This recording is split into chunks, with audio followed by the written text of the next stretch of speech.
Brock Eward and Mike Salk.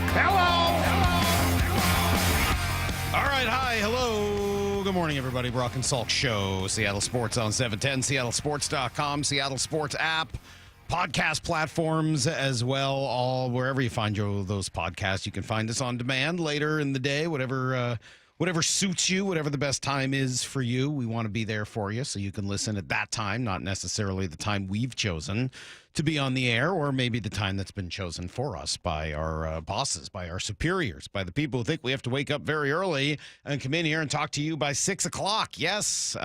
So you can find us there. And then YouTube is a good way as well, 97.3 HD2, if you like crystal clear high definition radio when you're driving around. We are slowly but surely reuniting as a foursome here. Brock, of course, back yesterday, and he'll join us starting at 7. Lyle has made his way back from Atlanta from the All-Star game and the All-Star festivities. Hello, Lyle. Good morning to you today. What's up, Salk?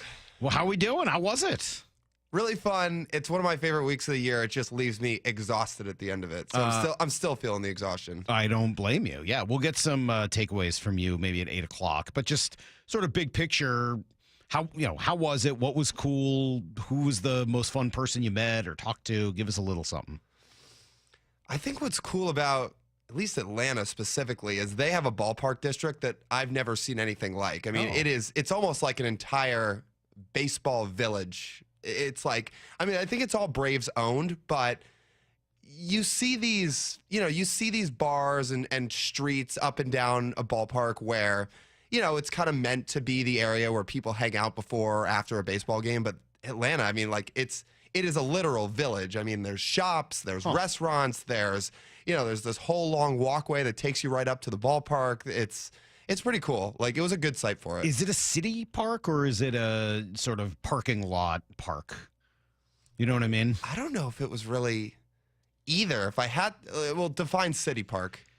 I mean, Wrigley, Fenway, Yankee Stadium. I mean, even I would put T-Mobile in that category. City park, right? There's only a couple of parking lots around, and you can walk places afterwards. Versus, like, if you've ever been to Anaheim, I would put that as a parking lot park. Dodger Stadium is a parking, like, it's surrounded by the parking. You drive there and you park and then attend the game. I guess if I had to pick between one or the other, it would be more of a parking lot park, but I don't know if it really qualifies in either category just because it's not in the city. So it's not in the city of Atlanta. It's in Cobb County, I think they call it. But when you show up, it's almost this utopian like district, so to speak. Like if you look up the Battery in Atlanta, like, yeah, it's like nothing I've really ever seen. Had you been there before? Or was No. this new? So where does it rank? How many ballparks do you think you've been to roughly? Don't give me a full count, but are you at like 5 or 10, 20? Like what roughly are you at in terms of ballpark count? I keep track, so that was 21. Oh, okay, so that's a lot. So where roughly do you have it on your list of ballparks? Pretty high. I would say it's somewhere in the top 8, and I would say the district around the park plays a factor into that. Wrigley's number 1? Fenway's number 1? I think I put Oracle Park at number 1, and that's just the park itself. Wrigley's up there. Oracle Park's really nice, but I don't know if I could put it number 1. I couldn't put it ahead of Fenway or Wrigley or Camden. Those three are just really special, I think, and I don't know. It would take something really special to get ahead of them. Petco would probably be number 4 for me after that. And then T-Mobile would probably be right in the next group right after those 3 or 4, but I haven't been to Pittsburgh. I haven't been to Atlanta, but, the next time I get summoned to Atlanta, forced to go there for some reason, I will try to make a baseball trip out of it. I never would have guessed that Atlanta, especially just given the sports reputation of that city, is so lousy, right? I mean, just the ultimate fair weather fan city. Have you been to Miami? The Marlins Park? Yeah. No, and I haven't been to Camden Yards either. Those are 2 of the 9 I haven't been to. Camden is great. I really highly, I'm sure it's fallen apart a little bit or fallen off from when I was there in the late 90s, but it's a really cool, beautiful baseball place. Mm-hmm.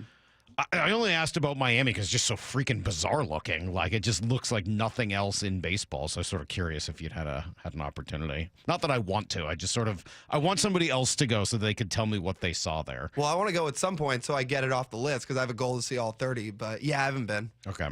All right, well, good stuff, Lyle. Glad you enjoyed yourself. I'm just barely hanging on this morning. Actually, what other thing for you? Hold on before you go away. 1 million views? That was funny. What happened? I don't know. I was just on my usual, you know what, tweeting about Kyle Tucker and the Mariners, and somehow it gets pushed out to 1 million people. How does that happen? Thank Twitter, I guess. It just decided. So he made the nice catch on Cal, right? Uh-huh. And Fox put that out, their video of Kyle Tucker making a superstar style play in the All-Star game. And your tweet was? I tweeted out, it was on the podcast account, but I tweeted out, catch this line drive off my bat if you're my future teammate in 6 months. And somehow 1 million people saw it. It's funny. I didn't see it until I saw you saying thank you to the 1 million people that saw this. And I, of course, right? Like, that's just the way my life is. Like, I missed the actual thing. I get the reverberation of it later as you're talking about it. And I was like, oh, well, that's kind of cool. 1 million hits. I mean, if you wanted to promote the show and those 1 million hits wouldn't be the worst thing in the world. But that's awesome, man. Was that the most widely viewed thing you've ever done? It'd be pretty close. Again, and it's just the most random thing of all things to get pushed out to all these people. But off the top of my head, you don't remember if you've had any other things that have been viewed by 1 million people? If you combine it from other platforms, I don't think it's the biggest one, but on one specific platform, I think. Wow, that's pretty good. Nice job. A lot of people recognizing the Marine layer. That's why you go to Atlanta, man. That's why you get that stuff done. Of course, you probably could have done the same thing from home, but still, even better when you do it from Atlanta. It justifies the trip. Good stuff.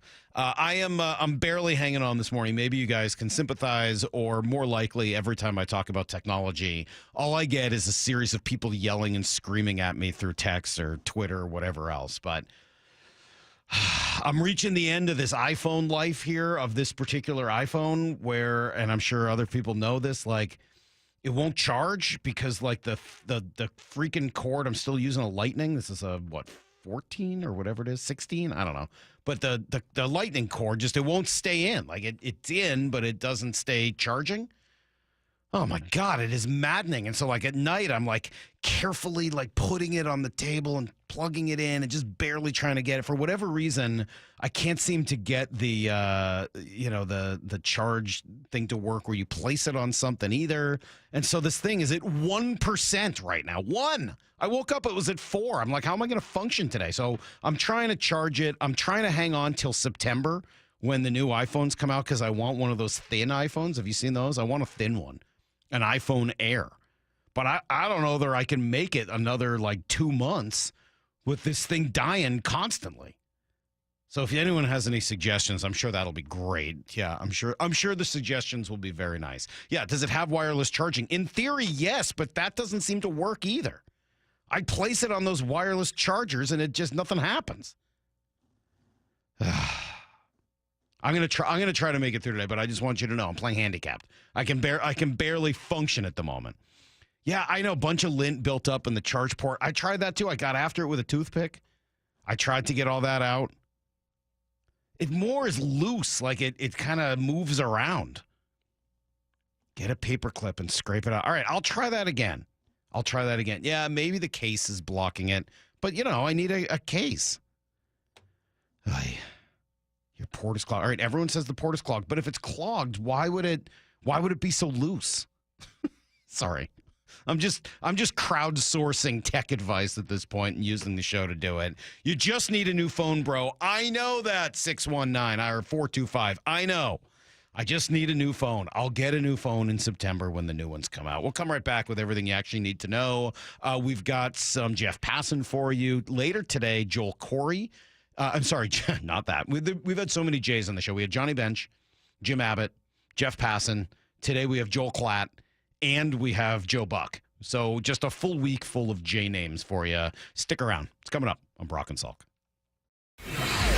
He called it 20 years ago. I'm the home run derby champ. And as he always does, the Big Dumper delivered. The Big Dumper is your home run derby champion. Congratulations, Cal Raleigh. I just can't believe it won. It's unbelievable. We can't wait for the second half of the Season of Cal on Seattle Sports on 710 and the Seattle Sports app. What'd you say? I'm the man. Oh, yeah. Oh, yeah. I'm attorney Rob Iddens, proud Marine Corps veteran and owner of Warrior Injury Law. We help all types of injury victims, like Ed, who suffered a neck injury in a highway pileup. Had a bulge disc in my neck. It was pinching my spinal cord, so reached out to Rob. It was amazing. Their whole team were honest and kept me informed, like they were actually interested in helping me, not just a number. I'm very pleased with the outcome. I would definitely choose these guys again any time of the week. If you've been injured, call us at 253-WARRIOR. Warrior Injury Law. Battle tested. This is the story of the one. As a safety manager at a manufacturing plant, he does everything he can to keep his coworkers safe. From finding ways to reduce risks to keeping safety supplies in stock. And for that, he relies on Grainger. Grainger offers a broad range of quality products and next-day delivery, so he can always play it safe. Call 1-800-GRAINGER, click Grainger.com, or just stop by. Grainger, for the ones who get it done. Wesley Financial Group is not a law firm, and Chuck McDowell definitely not an attorney. This is Chuck. If someone talked you into buying something really silly and you want to get out of that silly little thing, my advice, get the facts. Call me and I'll send you our timeshare exit kit absolutely free. Inside, you'll learn how timeshare works and all your options for cancellation. Call Wesley now for your free exit info kit. 800-486-9600. That's 800-486-9600. Comcast Business helps turn today's small businesses into engines of modern business. It's how restaurants become reliably up and running neighborhood favorites. How retailers become seamlessly restocking, cyber-securing must-visit shops. And how healthcare offices become the data managing caregivers that we all depend on. With reliable connectivity, enhanced cybersecurity, advanced fiber solutions, and Wi-Fi backup, Comcast Business is powering the engine of modern business. Powering possibilities. Now through July 21st, new Comcast Business customers can find out how to get started with 150 megabit internet and Security Edge for $59.99 a month for 12 months with a 2-year agreement. Plus, ask how you get a $500 prepaid card for your business. Call and switch to Comcast Business today. Restrictions apply. Requires paperless billing and automatic payments with bank account. Equipment, taxes, and fees extra. Early termination fee applies. Prescriptions require an online consultation with a healthcare provider who will determine if appropriate. Restrictions apply. See website for details and important safety information. Price varies based on product and subscription plan. Hey guys, let's talk ED because millions of men experience it, but not everyone can access or afford treatments like Viagra. Well, Hims can help. Through Hims.com, you can get a full range of treatment options for ED, including daily or as-needed meds through a 100% online process. It all starts with an online intake form. Get started at hims.com/joy, and from there, a medical provider licensed in your state will determine if ED treatment is right for you. If prescribed, your medication is shipped to you for free. Find the ED treatment that fits your needs, with options up to 95% less than the brand names. Millions of men experience ED, but Hims can help. To start your free online visit and save up to 95%, go to hims.com/joy. That's hims.com/joy for your free online visit. HIMS.com/JOY. Get rid of stubborn fat and address areas of loose skin with ProSculpt, the simple one-day permanent fat reduction and skin tightening treatment. Book your free consultation at prosculpt.com. Hey, everybody, it's Bob Stelton here. Let me tell you about one of the best decisions I've ever made in my life. That's when I went to K2 Vision for refractive lens exchange. Now, if you're somebody like me who struggled with distance vision, maybe you always need a pair of reading glasses, K2 Vision RLE could be your perfect permanent solution like it was for me. And here's the cherry on top. You'll never develop a cataract. K2 Vision RLE is quick, painless, and I am seeing great now without glasses or readers. I can actually read restaurant menus. I can read the receipts when they show up. I can read text on my phone. It's amazing. RLE is an absolute game changer. I'm so excited to spend my good active years not needing reading glasses. K2 Vision RLE gave me great vision that's permanent. The doctors at K2 Vision have performed over 150,000 lens procedures, so they know when RLE is right for you. Schedule your free Zoom consultation today at K2VisionRLE.com. K2 Vision RLE. No readers, glasses, contacts, or cataracts. K2VisionRLE.com. Hey, it's Mike Rohn. If I have a choice, I like to do business with companies that actually stand for something. That's why I switched from Verizon to Pure Talk. No offense to Verizon, I'm sure they stand for something. I just don't know what it is. Pure Talk, on the other hand, is a veteran-owned company that supports our military in a big way, and I appreciate that. Yeah, I also appreciate unlimited talk and text and plenty of data for half the cost of the big guys, and I do like being on America's most dependable 5G network for just $20 a month. But what I really appreciate is no contract, no cancellation fees, and Pure Talk's commitment to handle all their customer service in this country. I saw it for myself. I went to Georgia, I got a tour of their headquarters, I met their CEO, and I talked to the same customer service folks that you'll talk to when you dial pound 250 and say keyword Mike Rowe. Switch today and save 50% off your first month when you dial pound 250 and say keyword Mike Rowe. Pure Talk, a wireless company that actually stands for something. Need to know. 15 minutes past every hour with Brock and Salk. Here's what you need to know.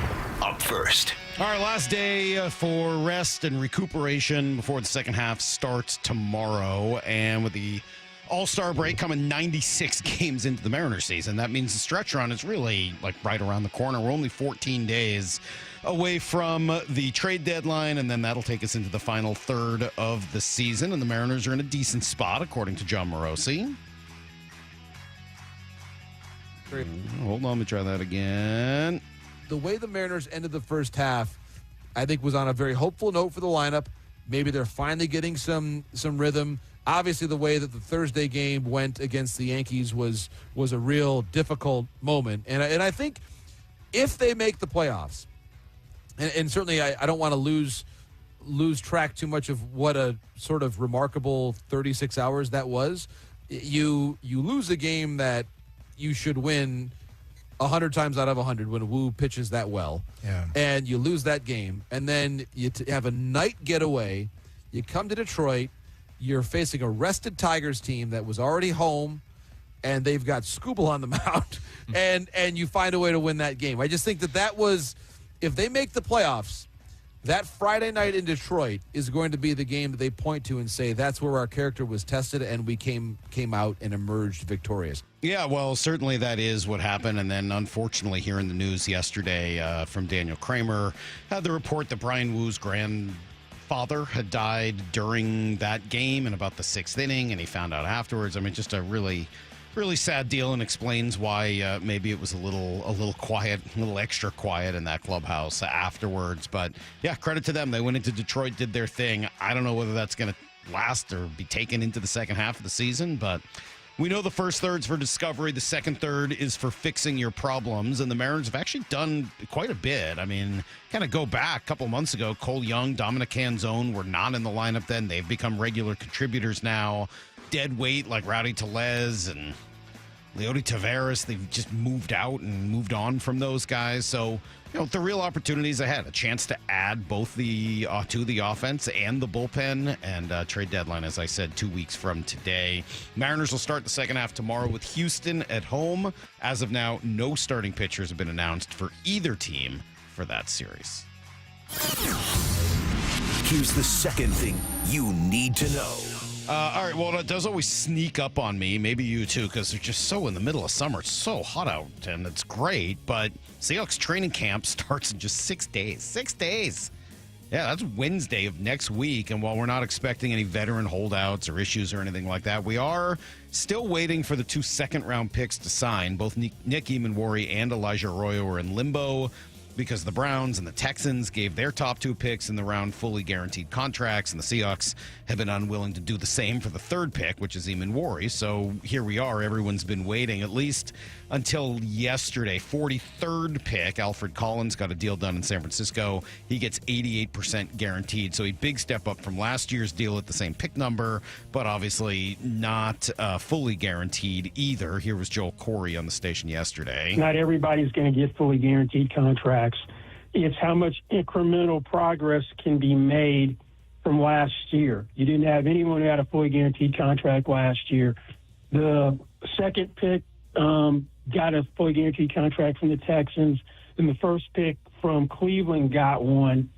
The big issue is agents are allowed to compare notes collude, so to speak.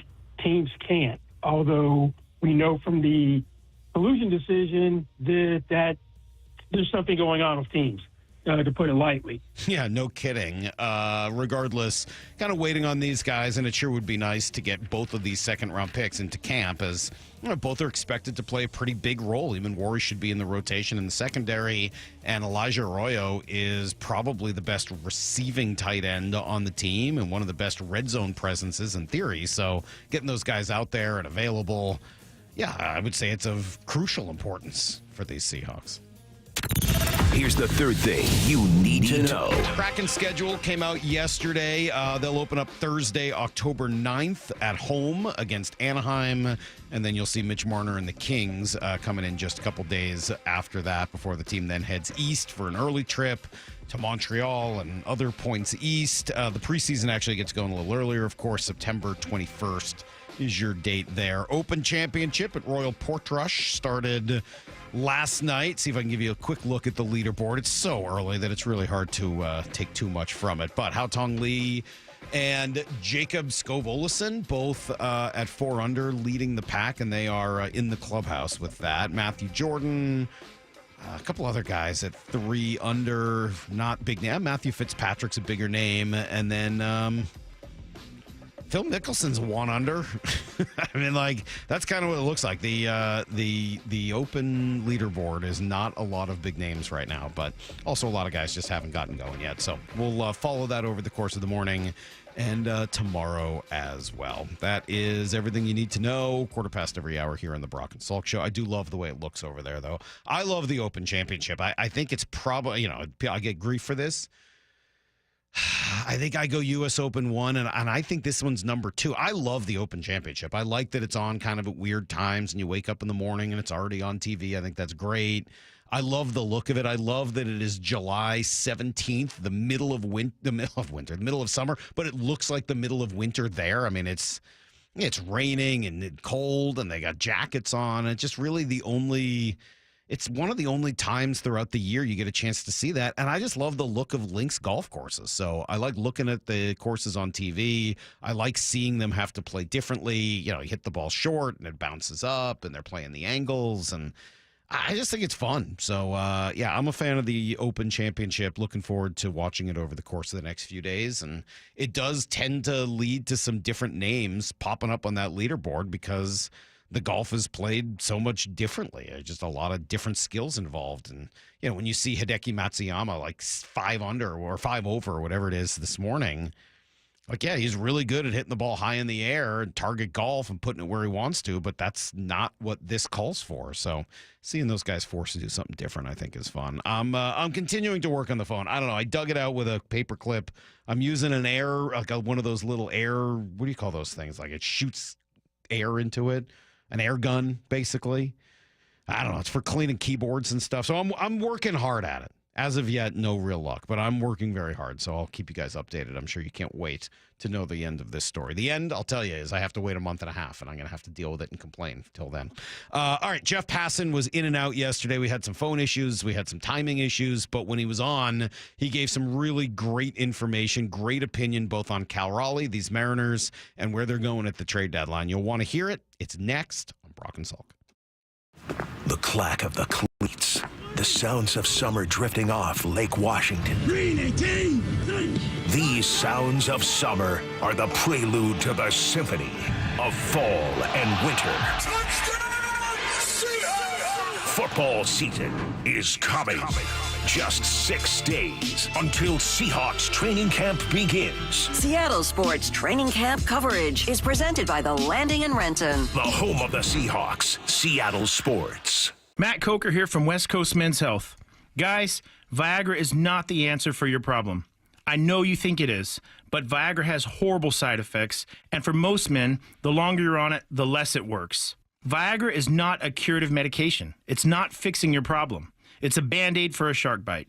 Acoustic wave therapy is the newest technology that can correct your problem, not just treat it. We can do something that no pill can do. We can restore your blood flow naturally. Get off Viagra today. Change your life like the thousands of men who already have, regardless of your age or your medical history. If you're tired of dealing with Peyronie's disease or erectile dysfunction, then call West Coast Men's Health today. With clinics in Redmond and Tacoma, call 206-519-6541. That's 206-519-6541. 206-519-6541. Online at westcoastmenshealth.com. Upgrade your heat pump or air conditioner right now and save up to 25% during Home Comfort Alliance warehouse clearance sale. All remaining 2024 heat pumps and air conditioners are now up to 25% off. Visit homecomfortalliance.com today. Bump letting you know the Employee Pricing Plus event is on at West Hills Chrysler Jeep Dodge Ram. The 2025 Ram 2500 is a beast with class-leading torque and towing. But don't sleep on the new grille, LED lights, and tech upgrades. On sale now for $9,000 off MSRP. Subject to credit approval. Offer ends July 31st. West Hills Chrysler Jeep Dodge Ram, part of the Hazelwood Auto Group. Hazelwood has it! Oh! Jaden Schwartz for Techline Roofing. Summer is the perfect time for a new roof. Take advantage of our easy financing, summer specials, and the best warranty in the business. Have a great summer. See you next hockey season. Trust Techline. This is the next phase in my therapeutic work. Nicole Kidman returns for the Hulu original 9 Perfect Strangers Season 2. Breathe in, breathe out. This is safe? We take you back to a core trauma. Breathe in, breathe out. She is manipulating us! Breathe in, breathe out. Why you're resisting. Is it too late to get a refund? The all-new season of 9 Perfect Strangers is now streaming on Hulu and Disney+. New episodes Wednesdays. A SoFi personal loan is here to help you achieve something once thought impossible, overcoming high-interest credit card debt. Walk the tightrope of your finances with one low, fixed-rate monthly payment, no fees required, and as soon as the same-day funding. That's right. Pull off your own debt-defying stunt with a SoFi personal loan. Visit SoFi.com/trick to learn more. Loans originated by SoFi Bank, N.A., member FDIC. Terms and conditions apply. NMLS 696891. Seattle Children's is leading the fight against pediatric cancer with groundbreaking research in immunotherapy. It reprograms a child's own T cells to hunt down and destroy cancer. It's hope, powered by science. But here's the truth. Pediatric cancer research is drastically underfunded. That's why Safeway is stepping up, and you can too. G. Scott here asking you to say yes to donating to Immunoheroes next time you're at Safeway checkout. Together, we can help fight cancer for all kidkind. Headed outdoors or on the water this weekend? Check in with Joey and Nelly on the Outdoor Line from 6 to 8 a.m. every Saturday on SeattleSports.com. All she had to do was just give me that wing. Dust off your cowboy boots and grab your hats because Neil McCoy is coming to the Event Center at Silver Reef Casino Resort on Saturday, July 26th. Tickets are available now at silverreefcasino.com, starting at just $50. Mark your calendars and get ready for a boot-stomping good time at Silver Reef Casino Resort. Get your tickets now at silverreefcasino.com. Silver Reef Casino Resort off I-5, exit 260. It's the World Fighting Championships at Emerald Queen Casino Event Center, Saturday night, October 25th. Experience the thrill and excitement of high-energy mixed martial arts. Tickets at emeraldqueen.com. Don't miss this amazing professional mixed martial arts event, the World Fighting Championships, October 25th at Emerald Queen Casino, the entertainment capital of the Northwest. 21 and older, need gambling help? Call 800-547-6133 or visit emeraldqueen.com. Crank up the hits and bring on the boom. It's 80s fireworks night at T-Mobile Park. Get ready for a totally tubular show this Friday, presented by T-Mobile.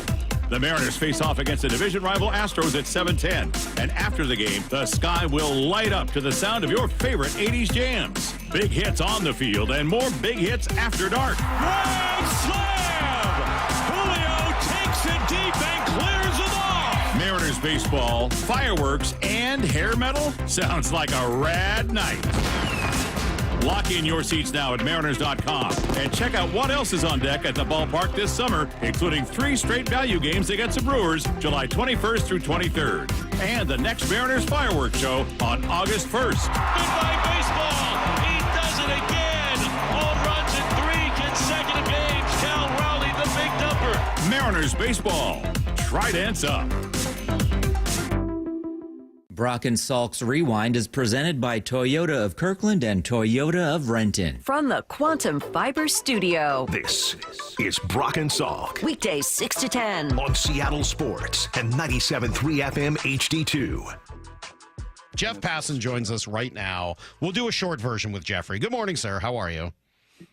Gentlemen, I very much appreciate you accommodating my stupidity here, and we can do a fuller version later in the week if you would prefer that. But I will stop filibustering here, and we can get right into Cal Raleigh. We're gonna jam 25 minutes into 10. Okay, 25 minutes into 10. Quick answers. The season of Cal. Is that what we're watching? Sure looks like it. And, I think earlier this year you were saying, is there any way that Cal Raleigh can get into the MVP conversation? And me and my eternal hubris was like, no, Aaron Judge is awesome. Why would you even think that? And I'm an idiot, and we know that at this point. It's just going to be, regardless of how it turns out, remembered as the year that Cal Raleigh put his imprimatur on. Jeff, I love you. We can't. We're gonna. Your phone is messed up. Let's redial real quickly. Your Brady, phone is hang messed up. Oh, Brady, hang up on him right Your now, Brady. phone's Just dump messed him. Just dump that caller from New York or Kansas City or wherever he is. All I'm going to say, Brock, is nothing went wrong the last couple days while you weren't here. We had everything flowing very smoothly. You gonna point the finger at me? No, no, I'm not. You, pointing Charles, the and finger. Brady were a triumvirate, and you added the fourth, No. Macho Quattro, and it just goes down the toilet. Saying everything was very smooth while you weren't here, and now you're here, and Passan's all messed up. We can't hear him. He's at the wrong time. He's only going to be a couple minutes. Like, I'm just saying, everything worked really well until now. Now it's a big mess. I'll put it on my narrow shoulders. Yeah, it's my fault. It's fine. All right. Brady, how's he sound? Does he sound a little better? Come on. He sounded a little bit better, and he's back on right now. All right, there you go. Jeff, hopefully we can hear you better now. Can I answer the question now? Yes. Yes. Go ahead. Okay. I was saying that you guys asked me earlier this year, can Cal Raleigh get into the MVP conversation? And in my eternal hubris, I was like, no, it's Aaron Judge. Of course not. And I'm an idiot. This is the year that Cal Raleigh introduced himself to the world, and the world fell in love with Cal Raleigh. And he has been Seattle's secret for a long time. And as somebody who lives outside of the Seattle metropolitan area, I just want to say thank you for sharing this gift with us, because Cal Raleigh's awesome. The home run derby was awesome. Everything he's done this year is awesome. And you just hope that a season like this can be rewarded with more than what the other Seattle Mariners have given us in the past. Well, so we'll in turn say thank you, because the column you wrote, the article you wrote on him, the piece was great. I mean, it was really excellent. Awesome new insight and cool stories, and you went in depth, and I really enjoyed the heck out of it. You also got to be on the field as Cal was doing his thing. Hopefully he wasn't too distracted by your red suit, but he's out there doing his thing, and all the other players are reacting to it. Brock and I talked a little bit about how, his authenticity is in his humility, but it doesn't come off, and Brock made a good comp. It doesn't feel like Ian Kinsler, who hates everybody else who's new and fun. Cal's just who he is, and Ellie De La Cruz and O'Neal Cruz, and those guys can be who they are. And it was cool to see some of those differences without having to pass judgment on it. What was the vibe like amongst the different guys who were out on the field at that time? It was really interesting because he literally beat Brent Rooker by an inch to stay in the home run derby. Like, that's how close we were to Cal Raleigh not even making it past the first round. And so I think there was some gratefulness there, and just seeing the Raleighs, plural, interact with people. Todd Raleigh, his dad, sort of stayed off to the side. I think he was trying to keep cool because it was just so hot down on the field. But T. Raleigh, like, what a stud. That kid is just turned 15 years old. He's bigger than Cal already, by the way. And the fact that he was among all of the players and not acting sheepish or overwhelmed, but like he belonged, and the kid saved me, because I got to be honest, in my red suit, which, by the way, I thought looked pretty good, I was put in a position that I never thought I would be, where my voice would be resonating around an entire stadium. And I was so nervous. I mean, I told this to Cal yesterday. I was like, dude, I really wanted you to win. But if you lost, it wouldn't have been too bad because I wasn't going to be doing the interview then. And there are parts of my job I know that I'm good at, and one of them is not asking questions live on field, particularly in front of 40,000 people. And the one question that I was sure was not going to give a good answer was the one to a 15-year-old, because 15-year-old boys are idiots, and they don't have anything insightful to say. And I asked T. Raleigh, what was the perspective like, and what did you see from the best seat in the house? And the kid said, greatness. It was the best one-word answer I've gotten in my 25 years in this business doing this. And thank goodness for T. Raleigh. Thank goodness for Cal Raleigh, Todd Raleigh, and all of them for really being accommodating and gracious and bringing not just Seattle, but the whole viewing audience a really cool moment. So help me understand and answer this question that's been pinged to me by a lot of now casual baseball fans that are just captivated by this Cal Raleigh story. And that is, hey, how does a 28-year-old do this? How does a guy in his fourth year in the big leagues do this? Even the esteemed Mike Salk didn't have him on his most intriguing list because we thought we knew who and what Cal Raleigh was all about. There were thousands of bats at the major league level. How is he at this age, in this stage, been able to take this step, Jeffrey? To suggest that there's like a firm answer to that, I'd probably be lying. But I did ask Cal as I was reporting this story some different elements that I was noticing and whether putting them together is just like a narrative crutch by me or if there's actually some reality to it. But I think if you read the story, you see this person who in his past had slights, and those slights fueled him. Like one detail I didn't include was, how he didn't make the team in middle school. The last two people who were picked ahead of him were like twin girls. And so Cal is, he has that happen. He's told in high school he's never going to play catcher or never going to play in college. He's told in college he's probably not a catcher long term. He's told, you should pick a side to swing from because you're not going to be a switch hitter. So you have like all of these things building on top of each other. And he gets this like really thick skin to deal with it. He deals with some issues early on in his career, not just of failure, but of belonging and of being part of the clubhouse. There's some people in the clubhouse who are giving him too much grief. So you have all these different things that he's overcoming. And finally, he figures out, hey, I have all these wins under my belt. I've figured it out by working harder than everybody else, by putting in the time, by caring about people. And I think when he signed that contract, guys, it unlocked something in him. I think it freed him up. And it's weird to say, you get $100 million plus and it makes you better because we've seen so many cases where people get the money and they rest on their laurels. I think it was different with him. I think he didn't have to spend any time thinking about the future because the future was made already, and it was made through that work, and it was made through the diligence that he did when he sat down with Jerry DiPoto and Justin Hollander for 2.5 hours this spring in full uniform, asking them questions, absolutely peppering them about the future of the Mariners franchise to ensure that he was comfortable with where they were going and that they were putting together a championship caliber ball club. And I think all of that combined, the confluence of it has just freed him up to be the best version of himself. Yeah, it's a really great story. And it's funny, I talked to Jim Abbott yesterday after his documentary came out this week, and there's some similarity there, right? Like, would you have made it if you had two hands? And he's like, yeah, I don't know. I don't think so. And for the right person, that need to overcome things really can be a spectacular motivator. And obviously two examples there in which it's worked really well.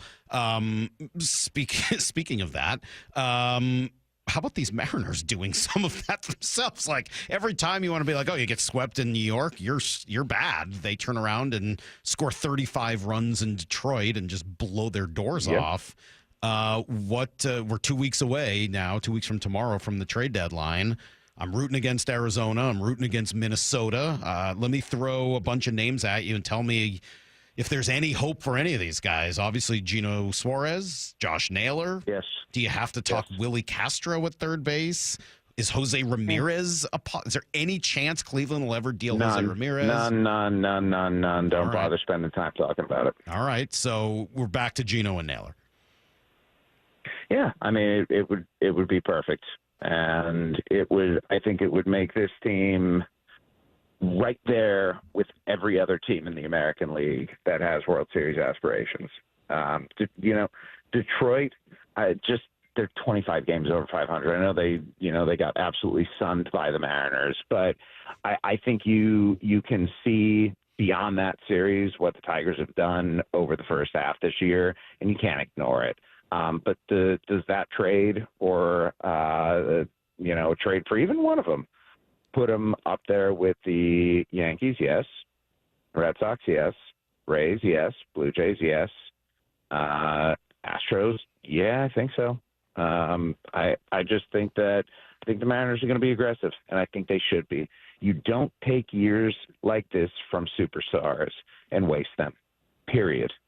And I think the Mariners front office knows that. Like, we can't ever expect a season like this from Cal Raleigh again. It's unreasonable, right? I mean, we're looking at comparisons, and I said this in the story. It's not just the numbers, guys. It's the fact that we are talking about Cal Raleigh being up there with Barry Bonds, with Ken Griffey Jr., with Mickey Mantle. Like, these are luminaries in the sport, and he belongs. And so when you get a season like that, don't waste it. Do everything you can, because once October comes around and once that guy steps in the batter's box, he can do magical things. Jeffrey, last minute here. Biggest takeaway from the 2 days that you just spent at the All-Star game from your perspective for the sport of baseball? I loved the swing off. I thought it was awesome. The Derby always feels like it needs a little freshening up. It was not one of those where I'm walking away thinking, oh, my God, that was unbelievable. There were unbelievable moments. Seeing O'Neal Cruz hit a ball 513 feet was awesome. But also, like, not being able to appreciate it in the moment because he's got another pitch coming at him right there. Like, they are ever more trying to figure out what the best format of the Derby is, and they still haven't quite landed it yet, but it's almost like the swing off, it's almost like the swing off is, I'm not going to say the new version of the Derby, but a wonderful version of the Derby. And one more quick takeaway.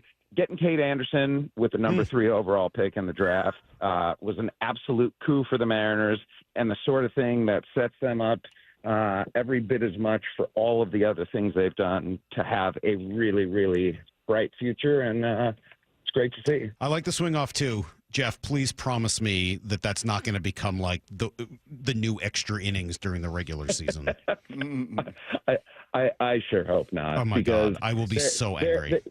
You know what, though, Mike? Like, there are things in life that are great in very small doses, and that is the perfect example. Yeah, don't want it all the time. What league has ever listened to that logic? Hey, let's do shootouts in every hockey game. Hey, this is fun. Let's do it all the time. Like, hey, in-game interviews are fun. Let's do 100 of them. I get very nervous about that. I think that too much of a good thing is something people always forget about. So I hope you're right. Jeff, we will forgive you next time. People wanted us to make you sing in punishment, but I know that's really more of a thrill for you than a punishment. So we'll have to come up with something else. I will be on later this week if you guys will have me. So we can talk much more in depth about this. Right. We'll text later. Have fun. Get out of Atlanta safely. And we will talk to Jeff soon. And we'll be right back on Brock and Salk. All right. Well, we're actually still here on Brock and Salk. Sorry about that. We're here, and we got a couple more minutes to go before Brock joins us at 7 o'clock, and we'll kind of get into it. I saw yesterday that folks were not wild or had some response to Jeff's comments there about not wanting to waste the premier years of a guy like Cal Raleigh or this pitching staff, and I saw the jokes and saw the references and. Yeah, I mean, I'll get into it with Brock in more detail, I guess, but people don't want. It's a good narrative, and it's true. The Mariners have never taken advantage of some of the great players that they've had. I wasn't here in the '90s and early 2000s, so I can't speak to what they did or didn't do around Griffey and Randy and the rest of that group, or in 2001. I wasn't here. I don't know. I'm not going to talk about a previous ownership I just don't know enough about it. It's before my time. But in the 16 years that I've been in Seattle, and that, encompasses the Felix era, the Cano and Cruz era, I think it's very fair to say that the Mariners did not do enough at the trade deadline, especially, to take advantage of those prime years from really excellent players. They didn't do it. 100% fair criticism. I would also say that there is one giant difference between then and now, which is that those Mariners teams didn't have the farm system and complete package that this one does.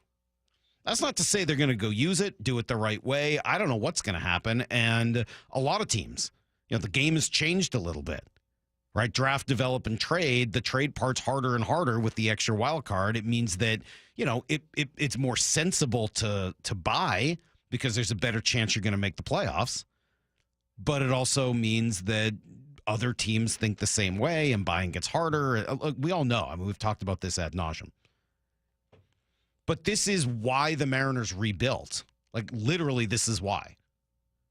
It was because they liked their core that they had at that time. They liked Robbie and Nelly and Fila. That group was good. But they didn't have anything to bolster them. So they didn't have depth.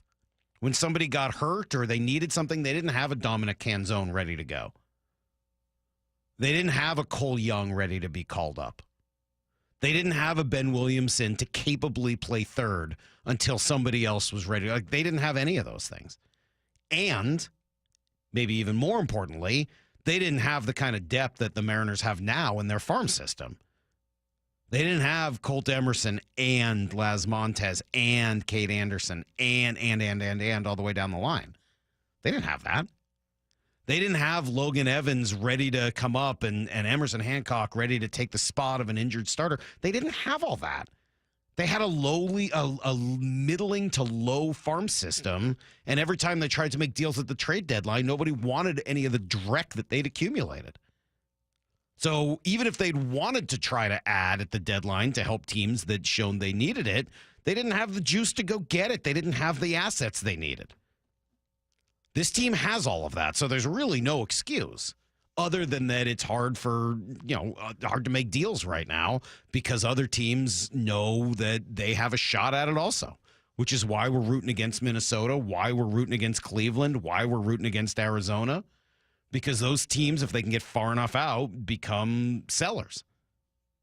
And I had an article that was going to go up, I think, early this morning on, we did dreaming names to dream on, right?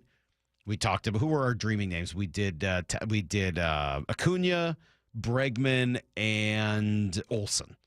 Those are the dare to dream ideas. And then there's the realistic but impactful tier.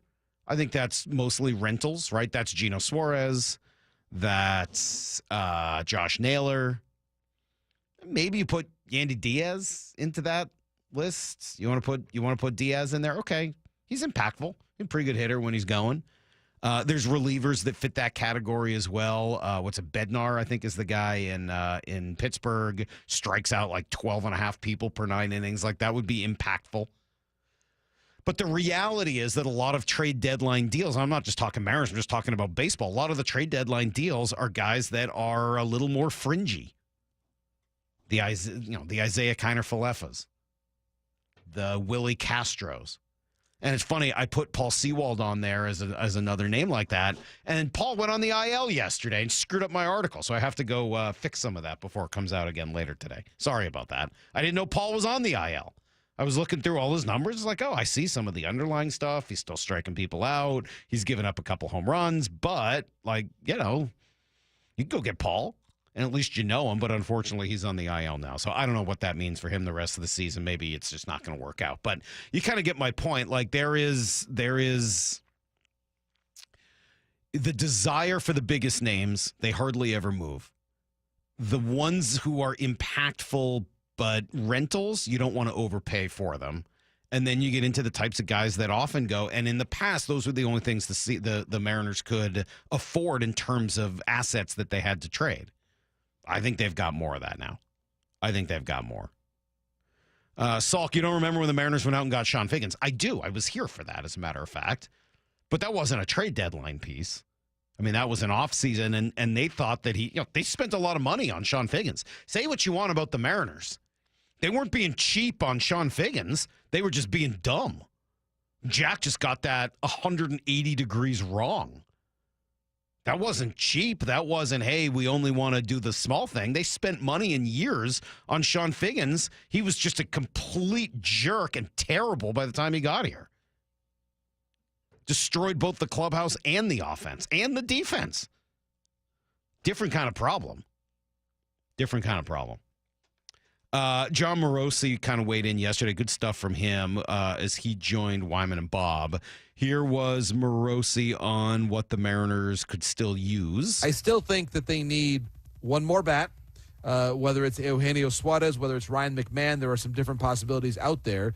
And I also believe the bullpen will be an area where they look to add one more piece. And whether that is in talking with the team that has an infielder to move, hypothetically the Rockies with McMahon, then maybe you say, hey, how about a Jake Bird? When you look at different situations like that, you consider the Diamondbacks with Suarez and with Kevin Ginkel. Those are the possibilities that I think are out there that could come to fruition in the coming weeks.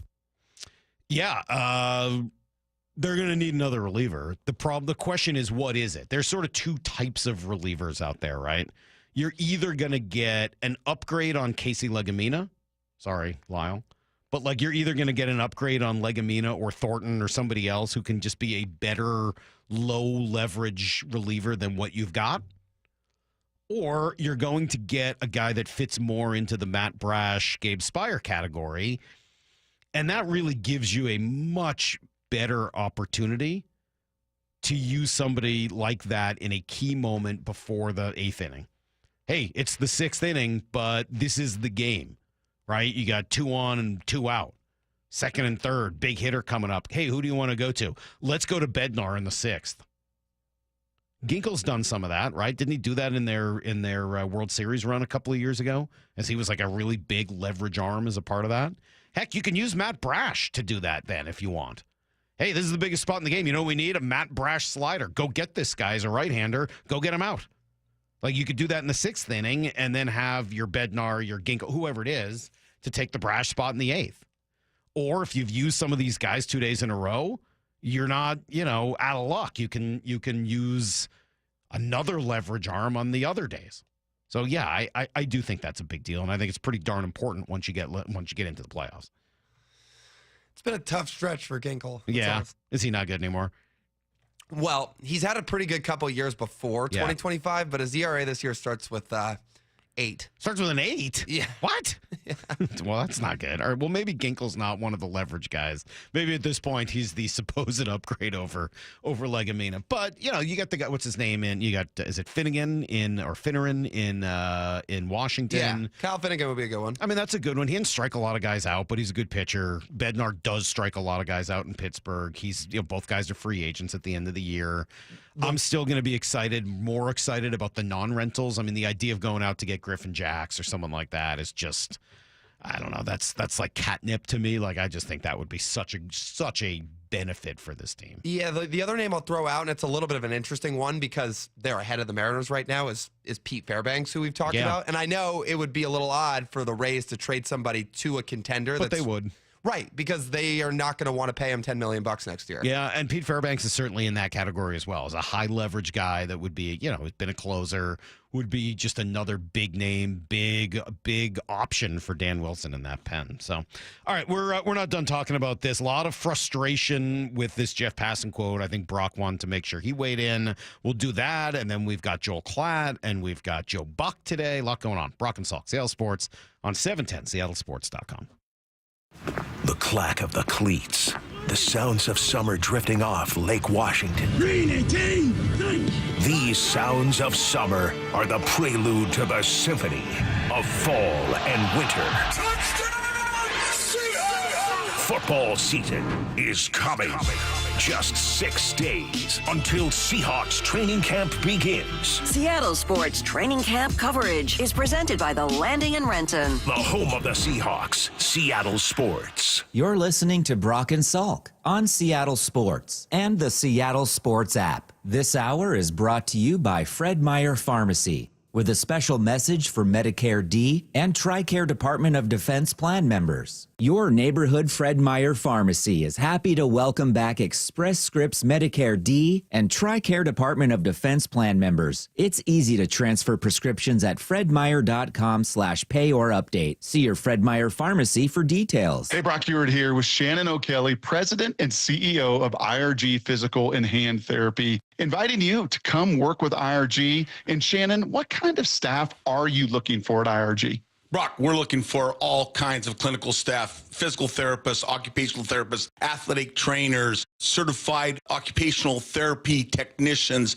physical therapy assistants, you name it on the clinical side. We are looking for those folks. But we are really looking for folks that want to come to an organization that want to be part of our culture and change the culture and work with us to provide the best care and service we can to our patients, our team, and our community. So those clinical people out there, we're looking for you. We also provide advanced certification. We want to provide you mentorship. We want you to grow personally and professionally here at IRG. With over 40 clinics throughout the Pacific Northwest, you've got the opportunity to work in the city you want. Just head over to irgpt.com/careers. That's irgpt.com/careers.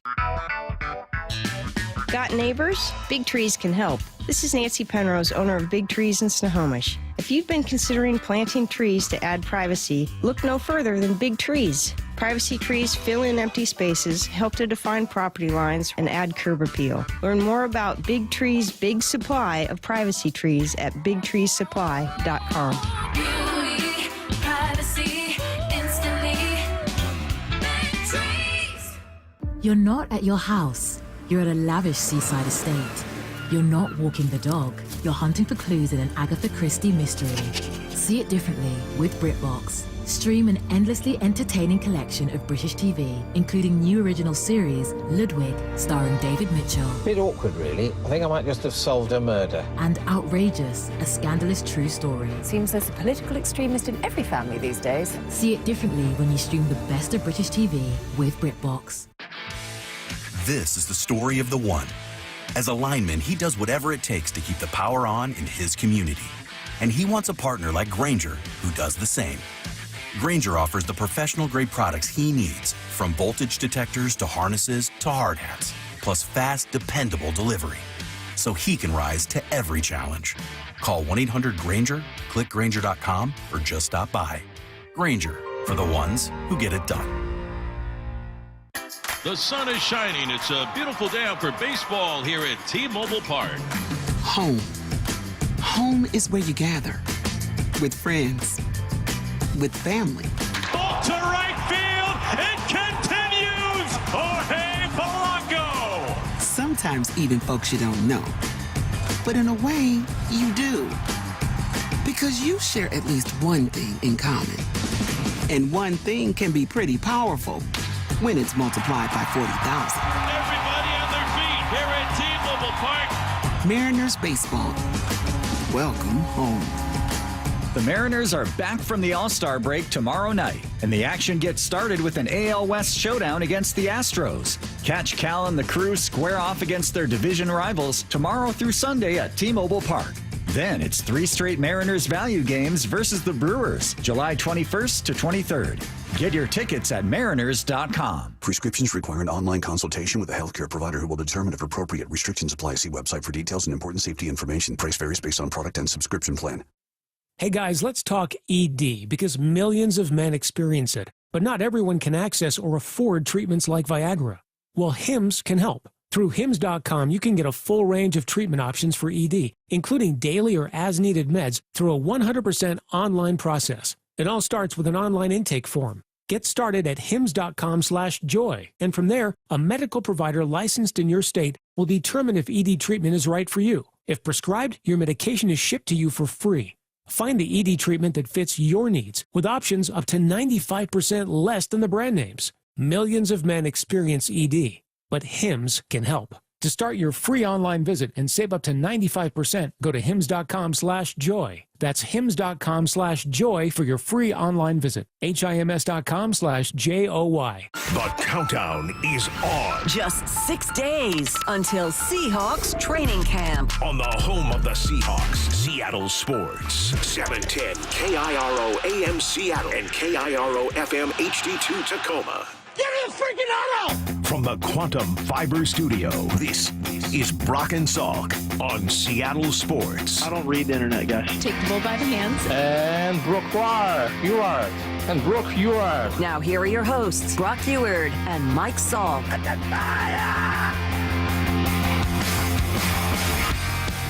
All right, yes, Brock is here. I'm here. Lyle is here. I think tomorrow Maura's even going to be here. Oh, my What? gosh. I know. We're all going to be back together for one day. I Were assume her you're and gonna- Chris in Iowa? No, not Not Iowa in this Iowa. time. No, Maura posted No. pictures from their for their fun little getaway. Seemed like they had a really nice time. Bruin was playing in the water, running around in the fields. And Nice. yeah, nice. it looked pretty great. So Good. yeah, no, absolutely. I think you're in tomorrow, right? Yeah, I believe I'll be in tomorrow. Yes, All right. sir. So we'll Yes, all sir. have one big day together, and then I'll be out for 3 days. Well, but then we'll be back together. We'll tee off the Astros. We'll get them ready to go. We'll Please tee it do up. that. Thank you. Much appreciated. But then after that, like, training camp has started, which is really crazy. I can't believe we're already at that point. It does always, I was putting in a need to know, but it always sneaks up on me because it feels like the middle of summer, and I think of training camp as being end of summer, but it really isn't. I mean, No. it starts now middle of summer. That's right. And are you going to put together a most intriguing list? I will. I mean, we kind of. I timed it all out. 25 most intriguing. I think it'll lead up to the first game of the season. Oh, first game of the regular season. Yeah, that's I think how we've done. okay. We kind of do it through training camp. I think we so. do Yeah, we? that's Okay. my memory of it. I could be wrong about that, but we're going to do it leading up to the first game of the regular season. So top 25 most intriguing Seahawks. Although I'll admit, little gun shy. Sure. Little gun shy right now on the most intriguing. It used to be one of my great gifts, Brock, and now. I don't know. I may not be good at this. As you know, Cal Raleigh was not one of the 10 most intriguing Mariners. And then you get, cuts like this from John Morosi yesterday. If there were any lingering fans out there across the U.S. who did not know yet who the Big Dumper is and why he is so popular, this was an infomercial for the last few days. Certainly the Home Run Derby title was remarkable to witness and not a surprise, again, when you think about just how prodigious his power hitting has been all season long. And I didn't expect that I'd see him walking out of a honey bucket, his new endorsement deal, but there it was yesterday. I mean, is that not just like made for each other? I mean, I think I retweeted that, and I think that was my quote was, I don't know if there has ever been a better fit than the Big Dumper and Honey Bucket. It's so ridiculous. Some people thought maybe Stop Freaking Call Beacon with Marshawn. That was fine. There were some other guys that did, but I think as far as just if you want the perfect fit, it's a Big Dumper and Honey Bucket. Well done. Well done, Honey Bucket. I don't know. I'm not knocking Cal. I mean, anything Cal wants to do is gold. So you know what? I'm gonna just keep my mouth shut on this one. I'm probably out on like those style puns. Like that's a little, really? You know how you don't like the bathroom humor? I don't like bathroom humor. I really don't. I object to bathroom humor, and have since I was a kid. Like I just don't like it. And I don't. I know. It's one of the big differences between you and me. I just don't like that. Anyway, good job for Cal, and I'd be curious. I wonder what Honey Bucket pay. It's probably a really successful business, right? It's a great business. Yeah, but that's a good business to be in. Everybody always needs it. Construction sites, building sites, parks, absolutely, events, great business, great business. And I would think that the materials don't cost that much, just a little bit of plastic. So anyway, kudos to Cal. You mentioned, Brock, there was a lot of reaction to Jeff Passan yesterday, and specifically saying, and this is a week of all guests whose names start with J. Johnny Bench, Jim Abbott, Jeff Passan, Joel Klatt at 7:30 this morning, and Joe Buck at 8:30. So, yeah, we're just going with all J-name guests this week. But Passan yesterday saying the Mariners need to be and will be and should be aggressive at the deadline. I think the Mariners are going to be aggressive, and I think they should be. You don't take years like this from superstars and waste them, period. And I think the Mariners front office knows that. Like, we can't ever expect a season like this from Cal Raleigh again. It's unreasonable, right? I mean, we're looking at comparisons, and I said this in the story. It's not just the numbers, guys. It's the fact that we are talking about Cal Raleigh being up there with Barry Bonds, with Ken Griffey Jr., with Mickey Mantle. Like, these are luminaries in the sport, and he belongs. And so when you get a season like that, don't waste it. Do everything you can, because once October comes around and once that guy steps in the batter's box, he can do magical things. And not surprisingly, Brock, most of the replies on the interwebs there saying, well, you've always wasted everything before. And to an extent, it's not wrong. They have wasted the primes of a lot of players. And certainly in our time together, I won't go back to Junior and I just don't know enough about that. You would know more. And Jeff Nelson barked about that, right? So this does go back to some decades before, but I don't know if that's the feeling I have with this crew the last 3-4 years, with Julio's remarkable run and season and surrounding him, with the pitching staff's remarkable run and surrounding them last season.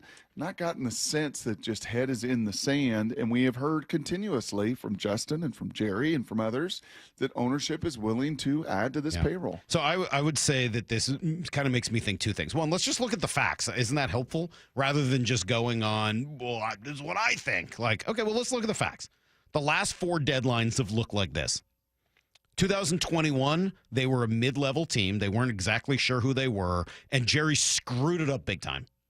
He traded Kendall Graveman to Houston while they were here the night after the Mariners had an incredible come-from-behind victory against them. It was a mess. It was a bad deal, and he tried to buy and sell at the same time, and it didn't really work. Was that my guy Abraham? That's your guy Abraham Toro. Nice. It didn't work. Right? They thought it was going to work. It didn't work. The next year, they were good, and they had separated themselves in some way. So they went out and got Luis Castillo, which was the best player available at the deadline. Yep. The next year, they were kind of... And by the way, helped propel them to the playoff run? Absolutely. To the playoff run? Absolutely. Yes. 2023, they regressed. They weren't that good. They had not made it clear at the deadline whether or not they were a good team.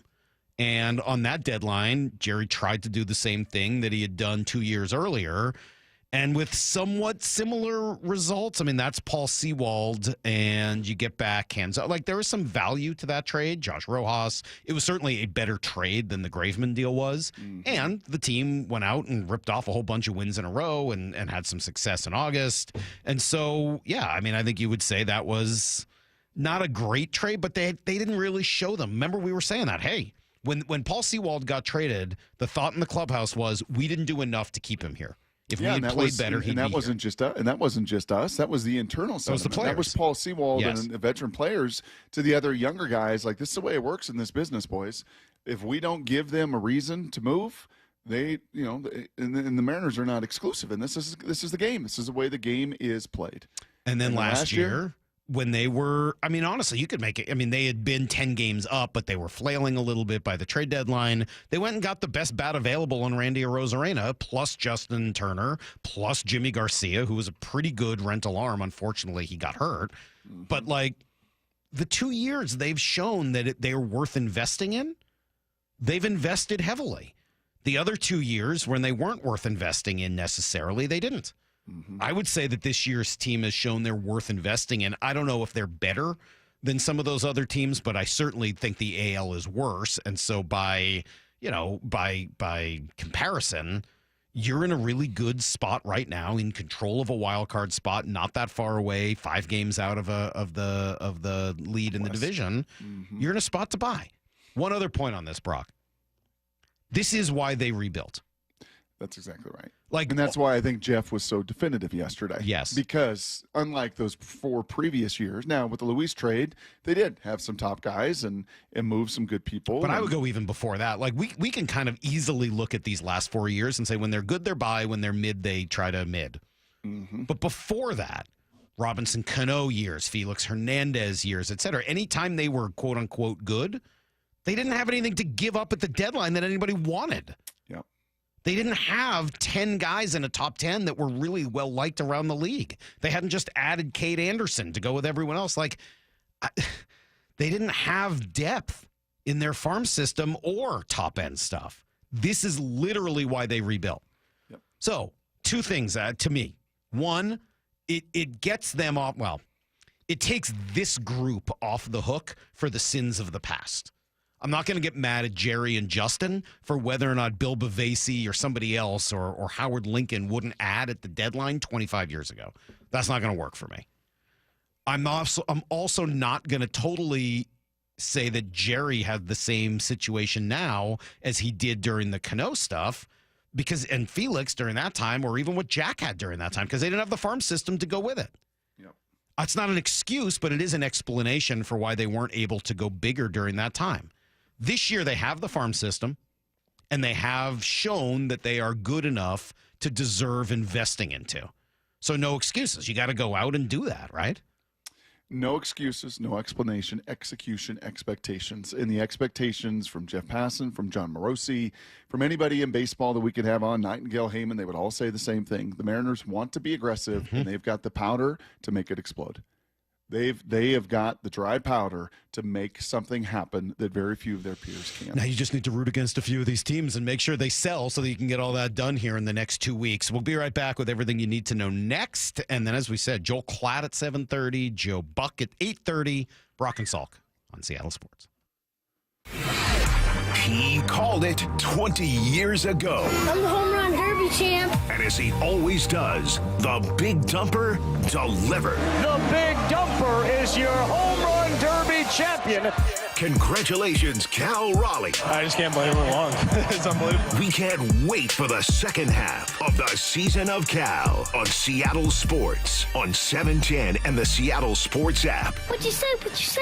I'm the man. Oh, yeah. I was drafted in 1999 by the Philadelphia 76ers, and that was just absolutely a dream come true. Todd's playing in the NBA is unique. His battle with neuropathy is not. I first started noticing problems a couple of years into my NBA career, and I felt like my sock was just balled up right in the arch of my foot, and there'd be areas of burning and tingling, and then there'd be other areas of deadness where there would be no response to touch. We tried everything possible, from surgery to different drugs, to try and take care of some of the symptoms. I'm Dr. Mark Shelley, a chiropractic physician and board-certified functional neurologist at Sound Pain Solutions. Our neuropathy treatments can rehabilitate damaged nerves. We use FDA-cleared, non-surgical, non-drug, pain-free procedures that have helped thousands of neuropathy sufferers find relief. Now I'm able to spend more time doing the things that I enjoy, being on my feet. If you experience numbness, shooting, or burning pains, or loss of balance, call us. Sound Pain Solutions, 855-996-0025, or click soundpainsolutions.com. Change is always happening. It's part of life. And when it comes to music, change is all around us. Songs are rewritten. Classics are remixed. Bands and artists come and go. Even our taste in music changes. Here at Xfinity, we know there's still good in keeping some things the same. That's why we want to do our part with a 5-year price guarantee on our internet. It means no matter what changes, you get 5 years of the most reliable Wi-Fi with our best equipment included for a price that stays exactly the same. Surprised? Life is full of them. One internet price, 5 years, guaranteed. Learn more at xfinity.com/deals. Restrictions apply. New residential customers only. Taxes and fees extra and subject to change. Most reliable Wi-Fi based on Open Signal Awards USA. Fixed Broadband Experience Report, August 2024. Get lower energy bills, cleaner air, and year-round comfort with AeroSeal duct sealing. Normally $2,500. Now just $99 for PSE customers with each replacement furnace or heat pump from Home Comfort Alliance. Learn more at HomeComfortAlliance.com today. New Harley-Davidson starting at $99 a month at Jet City Harley. 600 new Harleys in stock. Only $99 a month for a brand new Harley-Davidson at Jet City Harley. Visit JetCityHarley.com. Payments based on extra models and base color with 30% down, 84-month term, 6.99% APR with approved credit. Doesn't include freight, setup, tax, title, and license fees. See dealer for for details. Slumber Ease Mattress Factory reminds parents the fatal crash rate for teens peaks at age 19, and we lose nearly 8 kids every day. Make a family agreement to never drive under the influence of alcohol or drugs. Text behind the wheel or ride with anyone who is. Always designate a sober driver, call a parent or rideshare, and let's bring all our kids home safely. Best wishes to the class of 2025 from the entire team at Slumber Ease Mattress Factory. Talk to the people who built your mattress in Marysville for over 60 years or find them online at slumberease.com. It's the Graz here for my friends at Premier Golf. Take advantage of early sunrise and late sunset at the 11 different Premier courses today. From Bellingham, Everett, and Marysville to Linwood, Bellevue, and Seattle, even out on the coast, they've got a course near you.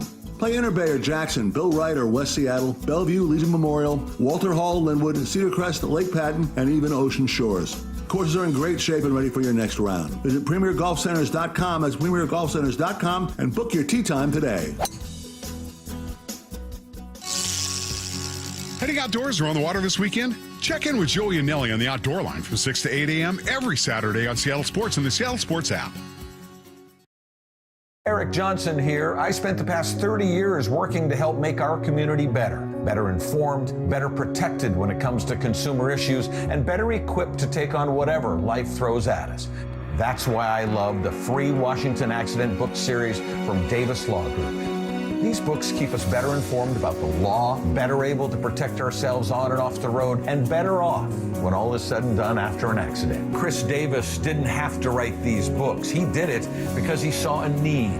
People who were in accidents or other legal situations didn't know what to do, what pictures to take, documents to request. Only a tiny fraction of the people who get these free books will ever become clients of Davis Law Group, but that's not the point. Chris wrote them because it was the right thing to do.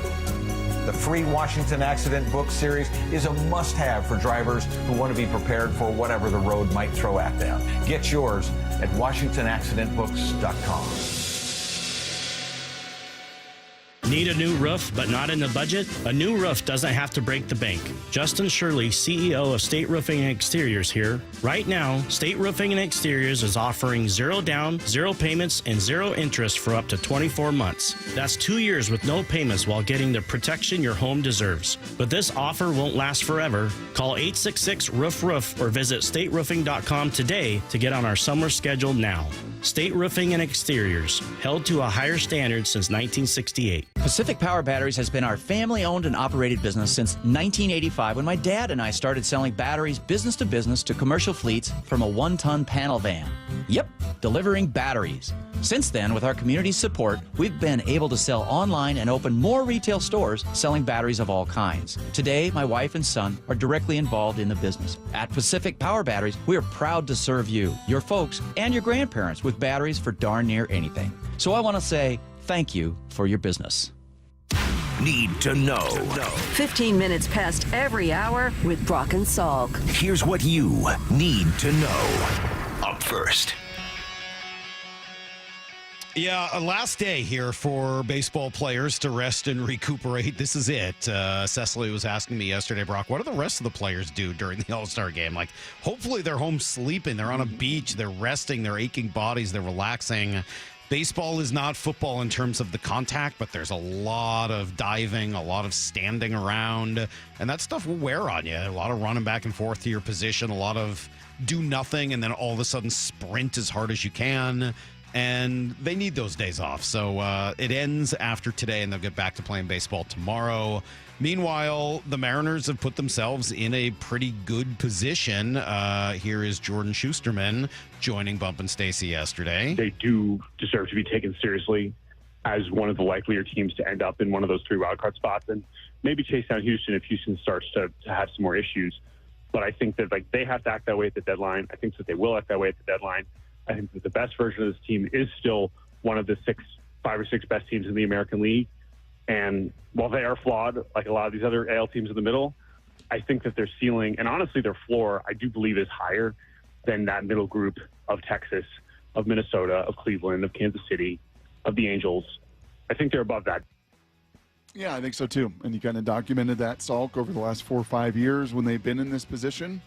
And that's how big that series in Detroit was. I actually chatted with Benetti for a little bit of time yesterday, and we chatted before that series began and after, and I was just like, man, can you believe baseball?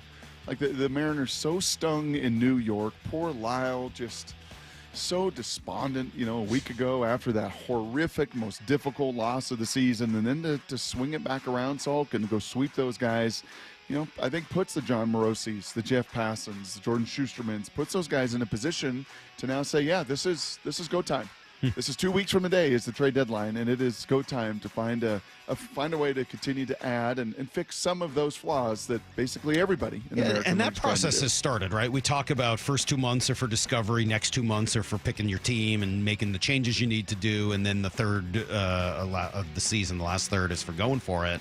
They've done a lot of that, right? Cole Young, Dominic Canzone are in, Rowdy Tellez and Leota Tavares are out. Like, they've done some of that stuff, but now finish the deal, and obviously you got 2 weeks to try to get that done. Houston comes in to start the second half tomorrow. No starting pitchers announced yet for either team for the series. Here's the second thing you need to know. 6 days, just 6 days away from training camp, and still two names that are a concern for the Seahawks, 2 second-round picks, Eamon Worry and Arroyo, both in limbo because the Browns and Texans gave their top 2 picks in the round fully guaranteed contracts. So the Seahawks have been unwilling to do that, and everyone else has been waiting. Last night, 43rd pick, Alfred Collins, Brock, got a deal done in San Francisco. He gets 88% guaranteed, so a big step up from last year's 43rd pick, but obviously, not 100% either. No, and that starts to hopefully get these dominoes going, because unlike the veteran Salk that report to training camp next week, the rookies are in the building, and every rookie, save for your 2 second-round picks, has not been in, getting their physicals, getting their feet underneath them, getting out on the field, just kind of getting a head start on the veterans. That should be the advantage of this rookie period, to get them revved up and ready to go before the vets come. And as you said, unfortunately, right now, those two not in camp. This should expedite Arroyo. Whatever Elijah Arroyo's camp was thinking as far as percentages go and the amount guaranteed, and that 60th pick has been around 53%. Okay, bump us up to 56, bump us to 58. Let's get this done. Let me get to camp. Let me get my engine revving. The top 10 corners came out today on ESPN. Okay. Did the Seahawks have anyone in the top 10? Witherspoon's got to be in the top 10. Probably the bottom area of that top 10, but he's got to be in the top 10. Well, that's exactly right. He was number 10 and won a tiebreaker with Jalen Ramsey for the 10th spot. Says statistically not as disruptive as the previous year. Pass deflections dropped, sacks dropped, but classic tone setter, type of player you need to see in person. Extremely urgent, aggressive, excellent top-down speed from the perimeter out of the slot, violent tackler, lower body twitch, good blitzer, disruptive. So a lot of really nice things said about Devin Witherspoon. His highest ranking was 5. His lowest ranking was, of course, unranked. So there you go. Good job, Devin Witherspoon. He is number 10. Here's the third thing you need to know. Kraken schedule came out last night, Brock. They open up Thursday, October 9th against Anaheim, and then they'll see Mitch Marner and the Knights 2 days later, and then head east on an early road trip to Montreal and other points as well. Open Championship. We've got... what do we got? We've got 13 players, 2 under or better. There are 3 Americans in that group. No, there's 2 Americans in that group. Who are they? I have no idea, but you didn't know one of them. Scotty. Scotty's up there 2 under. The other is Ricky Fowler. Oh, how about that? He's played in some wins, horrific stuff there in Stillwater, Oklahoma. So I think I had some premenopausal stuff going on last night. I could not sleep. For the life of me, I just could not get comfortable. I could not fall asleep. Yeah. I said me, not Molly. I said me. No, I'm sure she loves hearing you call it that. What, premenopausal? Or perimenopausal or whatever her hormones that she was emitting that were bouncing into me like through osmosis. I couldn't sleep. Went down to the couch. I don't know. It was like 2 a.m. and on Peacock. Yeah? Peacock. Bring it on. Yeah, 2 a.m. Pretty great. I'm watching some of that Hao Tong Lee? I'm watching how windy and just how crazy the game of golf, I where love it the began, is different than everything that we watch here in America. Isn't it great? 3 guys are 4 under: Matt Fitzpatrick, Hao Tong Lee, and Jacob Skov Olesen, all in the clubhouse with 67s. That's everything you need to know. 1/4 every hour here on the Brock and Salk Show. Speak? I don't think he's teed off yet. Yeah. What? What? Yes, he has. He has? Really? I don't think he has. It's or maybe he 7:30 just in did. the morning here. Oh, interesting. Yeah, some of those afternoon guys, I think, because I don't think Rory's teed off yet either. Like, there's a bunch of those guys that. Oh, there still are. Okay. Yeah. All right. Hey, fun. I know you thing like to before look at the Joel. other side of the. Yeah, give me a plus what? All right. Well, the highest score right now is an amateur. Brian Newman is at plus 11. KJ Choi. Ooh. That doesn't really count. I mean, KJ's a senior guy, right? But he's at 8 over. Okay. So is Mackenzie Hughes, who's an actual current golfer. Tom Hoagie is 7 over. Nice. Max Grazerman is 7, like 6 over. Like there's some guys. Okay. Louis quick question. Oosthuizen. Yeah. Hey, quick question here before Klatt, because we're going to be a whole lot of football the next half hour. You're resetting the rotation. What are you doing? Is it Logan Gilbert coming out? Your horse? Yeah. Your ace? Yep. Your opening day starter? It's got to be Logan, It right? is. It's a Logan Gilbert. I'm going to show faith in the guy and kind of go from there. If it was Kirby, though, I wouldn't hate it. I think you're just going to give Brian Wu a couple extra days. No reason not to. But either Logan or Kirby would be fine. Heck, dude, I don't care. I got to make sure, though, that Luis pitches this weekend against these Astros. I thought that was his problem, splits, is that he's not good against the Astros. I think his home road splits, though, are unbelievable. But I guess his he's still got numbers against the Brewers. Astros Yeah. are huge. Okay. So put him up against the Brewers if you can. Just get him to avoid that. Joel Klatt joins us next. Brock and Salk, Seattle Sports on 710. Bump and Stacy, weekdays 10 to 2. Cal is on a historic pace. We haven't really seen anything like this, right? You have to look around the rest of that team and go, okay, who's going to carry some of this offensive load? Do you feel like it could be Randy? It could be. It should be. You need guys like Randy to step up. Can we expect him to have 2 bombs a night? No, let's be real. And I think most of you are going to be real. 4 RBIs last night, the most since April 9th against Houston, so that's good. Bump and Stacy, weekdays 10 to 2 on Seattle Sports, the app, YouTube, and your smart speaker. All right, luxury waits at Snoqualmie Casino and Hotel. Book right now because the hotel is opening up on August 8th, just a couple weeks away. I'm going out there on the 31st to check it out. It's going to be sweet, man. Unbelievable views, and then the big new expanded non-smoking gaming floor, the big entertainment space, new restaurants, the whole deal. You can book rooms already at snocasino.com. Yep, Seattle's closest is now Snoqualmie Casino and Hotel. Hey golf fans, Jordan Babineau here. Get ready for an unforgettable weekend at the 2025 Boeing Classic. Come see Masters champions and Hall of Fame golfers battle it out at the club at Snoqualmie Ridge, August 8th through the 10th. Bring the whole family and check out Seahawks Village, packed with fun for all ages. Plus, celebrate 20 years of the Boeing Classic, supporting the Benaroya Research Institute at Virginia Mason Franciscan Health. It's more than just golf. It's an experience you won't want to miss. August 8th through the 10th. Tickets start at just $20 and kids get in free. Visit BoeingClassic.com for more. Prescriptions require an online consultation with a healthcare provider who will determine if appropriate. Restrictions apply. See website for details and important safety information. Price varies based on product and subscription plan. Hey guys, let's talk ED because millions of men experience it, but not everyone can access or afford treatments like Viagra. Well, Hims can help. Through Hims.com, you can get a full range of treatment options for ED, including daily or as-needed meds through a 100% online process. It all starts with an online intake form. Get started at hims.com/joy, and from there, a medical provider licensed in your state will determine if ED treatment is right for you. If prescribed, your medication is shipped to you for free. Find the ED treatment that fits your needs with options up to 95% less than the brand names. Millions of men experience ED, but Hims can help. To start your free online visit and save up to 95%, go to hims.com/joy. That's hims.com/joy for your free online visit. HIMS.com/JOY. Toyota of Renton and Toyota of Kirkland have that new car you've been looking for. With the power of choice, drive the sleek hybrid Camry leasing as low as $299 a month, the dependable Corolla, or the electric Prius leasing at just $309 a month. If you're headed to the ballpark or cruising I-5 from the north or the south, visit Toyota of Renton or Kirkland or shop online at toyotaofrenton.com and toyotaofkirkland.com. Offers valid through August 4th, 2025. Excludes taxes, license, and negotiable $200 dealer documentation fee. See dealership for details.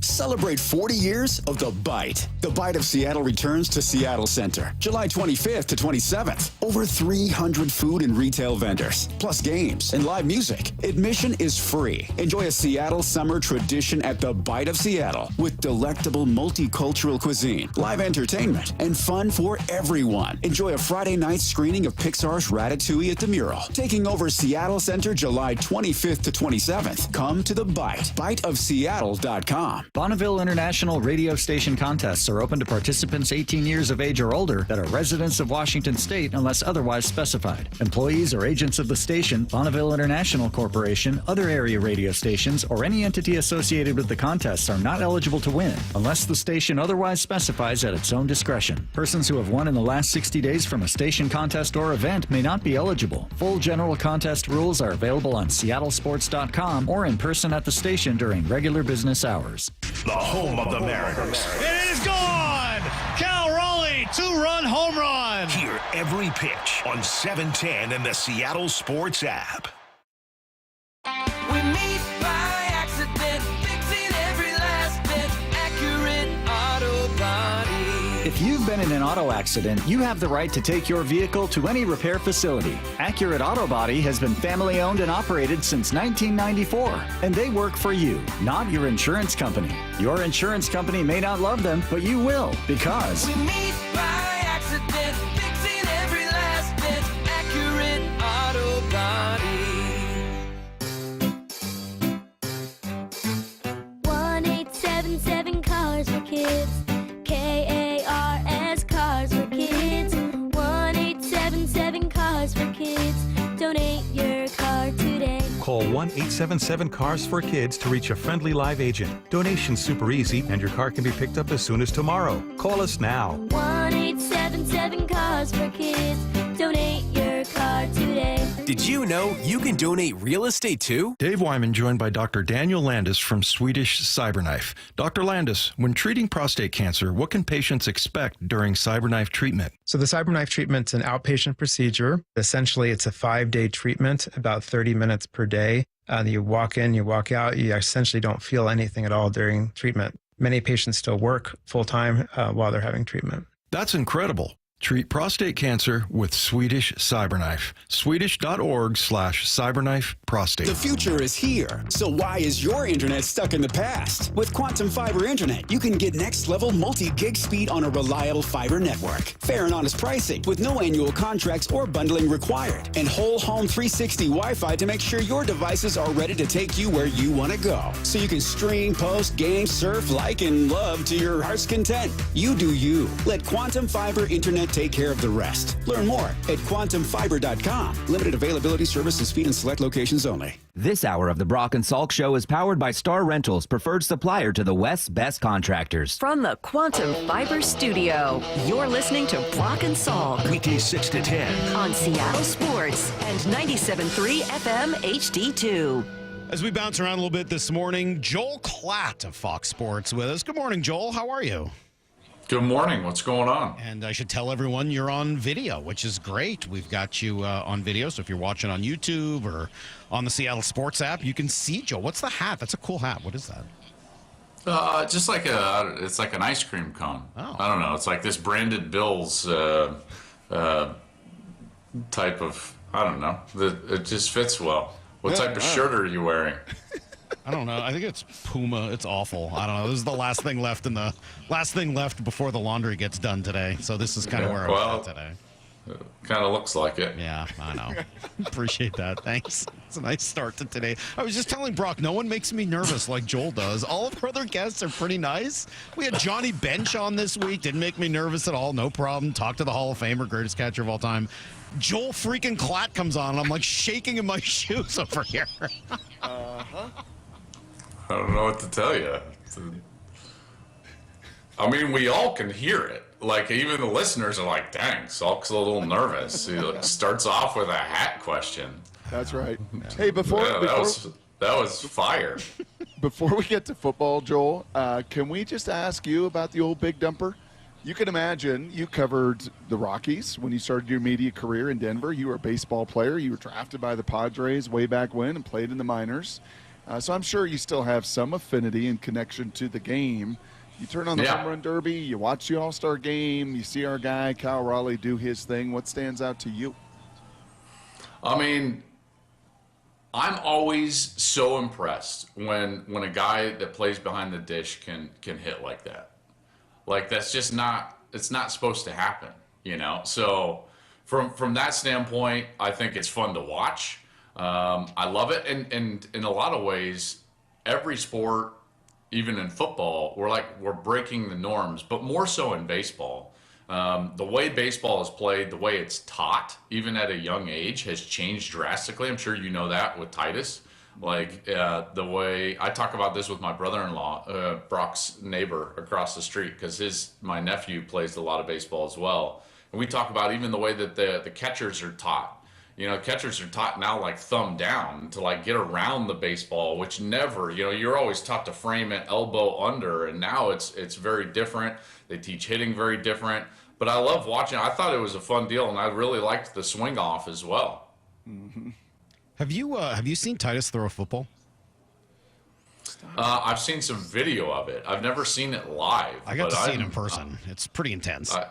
I'm impressed. I'm just glad that the school had the foresight not to make his dad the quarterback coach. Yeah, no kidding. I think we're all happy about that. True. I don't know how much stock you put into the list season that we're in right now, but I kind of like these ESPN top 10 position lists they do because it's voted on by executives and scouts and coaches around the league. So I'll put a little more stock into that than some of the others. I think those guys pay attention. And the quarterback list, I thought, was a pretty interesting one. What would you make of this top 10 list? Patrick Mahomes, obviously at the top. And then it goes Josh Allen. It goes Joe Burrow, Lamar Jackson. Jaden Daniels, number 5. Yeah. I thought that was interesting. I kind of agree with that, though. Like, I'm looking at the players after him. Stafford, Herbert, Goff, Hurts, and Mayfield. I don't know that I could have any of those guys ahead of Jaden Daniels right now. Jaden's just so dynamic. And I think what you get in some of those lists, and when Brock and I have conversations with people, and within college football and so on, when you're talking with coordinators or when you're talking with people that have to build rosters to play these players, what they inevitably get back to is like, how big of a threat is that player to us? How much do we have to account for him? And then that's where these lists are derived from. And so with that in mind, and that is the backing, I think that it's very easy to put Jaden Daniels in there because he threatens the defense in so many different ways. You have to account for him, even in the run game. Even though he's not going to sit there and run maybe like Lamar Jackson, he can, and he can hurt you in a major way. His decision-making, I thought, has improved drastically. I remember covering him when he played at Arizona State, and I thought he was a good player, but his development since that point has been astronomical. So he makes good decisions. He's got a great arm. It's live. He can threaten every blade of grass with any throw on the field, and then he can threaten you with his legs. So it doesn't, at least to me, I know that his year is going to make people aware and probably put him in this position on this list, but look at where he took that team in 1 year. So I don't think that's an anomaly. I would put Herbert a little bit higher because I think that Justin Herbert, he and Jim Harbaugh are going to win a Super Bowl. And at that point, people are going to be like, oh, yeah, that's a top 3 player in the league. But he hasn't had that supporting cast yet. He hasn't had that head coach yet. And so I think he's the only one that I would say that is a little underrated. And then the one that I would just say I've never seen, you talk about Titus throwing a football, I've never seen anybody with the arm talent of Matt Stafford. Like, that guy is unbelievable throwing the football. But he's aging, Right. So I think that's where he sits. No Sam Darnold on the list. And What do you mean? I think still of interest to us What here do you in mean no Seattle. Sam? What do you mean no Sam Darnold? What do you mean not no just the Sam top 10, Darnold? because then it goes on for the honorable mentions and others receiving votes. So you get to 18. And of the top 18, no Sam Darnold, and still of interest here, no Geno Smith. Is that right? Are those guys both outside the top half of the quarterbacks in the game right now? Yeah, that's probably right. Both of those guys have to have a lot of things around them work well for them to be at their best. I think that I would have easily put Darnold in that top 10, or excuse me, the top 18, save for how it finished. That's what I'm nervous about, is like, it was a reverting back to the guy that in the clip said, I'm seeing ghosts. Like that the end of the year for Minnesota and Sam Darnold is a bit alarming for me. I think he needs a lot of things to go right. I think that they're going to be better on defense, guys. I would imagine that they're going to be better on defense, and we'll see how well Sam can play. I hope he plays well. When he's playing free and confident, he's a really good player, and I think you saw that at times during the season last year.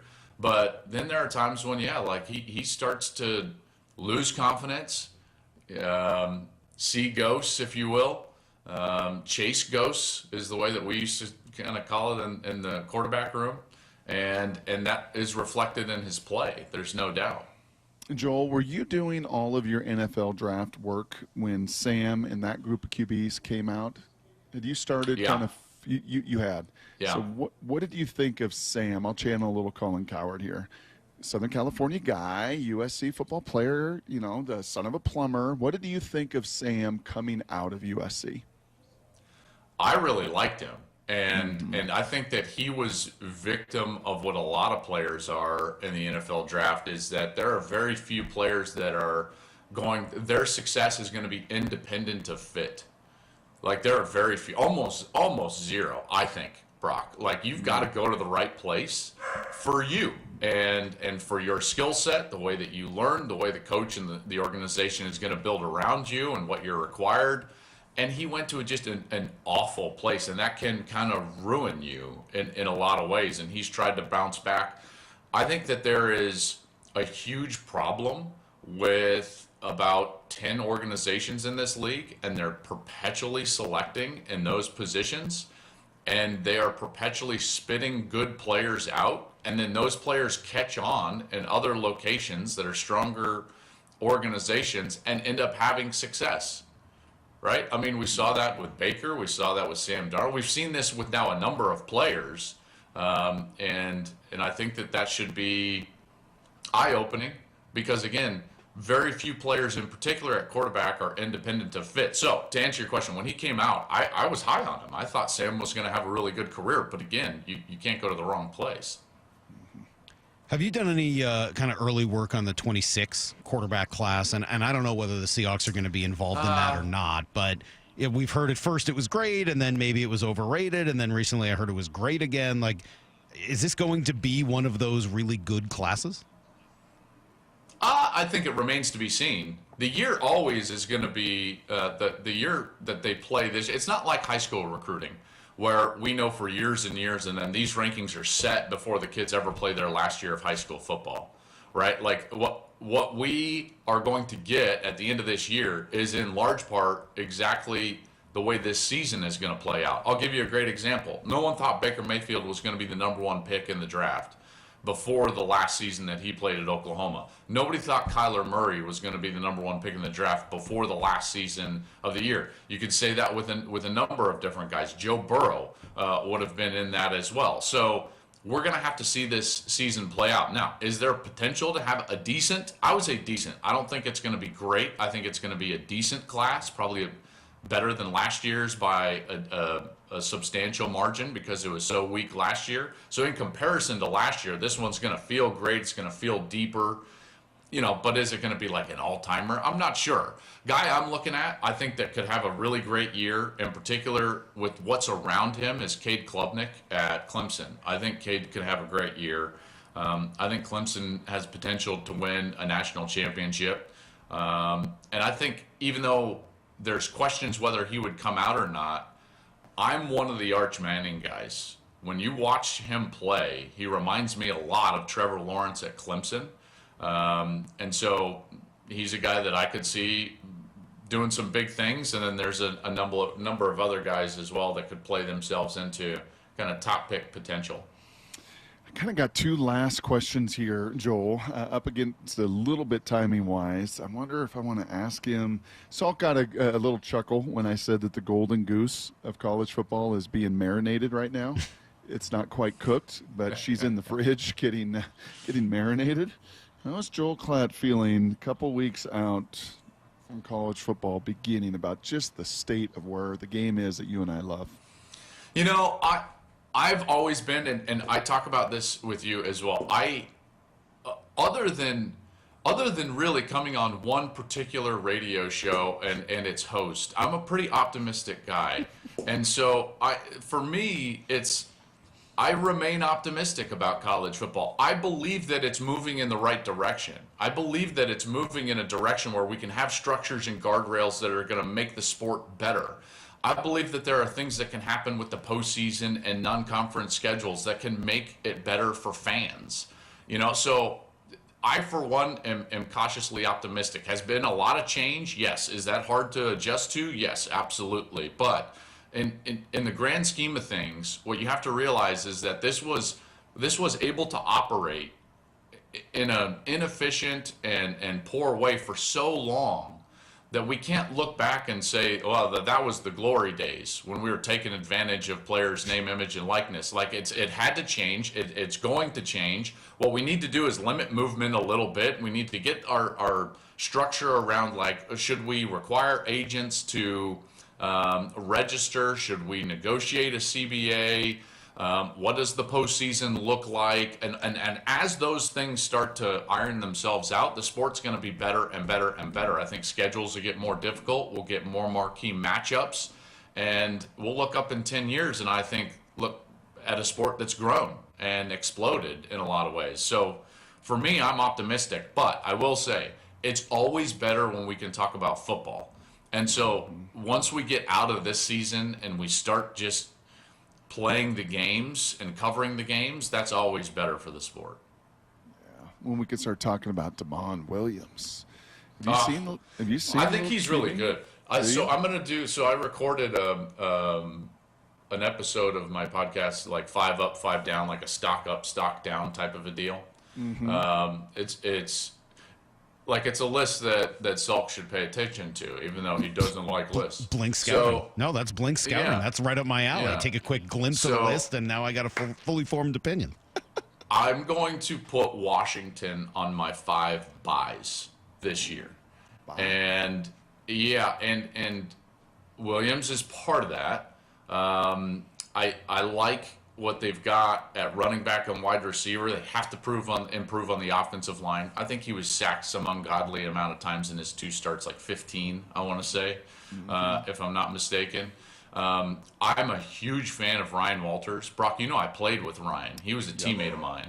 Yep. And I think he got a bad hand at Purdue. Like, they didn't, you and I both know, like, they didn't support him very well. So I like that aspect. I think Fish got some guys to come up from Arizona, Takario Davis, and then they get their toughest games basically for the most part at home. I believe it's like Ohio State's at home, Illinois is at home. There's another one that's at home that's kind of one of their tougher ones, and then their only tough game on the road, I think, is Michigan. So when I look at Washington, they've won 20 straight at home in Husky Stadium. It's the most underrated home field advantage in college football. No one talks about it. One of the great environments in the entire sport. I think Washington could pop. I could see them winning 9 games, potentially 10. And if you get to 10 in the Big Ten, you're talking about being in the conversation for the CFP. So I think Jed's got something going. How do you think you're doing at Royal Portrush this weekend if you're out there? I tend to hit the ball a little bit higher, so I'm not doing well at all. It's not a good course for you. No, it's not a good course. I'm looking at some of these guys. Day one, they're already 11 over. Like, my gosh. That just sounds brutal. Absolutely brutal. I could be 11 over. I could be 11 over after 4 or 5 holes. I mean, I don't need to wait for an entire round to be complete. That doesn't take me long. A couple years ago, I played the qualifier for a U.S. Open, the local U.S. Open qualifier, and made par on 1, hole 2. It's this par 5 dogleg right out of bounds along the left. Just pumped 2 OB right away. And I was like, oh, this is fun. And I took a 12 on the hole. You can't take a mulligan on that? I mean, can you take a mulligan for your shirt? I'd like to. By the way, Adidas. It's on video. Yeah, it's Adidas. We're going Adidas here. So you can blame the good people at Adidas. It's their fault. They made a bad shirt. It has nothing to do with me. No. That is Joel Klatt, top analyst for Fox Sports College Football, and always fun to talk football with him, mostly, except that he makes me nervous. So there you go. Thanks, Joel. We appreciate it. Love it. I appreciate Brock having me on. So have a good day. So much. Appreciate that. There you go. There's Joel Klatt. He was actually nicer than normal today. There wasn't nearly as much to fight about. I don't know. Well, it's the off-season. Is it an off-season thing? Yeah, it's an off-season I didn't really thing. bring a lot of opinion either, so. Isn't it amazing, though? So we talk about this all the time. And I know we got to get to Blue 88, and I'll do it quickly. But we talk about this all the time. It's in sport. It's in life. It's in politics. It's in so many things today that once something is said about you, once a narrative has been written about you, how hard it is to unwrite that script. We saw it for Geno Smith here, right? Because of his years, because of the up and down. No matter what he did while he was a Seahawk, it was like, yeah, he's mid.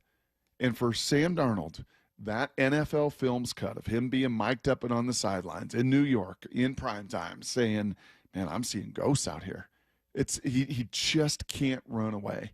It's like Scooby-Doo. Every episode's got ghosts. And for Sam, it's like every optic is viewed, unfortunately, through that narrative. Well, yeah. And that's the way it goes. But I mean, that's the way it goes. You got to disprove the narrative. I mean, like that I mean, for is what it 15 is. weeks. For 15 yeah, weeks. but then for 3 he didn't. I mean, like, unfortunately, that's the way this game works. That's the game. Yeah, I don't know, man. That's just the way this game goes. All right, let's do some Blue 88. This is Brock and Salk's Blue 88. Blue 88! Blue 88!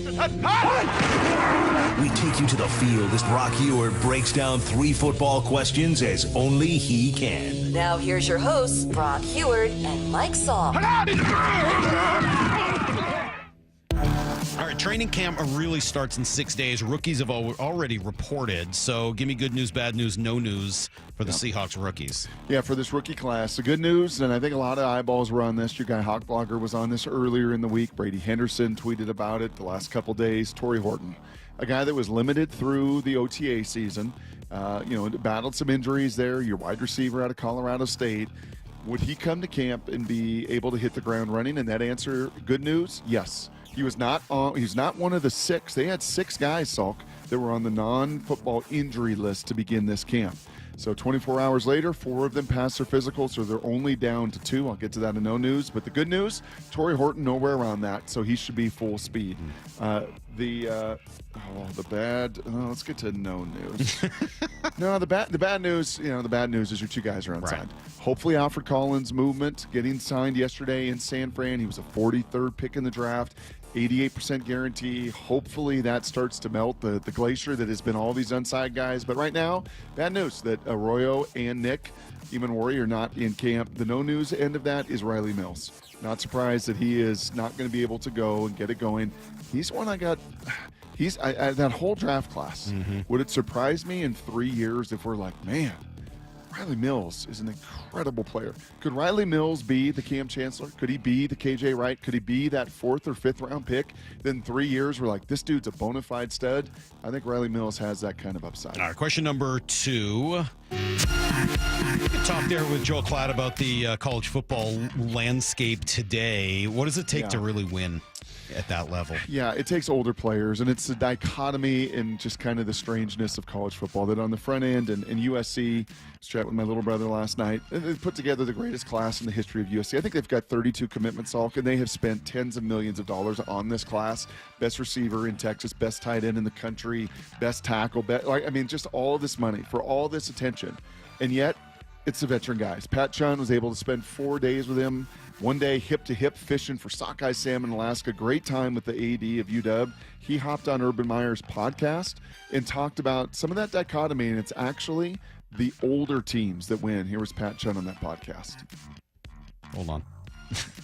Let me cut number 12. Yeah, I'm working on that. Sorry. If you look at the last 4 teams that played for the national championship this last year, Ohio State, Notre Dame, the previous year, Michigan, and us at Washington, I think they were 1 and 2, the oldest teams in college football, because they had retention. Yeah, they went to the portal and got, we would not have got where we went to without Michael Penix, but the core of that team stayed together. They were actually Chris Peterson recruits at the end of the day. So the portal piece is such a critical piece as we talk about player retention, as we talk about recruiting, and then go to the quote-unquote free agent market sometime later in the spring. We got to take a holistic view of what is the calendar and how do we set ourselves up for success in college football. Yeah, it's the same thing as the NFL team. We look at the NFL teams a lot. Who are the teams that win? The teams that can draft and develop and retain their own. We get all excited about all these freshmen. We pay them all these millions of dollars. We get all excited about the portal. But we saw this at Washington. You saw it with Ohio State. We talked about it with G. Scott a lot. the core of that group were all the veteran guys that stuck around. So can Jed Fish draft, develop, and retain his guys? That will be a big part of his story here in Montlake. All right, question number 3. Quickly, I know you watched the quarterback documentary with Titus. What'd you? It's all about adversity, man. It's all about adversity. It's Sam Darnold. It's all about adversity. It's Jared Goff. It's all about adversity. It's Kirk Cousins. It's all about adversity. It's Joe Burrow, Salk, that Dwayne Haskins, I chatted with Pat about this. Urban Meyer picked Dwayne Haskins over Joe Burrow. That was a choice that he made. Felt like he could do a little more. Dwayne Haskins still a first-round pick and unfortunately lost his life. And really, really sad and a really good player. But Joe Burrow, after 2 years at Ohio State, was like, I got to go find another home. And then got beat to heck at LSU his first year there. Very mid-player, mid-team. And then throws 60 touchdowns and is number 1 pick and a top 3 quarterback. How you handle adversity is everything at that position. Good stuff. That is kind of a short version of today's Blue 88, but wanted to make sure we had time for Joel Klatt. And then Joe Buck is actually going to join us here in a little over a half hour, 8:30 today. I know. Pretty good, huh, from Joel. And by the way, let me give a little kudos to our guy. We're going to hear more from him in just a few minutes, Lyle. Lyle had to get Joel set up there. No more today. He's a one-man band back there operating everything. And I got a chance to listen to that, connection with Joel. Yeah, pretty good. Make sure it was a big improvement. Very confident? I wouldn't say very confident. I'd say confident. Okay. Did he say whatever? He did. Did he do the we'll just get you on 30 seconds or whatever? Or did he actually I don't know, say it with his chest out? I think he said it with a little more conviction. All right, well, Lyle's going to be a big part of the next segment here because he went to Atlanta, Brock. He was at the All-Star game, the whole All-Star week, and we want takeaways next on Brock and Salk. The clack of the cleats, the sounds of summer drifting off Lake Washington.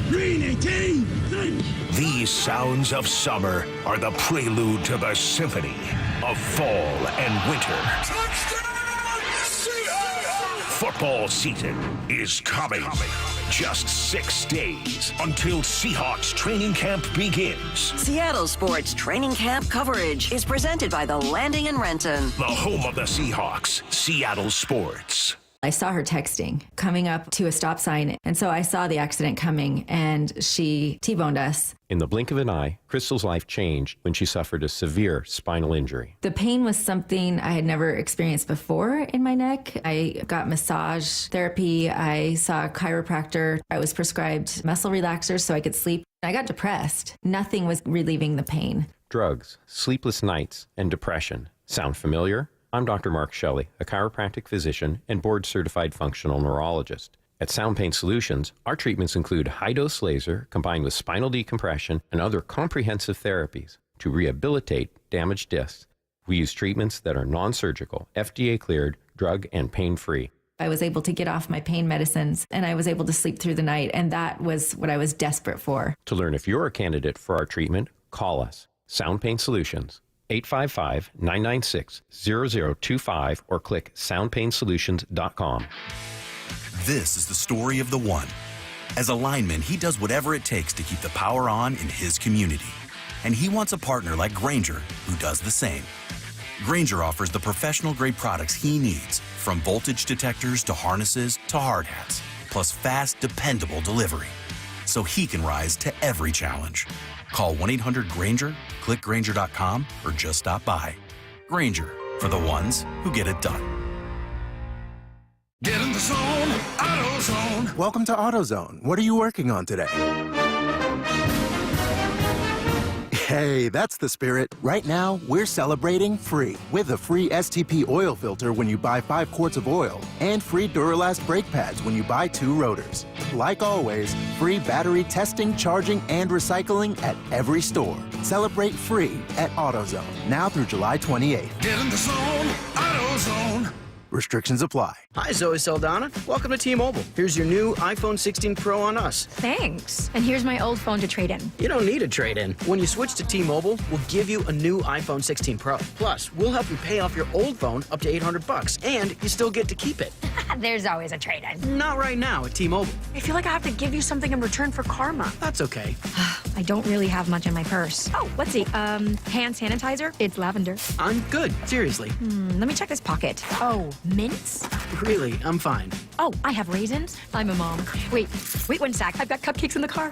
It's our best iPhone offer ever. Switch to T-Mobile. Get a new iPhone 16 Pro with Apple Intelligence on us. No trade-in needed. We'll even pay off your phone up to $800. With 24 monthly bill credits, new line, $100 plus a month on experience beyond finance agreement, $999.99 and qualifying forwarded. For well qualified plus tax and $10 connection charge. Payout via virtual prepaid card. Allow 15 days. Credits end and balance due if you pay off early or cancel. See T-Mobile.com. Hey, Brock Ewart here for my friends at PCF Group, or People Come First Construction Group, and that's exactly what they did when we made the call a couple years ago. We wanted to redo our outdoor space, wanted to add a deck, and outdoor living, a television, and a kitchen. And PCF Group, wow, they more than delivered. And if you're interested in building a stunning outdoor area like we did, I cannot recommend them enough. Reach out before the good weather arrives, and their schedule, well, it's going to fill up. So whether you're looking for a complete outdoor living space or a very specific project like an underdeck ceiling, deck, patio cover, railings, PCF has you covered.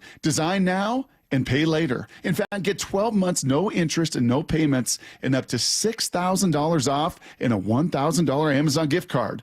Request a complimentary design and estimate consultation at 425-629-8476 or project ideas. Explore photos at pcfgroup.com. That's 425-629-8476. It is that time of year. I cannot wait for the weather to get warm like it is now on consecutive days. That means I can break the motorcycle out, ride to work, ride all over the place, and I love it more than just about anything. But I also know that it's not a matter of if, but when you get in an accident, what are you going to do? Well, I'll tell you, when you're injured in a motorcycle crash, don't settle for firms that say they're motorcycle lawyers. Trust the ones who live it. Law Tigers has been a part of the writing community for nearly 25 years nationwide. They're here 24/7. 365 days a year because writers deserve real support when they need it. Law Tigers is the resource writers can turn to when they are in need. Law Tigers is out at all the events and supporting all clubs and shops. The Law Tigers are always by your side. Your case evaluation is always free. There are no fees until your case settles.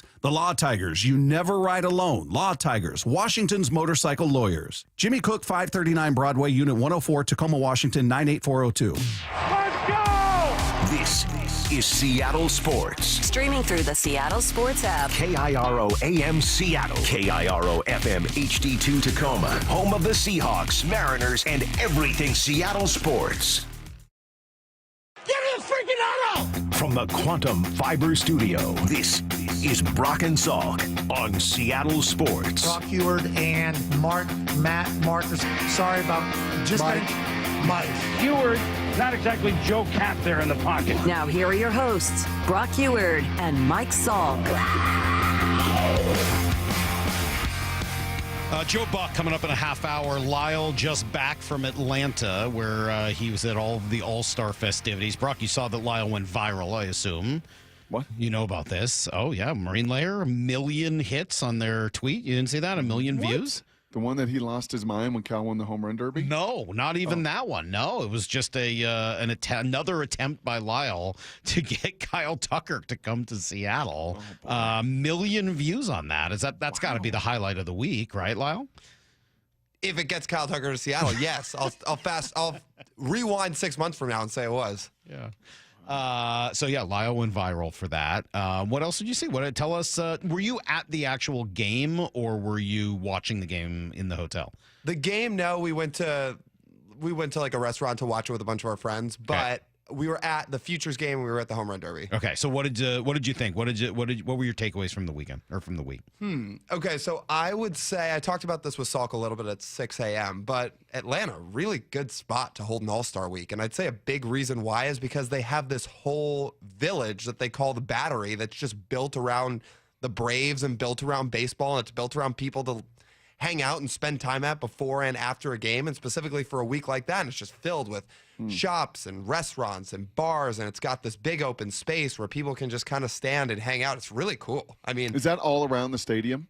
Yeah. So it's not even in Atlanta, the ballpark and all around the stadium. It's in, I think, technically Cobb County. It's not Fulton County. But, when they built that new ballpark and they moved away from Turner Field and they went to Truist Park, they built this whole baseball village around it. It's awesome. It's a really, really cool spot to hang out.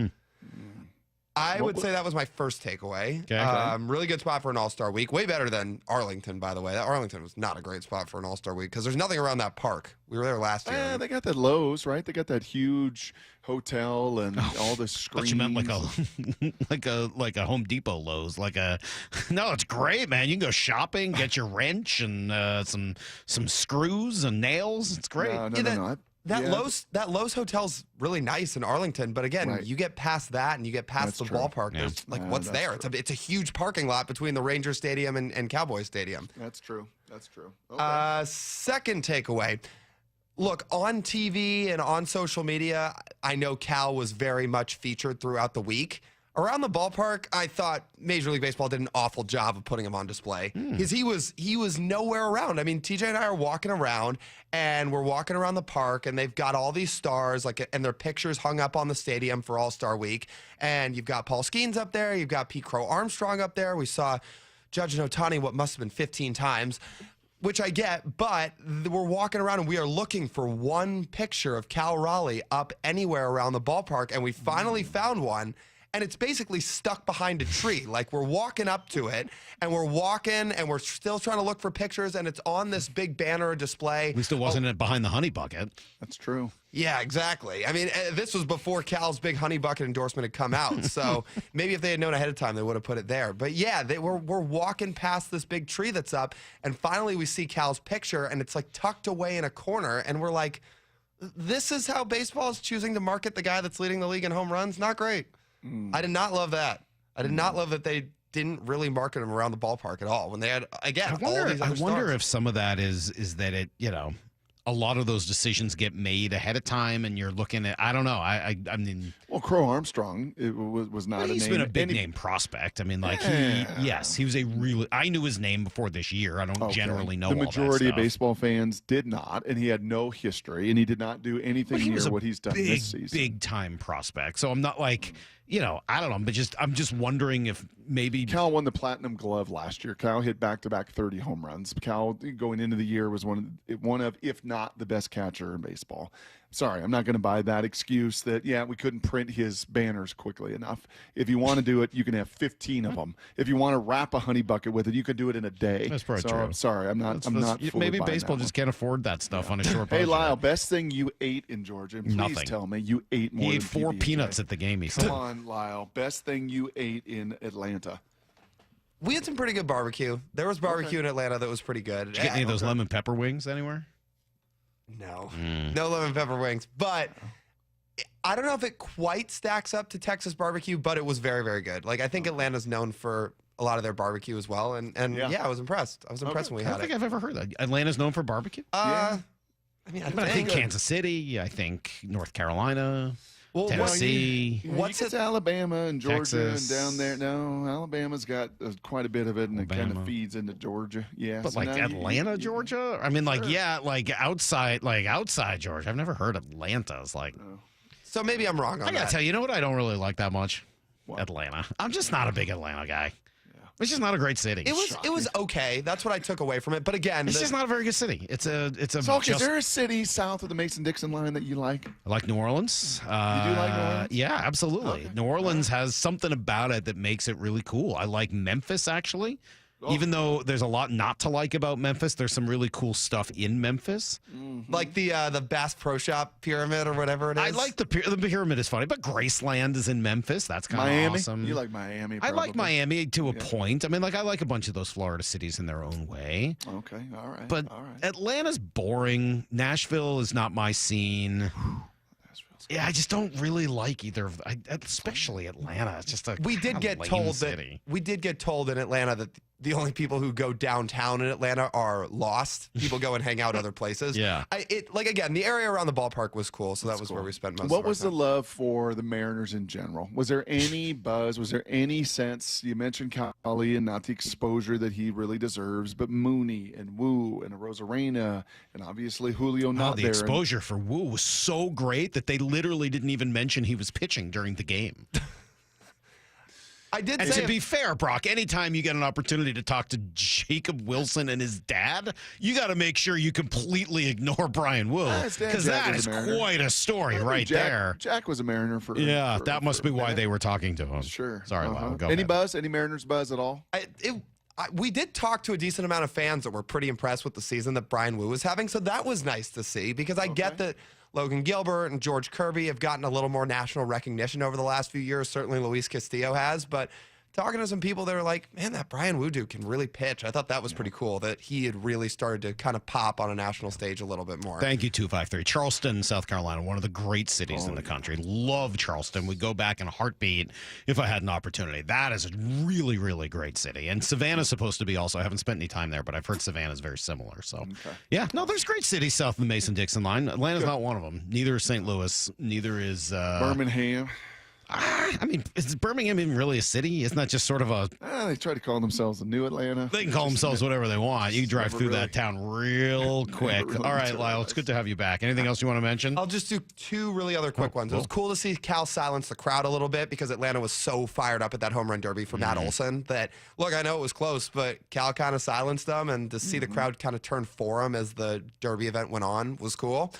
And my last one, I hate to end it on a little bit of a negative note, and I know you guys I don't know if you guys talked about it yesterday, so if you didn't, I'll bring it up here.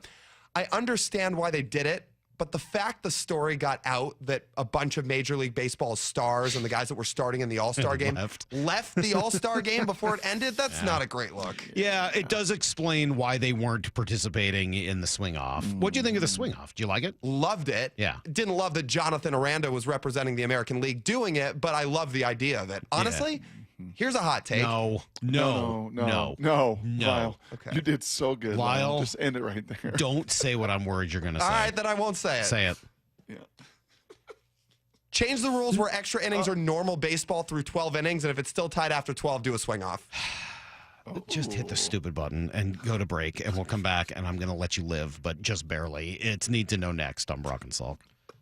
MLB Network insider John Morosi every week with Wyman and Bob. Can they do enough at the trade deadline? They don't have to necessarily be in first place by the end of July, but you need to show the front office that this team is worth adding to. But they need to show you more from guys who are not named Cal Raleigh. I'd be paying very close attention. Emerson, Young, Celestin, to see who potentially could be the one that they move. See the full conversation on the Seattle Sports YouTube page. Endless hours of research, seeking referrals, dozens of calls. Hiring the right attorney can be a challenging process during an already difficult time. JP Pendergast with Pendergast Law explains. In Washington State, Tom, there are thousands of attorneys to choose from. Referrals and online research can be helpful, but discovering the right attorney requires a conversation. It can be hard to identify integrity and authenticity without that interaction. So, what do you recommend? We encourage anyone looking for personal injury representation to call for a free consultation with our team before making a decision simply based on referrals or online research. Accident victims need an attorney that listens, demonstrates honesty, and is genuinely understanding of their unique circumstances. The care, attention, and preparation that our firm provides throughout the case mirrors the effort involved when taking on the insurance companies. Save time and avoid mistakes after an injury. Contact the caring and compassionate team at Pendergast Law. If you or a loved one has been injured in a car accident, call Pendergast Law.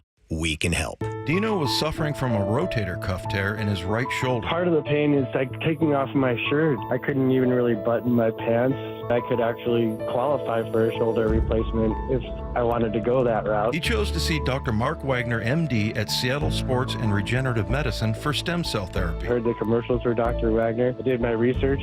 I thought about surgery, but the recovery time was so long. I didn't want to have to be in a sling. I want to be able to retire in a few months, get back to bike riding and playing golf without any pain in my shoulder. Dino knew from experience that stem cell therapy works. Dr. Wagner had already helped him recover from osteoarthritis in his thumb, but he's not done yet. And now 2 years later, I'm having an issue with my left shoulder, so I've got it scheduled, and I'm going to go back to see Dr. Wagner again because it was so successful. Before you choose surgery, consider stem cell therapy with Dr. Mark Wagner, MD, at Seattle Sports and Regenerative Medicine. Schedule your consultation at drmarkwagnermd.com. History, it had the gold rush. Then came the oil boom, the tech boom, but right now it's the Wi-Fi boom, and Xfinity Wi-Fi is booming. Xfinity has everything you need to tap into the Wi-Fi boom with seriously powerful and seriously reliable connection. It's got 99.99% network reliability and incredibly low lag, so your streams are smoother than making a decision on what to stream. And did I mention that you can even connect to hundreds of devices so you, your kids, your parents, your poker group, and whoever else is at home can all experience the Wi-Fi boom with Xfinity. And the Wi-Fi isn't the only thing that's booming. Get the most reliable Wi-Fi and our best in-class equipment for one consistent price for 5 years guaranteed all in. Plus, get unlimited data included and no annual contract, all with the 5-year price guarantee from Xfinity. Visit Xfinity.com, call 1-800-XFINITY, or visit a store today. Restrictions apply, not available in all areas. New residential customers only. Select plans only. Xfinity Gateway with X5 Complete required for unlimited data except in certain areas. Most reliable Wi-Fi based on Open Signal Awards, USA Fixed Broadband Experience Report, August 2024. Actual speeds vary. Bum here, letting you know West Hills Ford, the big Ford store, is celebrating the Ford Summer Sales event with incredible offers, like the 2024 Ford F-150 Super Crew 4-wheel drive, available now through August 1st with $14,982 off MSRP for qualified buyers. West Hills Ford, the big Ford store, just off the Auto Center Way exit, Highway 3, Bremerton, part of the Hazelwood Auto Group.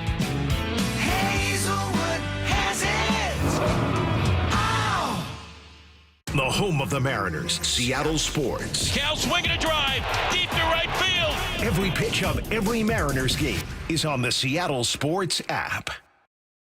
Hey golf fans, Jordan Babineau here. Get ready for an unforgettable weekend at the 2025 Boeing Classic. Come see Masters champions and Hall of Fame golfers battle it out at the club at Snoqualmie Ridge, August 8th through the 10th. Bring the whole family and check out Seahawks Village, packed with fun for all ages. Plus, celebrate 20 years of the Boeing Classic, supporting the Benaroya Research Institute at Virginia Mason Franciscan Health. It's more than just golf. It's an experience you won't want to miss. August 8th through the 10th. Tickets start at just $20 and kids get in free. Visit BlowingClassic.com for more.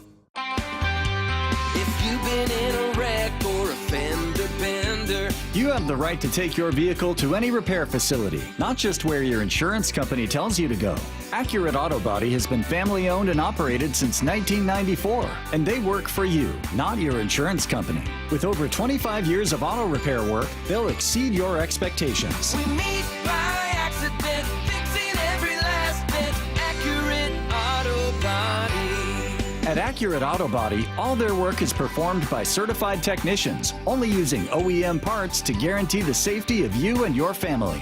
For the best in auto body collision repair and customer service, give them a call at 425-883-2450 or AccurateAutoBodyWA.com.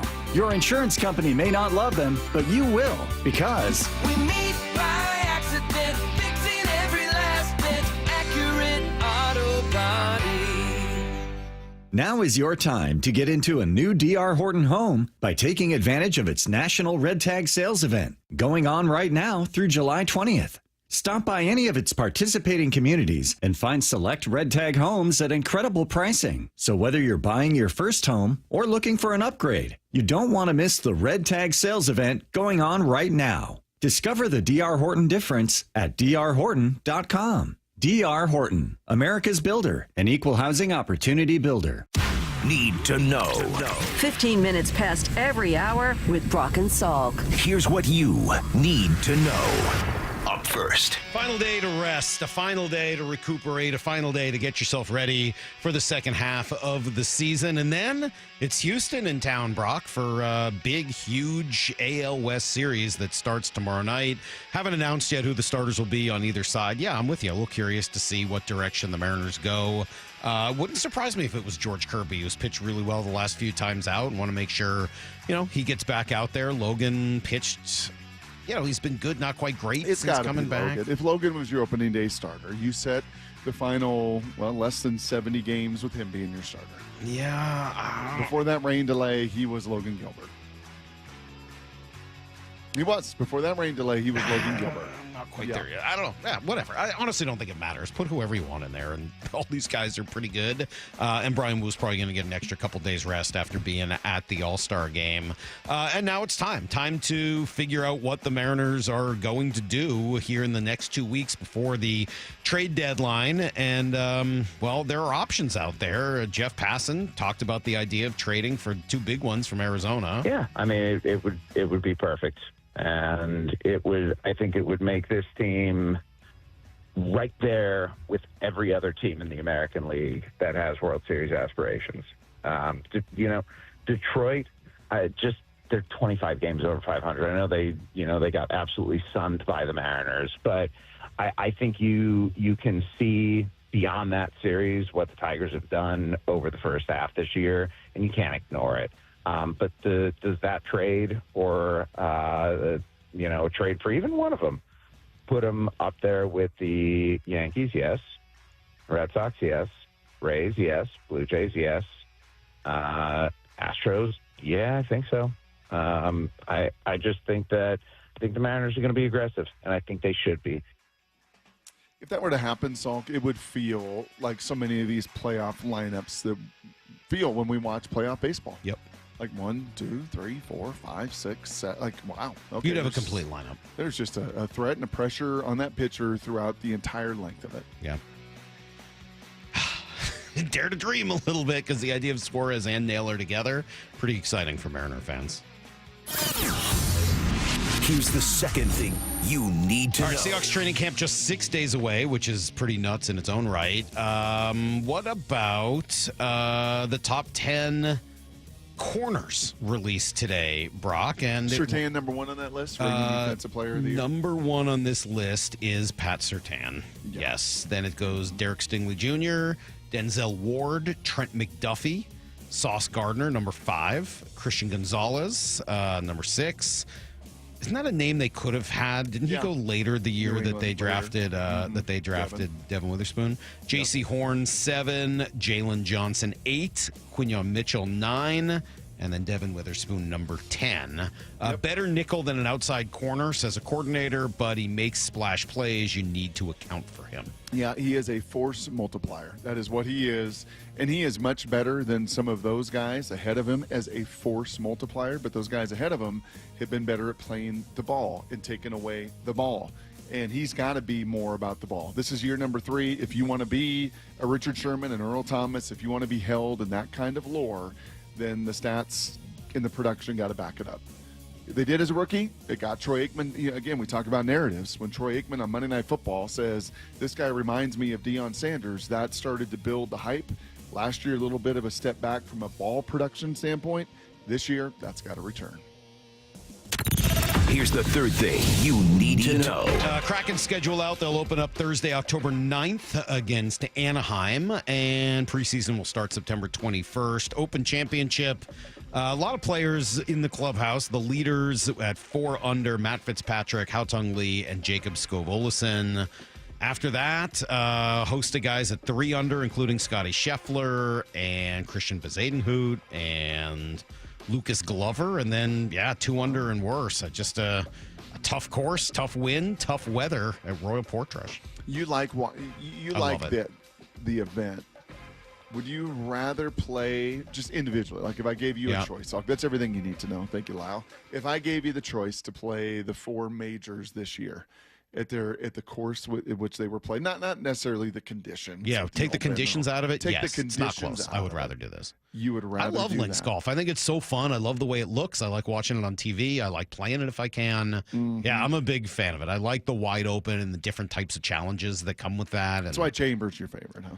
I mean, and home course is kind of a similar deal. And I do kind of prefer that to like a Sahali where it's just straight, narrow, down the middle, kind of the same thing each time. Not a knock on Sahali. It's beautiful. I mean, you have to be much better than I am to do that. Yeah, it's a matchup. It's about, like Joel Klatt said, I like the creativity. Fit. Styles make fights. Yeah, it's about fit. Styles make fights, bro. Salk's not one that you can drop on any golf course. It's going to be a fit. It's got to be the right fit. Well, I've been thinking a lot about the ABS system and the automated balls and strikes and the challenge system. And two things jump out to me watching it again. I don't hate it. So let me start there. I don't hate it. I like the idea of only a couple of challenges, and it's not offensive to me.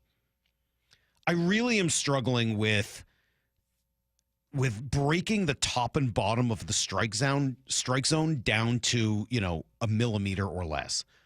That feels hard to me. If the strike zone was considered to be 2 feet or 1.5 feet above the ground to 5 feet above the ground, be like, yeah, all right, I get that. You can measure that to within, to an exact number. But when the strike zone is the knees to the shoulders, the idea that we know exactly where that is, I don't know. It just doesn't work for me. Well, maybe they'll make some adjustments over time, but again, I still like that to the alternative. I think it's more about, for me, that it's going to be the same for everybody, rather than having CB Buckner ring people up on a call it foot off the plate. All right, so what if they did this? And this was sort of the second thing. What if they said, all right, you can challenge, but the ball's got to be all the way in or all the way out? Sure, if they make some... Would you be okay with that? Yeah, if they make some... it ticked the strike zone. It ticked the edge. It ticked just above the knee, but it was called a ball, and it wasn't an egregiously bad call. It's an iffy call. It's in between. I'm with you. When the ball goes down the middle and they call it a ball, that's dumb. And if it's a full ball inside and they call then change that. But I don't know, the idea that we know within a fraction... It doesn't feel right to me. It just doesn't feel like the game of baseball. All right, so make some rule where it's the same for everybody. Again, if a certain amount of the baseball is in the strike zone, it's a strike. If it's not, it's not.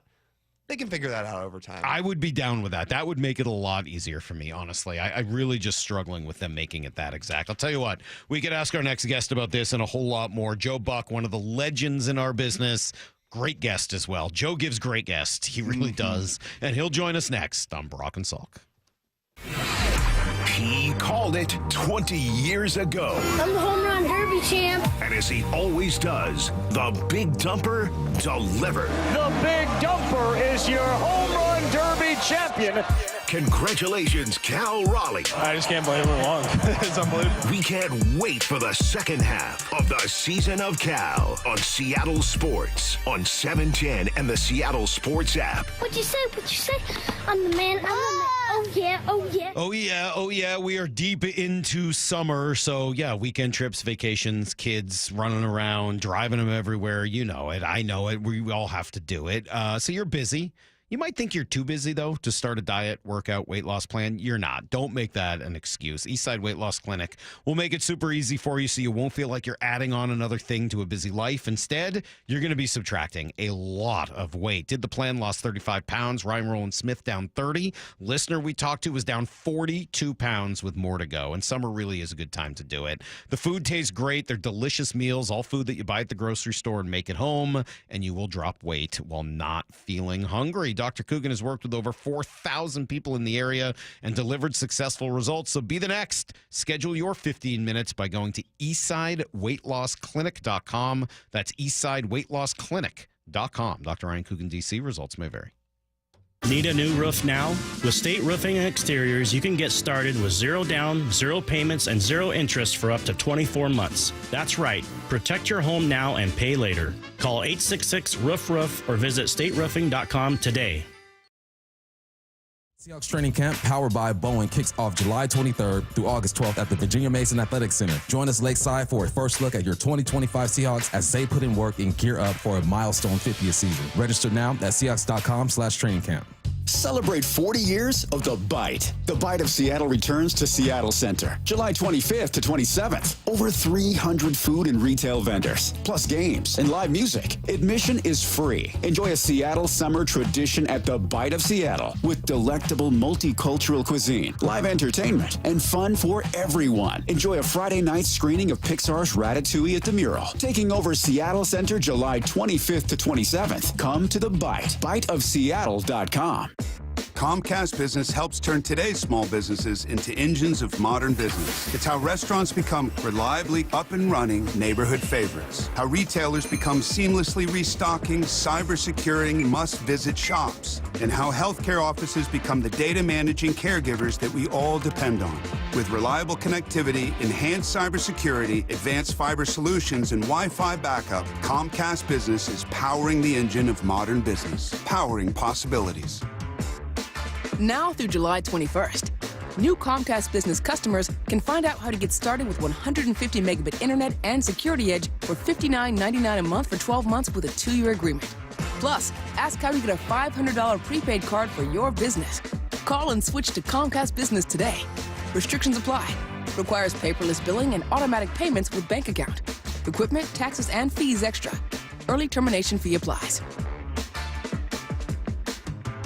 I'm attorney Rob Iddens, proud Marine Corps veteran and owner of Warrior Injury Law. We help all types of injury victims, like Ann, who broke her leg in a trip and fall accident. I had broken my femur and I was in horrific pain. We chose Iddens because they had a good reputation. I wasn't just a name, I was a person, and that makes a big difference. I'm just grateful that we had the settlement for my care. I'm very pleased. If you've been injured, call us at 253-WARRIOR. Warrior Injury Law. Battle tested. The home of the Mariners. Left off to center. It is on its way. Julio, 2-run home run. Hear every pitch on 710 and the Seattle Sports app. This is for all you guys on Viagra. ED pills are no longer needed. The brutal side effects like 4-hour headaches, blurred vision, and that flush feeling can all be put behind you with our treatment. Here at West Coast Men's Health, we have a better approach to ED. Acoustic wave therapy creates blood flow circulation by safely removing the plaque in your arteries and restoring function naturally. Guys, let me be clear. Pills will never fix your problem. Our equipment is the latest technology, and our medical staff is the best in the industry. So give West Coast Men's Health a call today. Speak with our clinic manager. Ask him any question you like, how it works, the science behind it, and even the cost. If you suffer from ED or Peyronie's disease, give West Coast Men's Health a call today. It's not just about better health, it's about a better life. With clinics in Redmond and Tacoma, call 206-519-6541. That's 206-519-6541. Online at westcoastmenshealth.com. Hey, are aches, injuries, or everyday pain slowing you down? Well, it is time to move better, feel stronger, and get back to doing what you love. IRG Physical and Hand Therapy is now accepting new patients, and no referral is needed. Their expert team offers personalized hands-on care to help you recover faster and stay pain-free longer. Shannon, what is it like to see new patients walk through your doors? Brock, it's wonderful. You know why? It's because it's an opportunity for us at IRG to make a difference in someone's lives. It's so important that when people come in, they experience engagement, coaching, teaching. We build relationships with our patients, and we want to make it easy. We all know that healthcare has a lot of what I call minutia in it. We have a concierge call center. When you call, we're going to check your authorization, verification, certification, justification. We're going to find out everything we need to know about your insurance, and we're going to make it easy for you because we want you focusing on getting better. And all you got to do is head over to irgpt.com to find the clinic nearest you. irgpt.com. From the Quantum Fiber Studio, you're listening to Brock and Salk. Weekdays 6 to 10 on Seattle Sports and 97.3 FM HD2. I love every time we get to do things like this, Brock, and thanks for making this happen today. Love getting the chance to talk to Joe Buck, now of ESPN. It's been a while now. It's weird. I still have to take a second and remember that Joe's now an ESPN guy. Good morning, Joe. How are you? So do I. You're not the only one. Well, it's funny, like tuning into the All-Star game the other night, there was a moment where I was like, oh, cool, I'm going to watch Joe. And then took me, that's not Joe. That's Joe Davis. Joe was there. That's Joe Davis. And he does a really good job, but I kind of missed you there. I miss hearing your voice on baseball games. I wish you were doing more of it. Thank you. Joe's great. And I'm proud of him. He sent me a shot when he took my spot. That's not my spot. When he took the spot and I left, we talked more about doing the All-Star game really than any of it. I mean, he's a guy that filled in and took over for Vince Scully, so he can handle this with no problem. But I gave him my gigantic scorebook that I had made at Kinko's for the All-Star game. I had a specific All-Star game scorebook because there's so many players, so many people, so many stories. And I said, I want you to have it. So the other night, right before first pitch, I got a picture from him of my scorebook on his desk and his kind of prep notes on it, and then the pitcher's mound in the distance. It was really nice. Hey, I know Brock's we're going to do a lot of football stuff today, but just because a couple minutes of baseball at the beginning, Well, Brock was out earlier this week. I got two really cool experiences. Talked to Johnny Bench on Monday and then Jim Abbott on Tuesday. So two people that were like very influential to me between watching the Baseball Bunch as a kid and then eventually. Oh my God, yeah. Right, and he sang the theme, which was that was quite the interview piece for me. That was quite a moment. Have you Hey Bunch. Yeah. Have you spent any time around him? I have, but it's usually been around golf. I didn't cover him. I missed that part of it. But I was around him, with my dad when I was a kid, and then I've seen him at a couple of golf courses. You just don't get any better than Johnny Bench, and I have the same experience. I mean, not just Johnny Bench, but Tommy Lasorda is the dugout wizard, and it was a great show. I've talked to many production companies over the past 25 years that have tried to revive that show. It was a great way to learn the game. It's kind of what my buddy Coach Ballgame is doing, and he's got a really big online presence. But that show was a big part of my childhood, and I think I learned things from that show that I probably wasn't even aware of that I took forward with me. And I think why we had Johnny on is A, he was very complimentary of our big dumper, Cal Raleigh, before he even came on with us. And then B, when he did, holy smokes, man, he just could not stop raving about everything that Cal Raleigh is. When you see as a baseball guy, Joe, what he has done in this first half, what he did in the home run derby, what he did even in the All-Star game, what jumps out to Joe Buck? I mean, just in total admiration and in awe. It's like Ohtani, the last All-Star game I did was 2021, the one in Denver, and I got to meet Ohtani before the game. They were nice enough, and specifically he was nice enough to come into a back room because I'd never met him. And I think he started the game on the mound. He did pitch, and it was during a time when he was pitching and hitting and then just went off in the home run derby. He had every reason to duck that. I think he gets kind of the responsibility of it, and I think Cal's kind of the same way. That when I met Ohtani, and I've never met Cal, I've been around athletes my whole life, and when I met him, Ohtani, I was kind of in awe. And he walked out of the room, and I was like, my God, what a great guy, and somebody who really you can tell was raised right and had every reason to be surly and tired and was not. And I get that sense with Cal. I mean, to play that position and to have that kind of raw power and to do the home run derby and then catch and then go into a second half. I mean, it's Herculean. And I don't think any of us can appreciate the kind of the toll on his body that must be going on. And yet he seems to smile right through it all and embrace his nickname, which is one of the most unique nicknames I've ever heard of. Do you think he can sustain it? It's going to be hard. I mean, it may be within a season, a couple. That would be a better question for Johnny to answer, somebody who's sat back there and knows what that takes. But I worked for 18 years with Tim McCarver, and he was always in awe of catchers. By the end of the year, he's like, you can't feel your hands. You need your hands to hit. And so when you're getting foul tips or you're catching guys are throwing 98, it hurts your left hand, and then you get foul tips off your right hand. And over the course of 162 games, however many he's going to end up playing, your hands take a beating. And that's really what always stood out to me from Tim talking about it is the hands element of it. Yeah, the legs for sure, but he's obviously built for that physically. But it's what's connected to the bat that takes a beating during the course of the season. So it's going to be hard, over the course of time. So a guy like Craig Biggio, was such a great hitter and eventually got out from behind the plate because he's just too valuable as a hitter.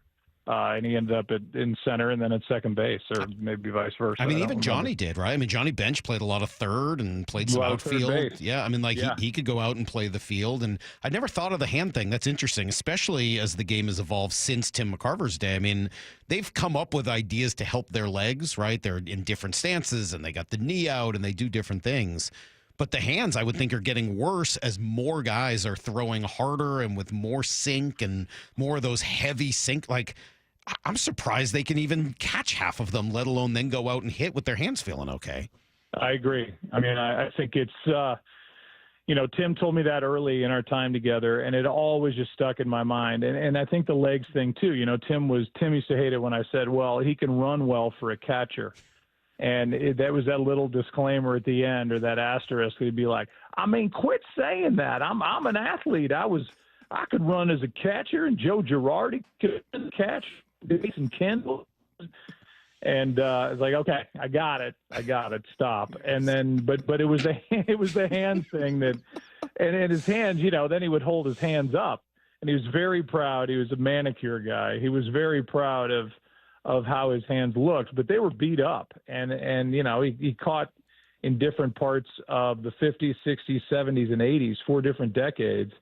And, when you're, buttoning the collar of your shirt for a tie, it probably didn't come as easily to him later in life as it should have.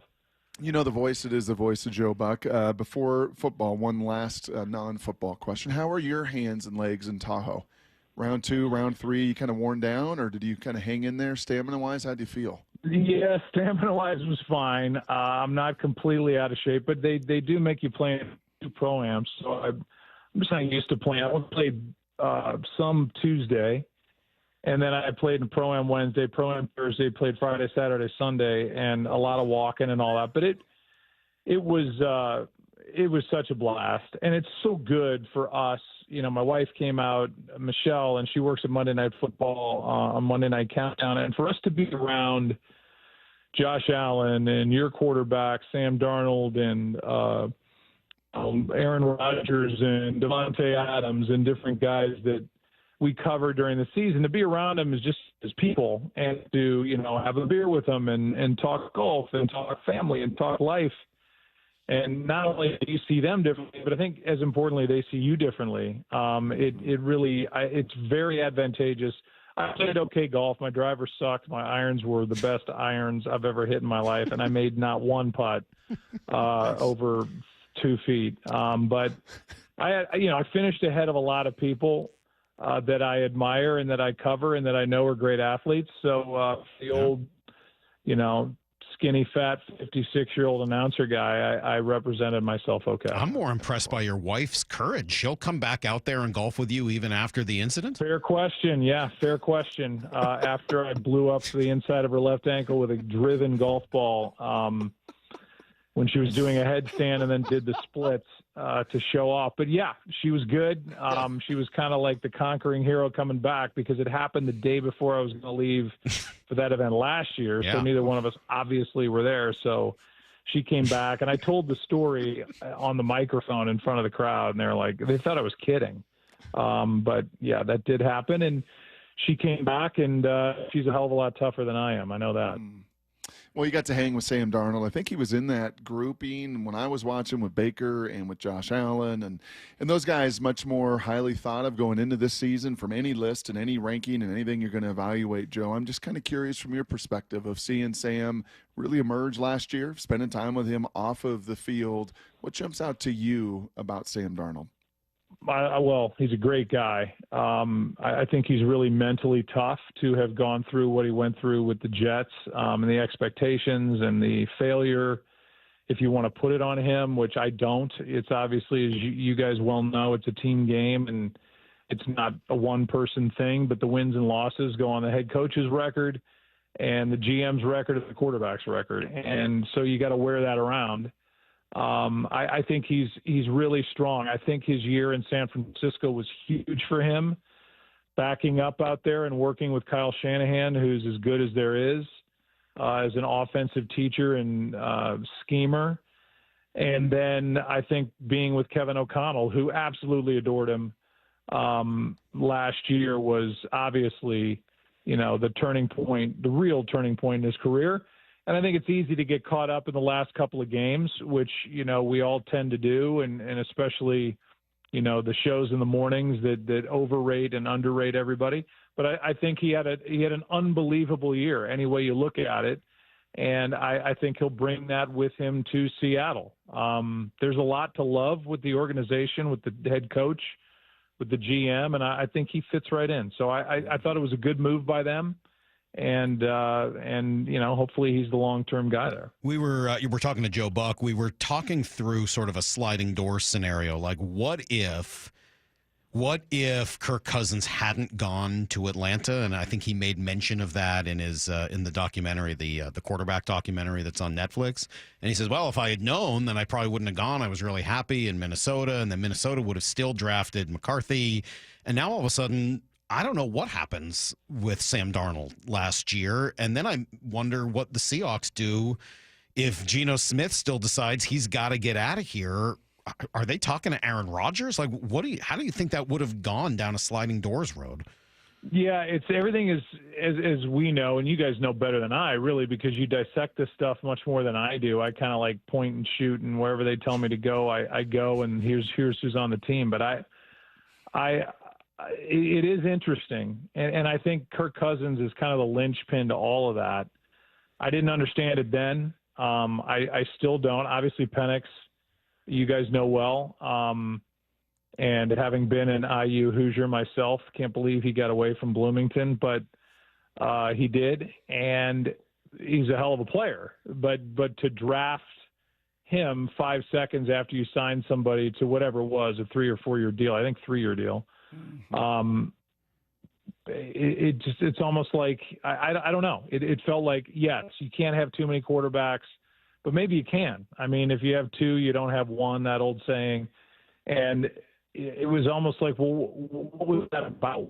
Why bother with that? And if I were the Steelers or, one of these teams that's the Giants, I mean, I would have tried to unload this past offseason to get Kirk Cousins, because I think he's a little bit longer term of an answer, I don't know, than the guys they currently have. It seems one and done for Aaron in Pittsburgh. He's kind of hinted around at that.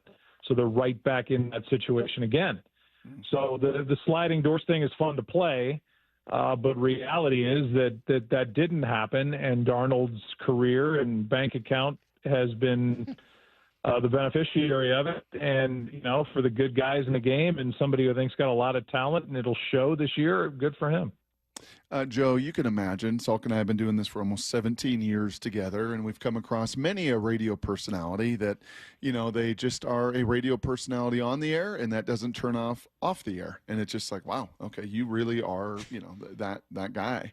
Hanging out with those guys off the course, off the football field, right? The Sams, the Joshes, the Kelseys. Do those guys, when you talk to them, is it still all about ball? Or are they able to kind of get beyond football and be a little more, I don't know, we used to say humanize than analyze at ESPN. When you get those guys off the field, off the course, what are they like? There's not one conversation about any of that. About football. I would be embarrassed for myself if that's all I could talk to them about. It's Baker and his wife and my wife, knowing both of them, on a different level, and having done a feature on Baker and, seeing these guys as people. Yeah, I mean, I think we all kind of are drawn there because we love golf.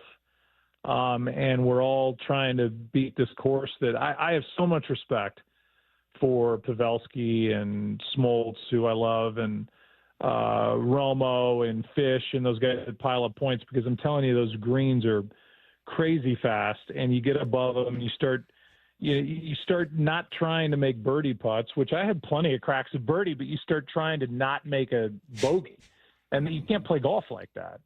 And that's just inexperience and lack of talent. But I think we're all there trying to do the same thing. And so, you talk to the hockey guys, TJ Oshie, who played here in St. Louis, or Matthew Tkachuk, who's from St. Louis. There's a lot of ties that bind. I think that kind of makes it fun to be around them. Now, when the season starts and we're there week one and I'm talking to J.J. McCarthy or Caleb Williams, it's going to be pretty much all about football. But when I'm out there, these are interesting people that I admire, and, ask questions of me about broadcasting or about Michelle's ankle or kids or whatever it might be.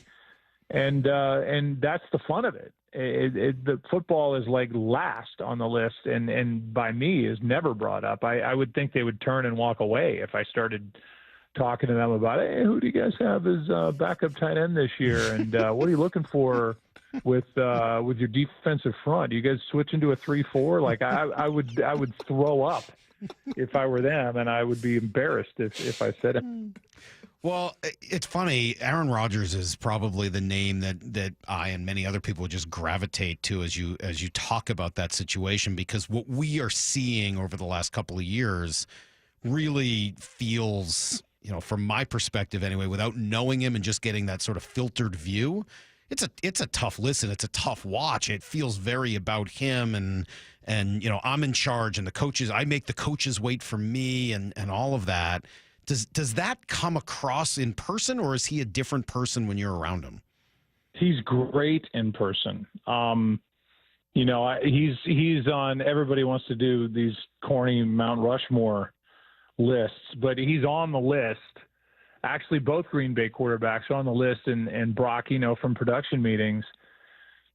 I think the smart ones use production meetings not only to kind of tell you what's going on, but maybe kind of win the jury over a little bit. And he's phenomenal. Like, he tells you everything. And I think he's learned over the years that he can trust us. Brett Favre was the other one like that. I mean, it was like by the end, it's like, Brett, we got to go. We got dinner. Like, stop talking. And Aaron is just that way. He's very funny. He's very smart. He and I both guest hosted Jeopardy, so we have that in common. I love talking to him because it's a different conversation than we would have with other quarterbacks, and I think he's very well aware of his perception, the perception of him. I think he's at times calculated. I think he doesn't say anything that he hasn't thought out. I think he's got an agenda. You can like it or not like it, but I think, I find him fascinating for many different reasons. I don't always agree with everything. In fact, I don't agree with a lot of it. But I think he's at least at a point in his life where he's going to say how he feels. If you like him, great. If you don't, he doesn't care. And I believe that. He's like Barkley in that way. Barkley legitimately doesn't care what anybody thinks of him. And consequently, everybody loves him because you can see that. And everybody else is so protected. It's like Rory McIlroy in golf. A lot of guys won't say what he says because then you got to answer for it for the next 2 months, or you got to hear about it online, or you're a baby or whatever. You're a whiner, but everybody's got an opinion. He's earned it. He's been in there. He's done it. And I think that applies to Aaron and Barkley and everybody on the list. You don't have to love him, but I think he's more interesting than most. Hey, Joe, last question for me, and thank you, as always, for taking so much time with us, especially in the off season. And you'll have your Fox seminar here in a couple weeks, or excuse me, ESPN. ESPN, yeah, you'll have your Brock. ESPN at I don't know if you guys. We don't even have one, I don't think.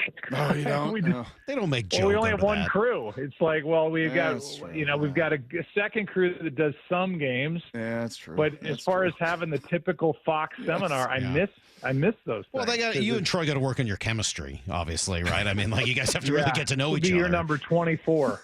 Wow. Yeah. Well, I'm just looking at the schedule, and as you kind of shift into a little football mode, I'm just kind of curious, from your 24 years with Troy and all your years in the booth, biggest step year 1 to year 2 with these head coaches. Mike McDonald last year, you started the segment saying, hey, man, I really liked John. I really liked that organization. Just about every national voice does. Like, year 1 to year 2, if these head coaches take that stride, and if Mike's going to take that step here, what are some of the key ingredients over time that you've witnessed with that? I just think it's comfort. I think you don't know until you know, and you don't know all that's brought in to a head coach and all that's on their plate with media responsibilities, with running a team, with, that's going to be the situation in Chicago too, with, somebody who's running offense. And I talked to Jared Goff, and it's like, okay, I'm anxious to see how he is in front of the whole team. I'm anxious to see if you don't put up 45 points, but you win a game, what the mood's like and what the message is like. And I think that applies to Mike or anybody. You know, you all of a sudden you go from worrying about defense to worrying about an entire organization, let alone offense and defense. So I think there's going to be a familiarity, a comfort factor that will let him bloom and blossom even more. I think he's really smart. I think he's in charge. I think guys respect him because they can tell how hard he works. Yeah. Hold on. I think he advises things defensively that players excited. Sean did that and has always done that offensively. Those offensive, Darren Sproles, I'm sure used to go to bed knowing that he was up, devising ways to get him open, and Drew Brees the same way. And I think that's what Mike does defensively, and now it's got to apply to the whole team. So they'll get things ironed out, and it's a process which is boring to talk about, but it's real. You have to get comfortable. And you look at Conan O'Brien, look at Jimmy Fallon, the first weeks of their late night shows, and then compare it to where they were in year two. It's comfort and being able, when you're comfortable, then you can be at your best. When you're prepared and you feel like you're not scrambling to get to the next, whatever it is, press conference or meeting or film session, whatever it is, I think then you can show who you really are. And I think that's what'll come in year two and would for anybody in any walk of life, whether they're a head coach or they're a CPA. Well, I wonder if some of those talk show hosts are on your mind because of what you're doing next week. How cool is this? Do you even know this, Brock? Oh, yeah. You know what Joe's doing next week? Good Morning America, July 23rd, 24th, and 25th. Yes. How about that? What's the excitement level? What's the nerve? Where are the nerves at? I'm excited. I think the nerves are not there because I'm not looking for a job. I think a lot of people go there and they go, well, if I knock this out of the park, they're going to be calling me to be the next host of, and they don't want me, I'm sure, and it just wouldn't fit into my life. So to be able to go there and have fun, and Michael's going to be on the set, and he'll be there all 3 days, which is great because I consider him a really good friend, and Robin Roberts is absolutely amazing. And getting, I don't know if George is going to be there or not, but I think I'm sitting in that chair. So hopefully nothing serious breaks out because then we're really screwed. But I'm going to have fun with it. And I'm really not nervous about it yet. I'm sure I will be when the lights come on, but it's about kind of being yourself and showing your personality and having fun that way instead of getting X's and O's right and scores and touchdowns and home runs and all that other stuff. So it'll be a challenge, but it'll be fun. Well, I love that part of the Joe Buck evolution over your career and getting to know more about who you are, not just from having you on the show over the years, but seeing you on and hearing you on all the other shows and Dan Patrick or Howard Stern or wherever else. It's been really cool getting to know who you are. And thanks for spending so much time with us. We really do appreciate it. No, I love talking to you guys. So anytime, I appreciate it. It's good to hear you. All right, there you go. There is Joe Buck, Brock, now of ESPN. Don't screw that up. Yeah. He's now of ESPN and soon to be hosting Good Morning America next week for 3 straight days. By the Pretty way, cool. did you see the clip 2 weeks ago where he was golfing with his kids and Jim Nance and Jim Nance's kids? Yes. They were at Dorado, I believe. They're in Cabo, and Jim Nance does a hello, friends. Yeah. And introduces the kids. Like, is that not the greatest? Jim will do that. If you run into Jim at a golf course, like I've seen lots of people who've gotten Jim to announce, and he'll crush you too when you totally screw it up, which is just great. All right. He did say something there about defense, Brock, that leads me to a conversation I had with Brian Nemhauser on Monday, and something I got to ask you about next on Brock and Salk.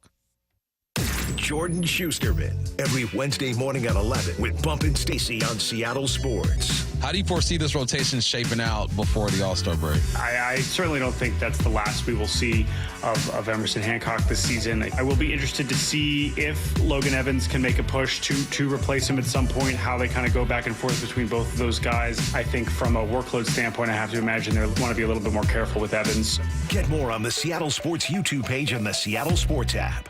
It is that time of year. I cannot wait for the weather to get warm like it is now on consecutive days. That means I can break the motorcycle out, ride to work, ride all over the place, and I love it more than just about anything. But I also know that it's not a matter of if, but when you get in an accident, what are you going to do? Well, I'll tell you, when you're injured in a motorcycle crash, don't settle for firms that say they're motorcycle lawyers. Trust the ones who live it. Law Tigers has been a part of the writing community for nearly 25 years nationwide. They are here 24/7, 365 days a year because writers deserve real support when they need it. Law Tigers is the resource writers can turn to when they are in need. Law Tigers is out at all the events and supporting all clubs and shops. The Law Tigers are always by your side. Your case evaluation is always free. There are no fees until your case settles. The Law Tigers, you never ride alone. Law Tigers, Washington's motorcycle lawyers. Jimmy Cook, 539 Broadway, Unit 104, Tacoma, Washington, 98402. Being the new kid in high school is hard. I didn't know if I would be accepted or if I'd fit in, because being known is key to who we are. Hi, I'm Peyton Seal. When I first came to King's Schools, I knew something was different. My teachers cared about me. I have community. I'm learning who God called me to be. Sign up for a tour today, and if you enroll, just mention this ad and pay no application fee. Visit joinkings.org for more info. That's joinkings.org. Building resilient disciples of Christ through Christian education for 75 years. The biggest scuba sale in America starts next Thursday at Underwater Sports in North Seattle. Clearance prices on masks, regulators, computers, fins, tanks, BCs, free photo and video seminars, free fitting and incredible savings on a custom fit dry suit. Big savings on beginner, advanced, and specialty classes. Underwater Sports' 47th Annual Divers Fair starts next Thursday at the North Seattle Underwater Sports Store. Don't miss the biggest scuba sale in America. What is that sound? Ugh, that sounds like a plumbing sound. Luckily, there's a company that fixes all the plumbing sounds across Puget Sound. That's All Sound Plumbing. Puget Sound's plumbing experts. Have a sound? Visit allsoundplumbing.com. Guys, did you know your testosterone affects everything in your system, including how you feel and perform every day? Right now, Revive Men's Health Seattle will check your testosterone for free. Knowing your T levels is the first step in understanding if you have low T. Your testosterone level impacts your energy, libido, sleep, weight, hair loss, mood, and even ED.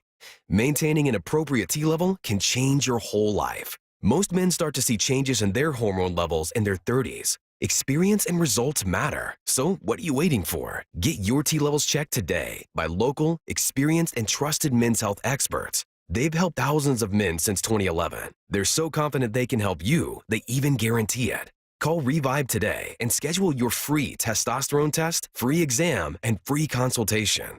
Call Revive Men's Health at 206-529-1111. That's 206-529-1111. Or visit ReviveMen'sHealth.com. Bump letting you know the Employee Pricing Plus event is on at West Hills Chrysler Jeep Dodge Ram. Get the 2025 Ram 2500 for $9,000 off MSRP. Subject to credit approval. Offer ends July 31st. West Hills Chrysler Jeep Dodge Ram, part of the Hazelwood Auto Group.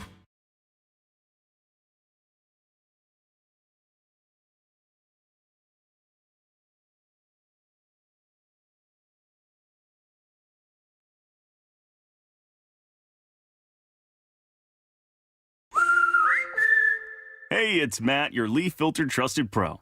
Gutters are an often neglected part of the home. They're also one of the most important. Clogged, overflowing gutters can cause serious problems like foundation damage or basement flooding, which can cost thousands of dollars to fix. Let's face it, cleaning gutters yourself is not only a hassle, it can be dangerous. But when you get Leaf Filter, you'll never have to worry about cleaning clogged gutters again.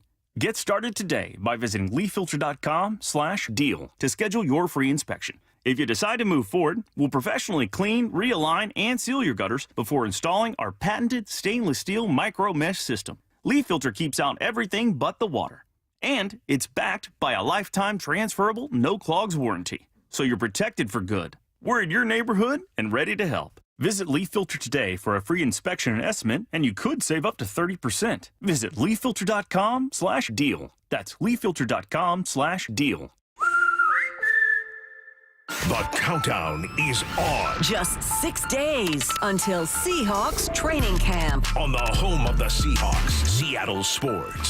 710 KIRO AM Seattle and KIRO FM HD2 Tacoma. Get the freaking auto! From the Quantum Fiber Studio, this is Brock and Salk on Seattle Sports. Brock Ewert is my hero. Jay Buhner just punched me in the kidney. We're going to excuse you on the interview. Don't really work that way, Sherm. This is a show that has my name on it. It kind of does, though. Now here are your hosts, Brock Ewert and Mike Salk. Hello! So last week, Brock, I had Brian Nemhauser, Hawk Blogger, in, which was great. Or not even last week, earlier this week. It was just Monday. Feels like last week. I know, it's been a long week. Trust me. Everybody was out for a couple days, and then Lyle came back today, and Maura's coming back tomorrow from her vacation, which is great. Looking forward to having Maura back, but it's anyway, it was Monday. And I was asking him the same question I was thinking of getting to with Joe Buck, but with just so much in there, which is essentially why is the national media so down on the Seahawks? Like, I get that they don't quite see them, and I think Joel Klatt spoke to some of that.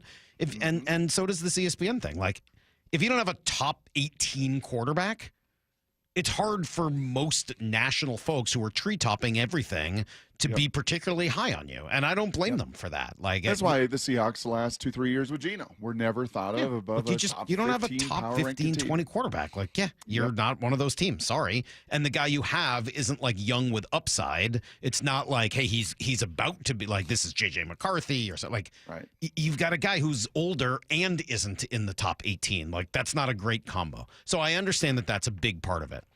But he made a different point that I think is relevant, and I thought I would ask you about it, which is essentially national folks can't give enough credit to defense.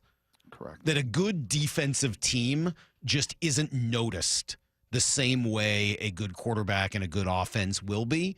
And so because of it, and if that's truly the way this team is going to be built, they just won't end up at the in the higher portions of rankings because people just aren't focused on it and they don't recognize it the same way. With the caveat being, unless they're elite. Right, until you get to that insane level. Right. Yeah, the Seahawks, the no-fly zone, the Buccaneers, the Ravens. Unless you get to that elite level, right? There's kind of is it Malcolm Gladwell that wrote the book Tipping Point? That just kind of talks about all of these experiences, whether in their business or all of a sudden there becomes that point that is the tipping point. And when that defense becomes elite and everybody talks about it and the personalities emerge and all of the defensive guys' names. Just think about that, Salk, when you look at and I think fantasy football honestly plays a significant role in this. Maura Dooley can name every running back in the NFL, right? You can go through the list and you're like, excuse me, who is that? Who is that again? When she does her fantasy football during the season, right? Here's a wire pickup and you're like, she knows them all, as do, huge millions of people that play fantasy sports and fantasy football. What do you have in fantasy football when it comes to defense? The whole team. You don't have individuals. You don't. But if the Seahawks are going to be a top 5 defense this year, and there does seem to be some possibility that could happen, then You'll know the names. Yeah. You'll know the names. And that's what those groups got to. That's what the Legion of Boom got to. You got to know Earl and Richard and Cam and Bobby, and the whole country knew them, right? That's what the no-fly zone with DeMarcus Ware and Von Miller. And, you just got to even know if the this names. team is good this year, even if they do, let's say they end up with the number 1 defense this year, they still don't have a ton of names. Like, that's just not the way they're built, right? They're built pretty solid. They become the number 1. Leonard Williams and Devin Witherspoon, and those guys go from being number 6 and number 10 to household names, right? They will get more and more and more attention. Reek Woolen will get back to the Defensive Rookie of the Year form that he was his first year.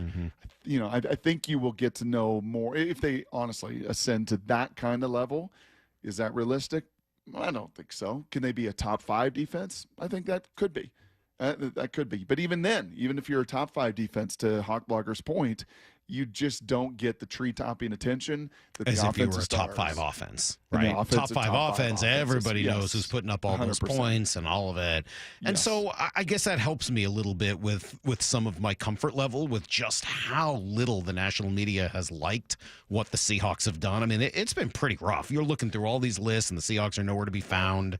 You're looking Yes. at win total projections, and it's just it's pretty rough. I mean, like, and I don't mean rough like, oh, they're forgetting about Seattle. I don't think that's the case. I don't think that part, I don't think is the East Coast bias thing, Southeast Alaska. I don't think it's that. To me, it's much more, I think Brian nailed it, that it's a lot of like, yeah, well, their talent is on the other side of the ball, so nobody takes it all that And seriously. we don't really know how to define it. That's right. You Yeah. just, yep. Or project I will it. say, and I will say, though, like when it comes to these lists, when it comes to these ESPN lists, wasn't DK like the only real name last year, even around? He wasn't even in the top 10. I think last year when we did this. Well, Spoon was number 9 last year. He was last season? Yeah. Yeah, he's Okay, actually so- down a spot from where he coming was off last of his year. rookie sensation. Yep. But that was it. Leonard wasn't on that list. Julian Love wasn't on that list. So the fact you actually have now 3 different players at different levels of this defense and different position groups in this defense should, but it doesn't. It still doesn't resonate because people will largely land on what? The quarterbacks and the receivers and the people that they can see and where the ball's in their hands, and versus all the stuff and all the real symphony it takes to be an elite defense. I think that's very fair. And yeah, Leonard was in the receiving votes category last year, moves up to number 6 this year. And some of it is just because he had a monster year. I mean, it's not just that he got noticed because the Seahawks played well. Like 11.5 sacks. Yeah, I mean, like he had a 16 tackles for loss. monster year to move himself up. He really fit well in this system. I don't know, man. I'm going to keep beating the drum. If there's an opportunity to add another game changer on this defense, if that's what you're going to be good at, and you could go from number 5 or top 5 to 7 into the top 1 to 3, I just think it's worth it. And you throw Trey Henderson 17 sacks on this defense. It's a pretty big difference. And I'm not going to ignore the fact that there were these reports about the Seahawks and their interest in Max Crosby, and we know nothing has gotten done yet in Cincinnati, and we're just 6 days away from training camp. So I'm gonna keep hoping and putting those things together and hope that there's an opportunity for the Seahawks to make a deal and bring in a game changer like Trey Hendrickson, because I think he is that. And now all of a sudden, I think you do look at this defense a little differently. Now it's not top 5 to 10. Now it's top 1 to 5, and that's different. And that's probably the position, by the way, that does get the most defensive notoriety is the guys that get sacks, that hit the quarterback. Of course. That is the TJ Watt. That is the Myles Garrett. That is the Trey Hendrickson. That is the Micah Parsons. Those are the names that the casual fan, the fantasy football fan, still does know defensively, especially. All right, we'll be right back here. We give you guys everything you need to know coming up next, including the Astros naming their 3 pitchers for the upcoming series that starts tomorrow. Is Hunter Brown going to be among them? You'll find out next on Brock and Salk. He called it 20 years ago. I'm the home run derby champ. And as he always does, the Big Dumper delivered. The Big Dumper is your home run derby champion. Congratulations, Cal Raleigh. I just can't believe we're won. It's unbelievable. We can't wait for the second half of the season of Cal on Seattle Sports on 710 and the Seattle Sports app. What'd you say? I'm the man. Oh, yeah. Oh, yeah. Got a clogged drain in your bathroom. Water in the sink's overstaying its welcome. You're spitting today's toothpaste on top of yesterday's toothpaste. You hope that it go away. Yeah, clogs don't just go away. I make them go away. I'm Green Gobbler, the only clog dissolver you need. I'm bleach-free, safe for your pipes, and I work. Guaranteed or your money back. Because I never met a clog that was gonna unclog itself. Green Gobbler. Let the gobbler get it. Why'd I go to the doctor? One day at the firehouse, I was so lightheaded I could barely stand. Even my crew noticed. Getting checked out was the right call. Turns out I have atrial fibrillation, which increases the risk of stroke about 5 times. Symptoms like irregular heartbeat, heart racing, chest pain, shortness of breath, fatigue, or lightheadedness can come and go. But if it's AFib, the risk of stroke remains. If you have symptoms, contact a doctor. I'm so glad I did. Visit notimetowait.com. Sponsored by Bristol-Myers Squibb and Pfizer. For over 113 years, Pacific Lamp and Supply Company has been your #1 lighting specialist in Washington, from the Space Needle in Seattle all the way to the Riverwalk in Spokane. With the largest lighting inventory in Washington, Pacific Lamp's knowledgeable and experienced staff can assist with any lighting issue, including intricate lighting and control designs. Plus, they work with all utilities in Washington to get you the best available lighting rebates. Pacific Lamp and Supply Company, Washington's lighting experts since 1912. Visit pacificlamp.com. At Fisher Investments, we may seem like other money managers, but we're different. Are you really that different than the rest of us? We are. As a fiduciary, we always focus on what's best for our clients. What services do you offer besides investing? We have a team of specialists in financial planning, estate planning, and more. Your clients rely on you for all that? Yes, we ensure clients receive unparalleled service at every step of the relationship. Okay, but you still sell commission-based products, right? No, because we believe that's a conflict of interest. We prioritize service over sales goals. So, then how do your fees work? We have a simple and transparent fee that's a percentage of our clients' portfolios. So we do better when our clients do better. Wow, we're more different than I thought. At Fisher Investments, we're clearly different. Learn more at fisherinvestments.com. Investing in securities involves the risk of loss. It's back to school season, and Clorox is donating 2 million disinfecting wipes to classrooms across America. Because back to school means things can get a little bit messy. Just ask second grade teacher Mr. Torres. Put me and just one Clorox wipe on a team, we can take on crayon smudges, sticky fingerprints on every surface, sneezes on the door handle, juice box explosion by the sink, snack crumbs, and don't even get me started on the bathroom passes. Clorox disinfecting wipes, teacher's #1 wipe. Think about it. Bathroom passes. Clean feels good. Based on unit sales data. How did Babbel become the award-winning language learning app? We thought of you. All of you. Take Sierra. As a visual learner, she uses Babbel's wordplay videos. Today I'll share a quick lesson on shopping in French. Merci beaucoup. Malcolm is a listening learner, so he checks with Babbel's speech recognition to be Precio. However you learn, Babbel makes it easy. Save up to 50% on your Babbel subscription at Babbel.com. That's BABBEL.com. Heading outdoors or on the water this weekend? Check in with Joey and Nelly on the Outdoor Line from 6 to 8 a.m. every Saturday on Seattle Sports and the Seattle Sports app. Michael is in his 70s, and he was dealing with an injury. I had tears in my rotator cuff. Just the discomfort of going about everyday life. Day-to-day things were not comfortable or almost impossible, but just being inactive was troubling. He was in a great deal of pain. I started trying to learn how to brush my teeth with my left hand, and you can't do it. It was ridiculous. Searching for answers, Michael found Dr. Mark Wagner, MD, at Seattle Sports and Regenerative Medicine, where he underwent stem cell therapy. You know, I played basketball Monday, Wednesday, and Friday, and so I'm getting my shot back. It's not back to where it was, but hey, before I couldn't even do anything. So 100% improvement of what it was. Wow, that's great to hear. Would you recommend stem cell therapy to others? I can share without a doubt that it helped me, and I'm grateful for that. Whether it's a shoulder, hip, or knee, before you choose surgery, consider stem cell therapy with Dr. Mark Wagner, MD, at Seattle Sports and Regenerative Medicine. Schedule your consultation at drmarkwagnermd.com. Change is always happening. It's part of life. And when it comes to music, change is all around us. Songs are rewritten. Classics are remixed. Bands and artists come and go. Even our taste in music changes. Here at Xfinity, we know there's still good in keeping some things the same. That's why we want to do our part with a 5-year price guarantee on our internet. It means no matter what changes, you get 5 years of the most reliable Wi-Fi with our best equipment included for a price that stays exactly the same. Surprised? Life is full of them. One internet price, 5 years, guaranteed. Learn more at xfinity.com/deals. Restrictions apply. New residential customers only. Taxes and fees extra and subject to change. Most reliable Wi-Fi based on Open Signal Awards USA. Fixed Broadband Experience Report, August 2024. Need to know. 15 minutes past every hour with Brock and Salk. Here's what you need to know.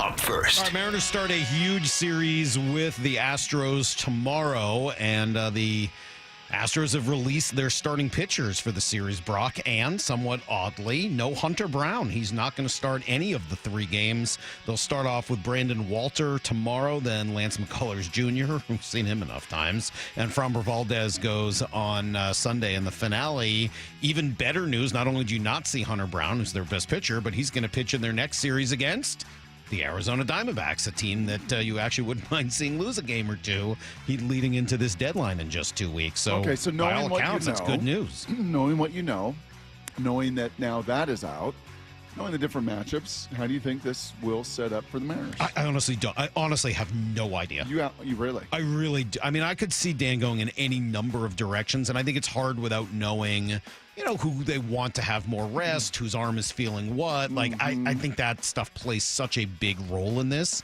or maybe some of the numbers they have in terms of matchups against different teams. True. I'm going to make sure that Brian Wu is pitching against the Astros. It might be on Sunday against Framber, but I want to make sure that he's pitching in this series. Other than that, probably going with some combination of Kirby and Gilbert in the first 2 games, but I don't know what order. Okay, that's all fair. You? And they're all... Yeah, I'd like to see Logan get the ball. I think he started the season getting the ball. And again, I don't know if that means it messes up some of the machinations of Logan Evans or other matchups. To your point, they have reams of information. And they also may want to make sure that,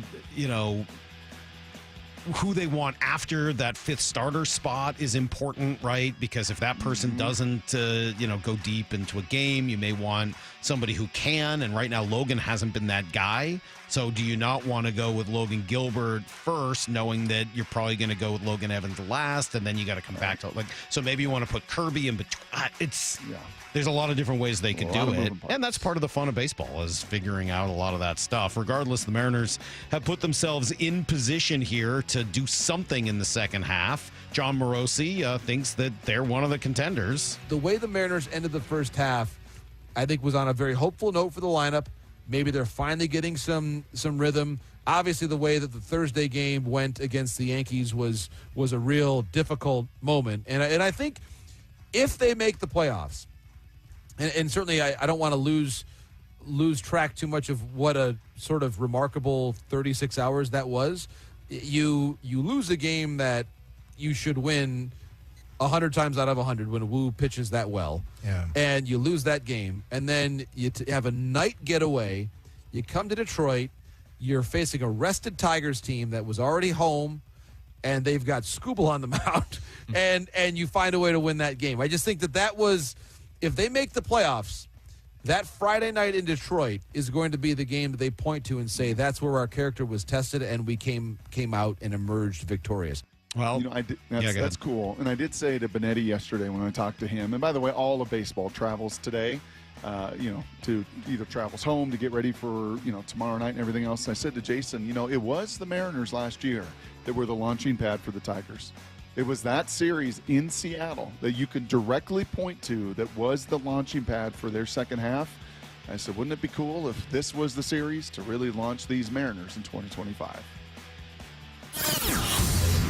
Here's the second thing you need to know. Yeah, just 6 days away, Brock, from the start of training camp. It's amazing. I mean, it just feels like so much in the middle of summer, and I think of that as end of summer, but it really isn't. It really is now middle of summer that the teams start reporting and we start getting out there for training camp, and it'll be beautiful here in Seattle as they're out on the water at the Virginia Mason Athletic Center. Still no second-round picks, at least in Seattle. Eamon Warrior and Elijah Arroyo both in limbo. And we know because the Browns and Texans fully guaranteed the contracts of their first 2 picks in the second round. And Eamon Warrior's third, and everyone's kind of waiting on him, or at least almost everyone, because yesterday the number 43 pick, Alfred Collins, got a deal done in San Francisco. He gets 88% guaranteed. Here's Joel Corey on what that could mean and what's going to happen moving forward with some of these other second-rounders. Not everybody's going to get fully guaranteed contracts. It's how much incremental progress can be made from last year. You didn't have anyone who had a fully guaranteed contract last year. The second pick got a fully guaranteed contract from the Texans, and the first pick from Cleveland got one. The big issue is agents are allowed to compare notes, collude, so to speak. Teams can't, although we know from the collusion decision that there's something going on with teams, to put it lightly. Yeah, and that was yesterday on the station. And then, as you reported there, Alfred Collins gets his deal done. It's 88%. It's incrementally more than the 43rd pick got last year. And that's kind of where we sit here. So Arroyo is going to get done. That now sets the table for the picks behind, in many ways. And this also gets to the point where the guys don't want to miss. Mm-hmm. You say training camp starts in 6 days. Actually, the rookies have been here for 2 days. So already Nick and Elijah are like, come on, guys, let's get this deal done. And let's find a bottom line. And we're talking about a couple $100,000 at that juncture, more than likely, of some fourth-year guarantee. Let's get this done. Let's get to camp. Let's get the game started. Here's the third thing you need to know. Kraken schedule out. Just reading a little bit, it seems like it's a somewhat difficult schedule this year, partially because there's so many good teams, Brock, but also the travel schedule, the back-to-backs, etc. Preseason will start September 21st with the regular season beginning October 9th at home, and they'll take on Anaheim in that game, 2-game homestand with Mitch Marner and the Knights coming in just a couple days later. We're continuing to watch the Open Championship for the next few days at Royal Portrush. Still nobody else has made it to 4 under besides Jacob Skovolason, Haotong Lee, and Matt Fitzpatrick, although you got a whole bunch of other guys. Any other notables? I saw Phil Mickelson. Mickelson finished 1 under. Not bad. Yeah, it was pretty good for Phil. Jordan Scheffler's 3 under, you said? Scheffler finished at 3 under. Maverick McNeely's gotten a 3 under. Christian Bezadenhout's at 3 under. Lee Westwood finished 2 under. Sergio 2 under. Like a lot of the old guys. That is cool. Justin Leonard finished 2 under. Yeah, that format allows those guys that don't have to bomb the ball, the length. Many of them are like 370-yard par 4s. Yeah. Ricky Fowler's hanging on at 1 under. Crosswinds and in the headwinds. Yeah. In the bunkers. Which is why if you look at the other end of the leaderboard, which is always kind of fun, you can see 3 guys plus 10 or greater. KJ Choi, Tom Hoagie, and an amateur named Brian Newman. But, Mackenzie Hughes is at 8 over. Max Grazerman, who just was like winning a tournament the other day, 7 over. Patrick Reed is 6 over. Yeah, sad for him. Oh, you know who is in bad shape right now? Wyndham Clark. Oh, dude. Did you happen to see any of Wyndham last week? Yelling, screaming, throwing things. The announcers are like, he is not happy with his game right now. Something like that. He's 5 over. You want to know something about Wyndham Clark? I got a little something. He's a Valor guy. He's a Valor Christian. Yeah, that's everything you need to know. Yeah. Suspended. Colin Morikawa 4 over. Brooks Koepka 4 over. Yeah. Sorry. That's fine. Bryson? Spieth? Spieth is 3 over through 6. Yeah, he's not playing very well. Gosh, yeah. No, he is. No, he's not. Yeah, he's not very good right now. Bryson's 2 over through 6. Question for you. Should we play a little game show tomorrow? This college football, Klatt gave us a little UW stuff. I know we can come back to that with G. Have you seen, you're not a video gamer. Lyle, are you a video gamer? Not really, to be honest. No. Okay. All right. Sorry. I just think video games are the scourge of the earth. Oh, yeah. I'm just not. That's not me. It doesn't shock me. All right. I just got some codes for the new college football game that is amazing by all accounts, and just wonder if maybe we give one of those away in the little game tomorrow. We can talk about it off the air. Okay. But maybe we'll have that in our back pocket. All right. Yeah. If not, I'm going to be out a couple days next week. Maybe it's a good time for you to do some giveaways and try to draw the people in without an antagonist in the building with you. All right. I got 2 or 3 things I want to get to over the course of the last 25 minutes of this show, Brock. Potpourri? It's a potpourri. We're going to do some potpourri next on Brock and Salk.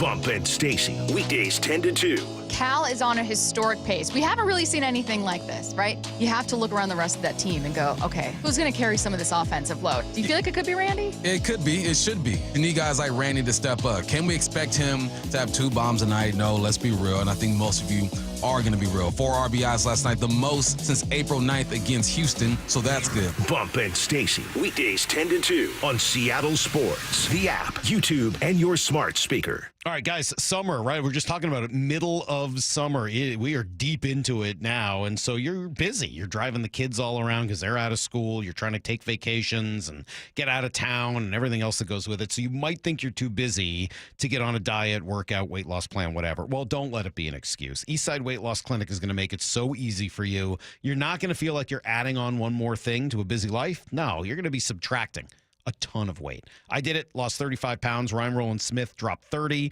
Had a listener recently who said he was down 42 pounds with more to go. So summer's just as good a time as any other to get this done. You're going to have more energy, which you could use with the late sunsets. You're not going to feel hungry all day, I promise. The program does an incredible job of keeping you satiated all while you're eating good tasting food and losing weight. That's why we've had success with 4,000 local folks around the area. Dr. Coogan's been amazing. Schedule your 15 minutes with him by going to eastsideweightlossclinic.com. That's eastsideweightlossclinic.com. Dr. Ryan Coogan, D.C. Results may vary. If you're 55 or older and into that whole saving money thing, T-Mobile has an exclusive phone and internet bundle just for you. Right now, get 2 unlimited phone lines plus 5G home internet for just $30 each per month with AutoPay, plus taxes and fees. And with 5G home internet, setup is easy with just 1 cord and no technician needed, which is great if you're also into that whole keeping it simple thing. Switch now and experience the best mobile network in the U.S.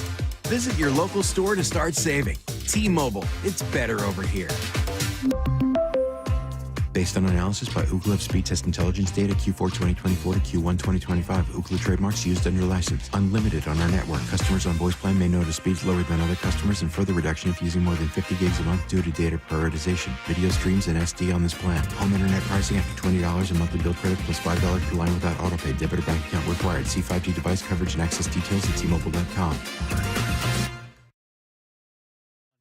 As a safety manager at a manufacturing plant, he does everything he can to keep his coworkers safe.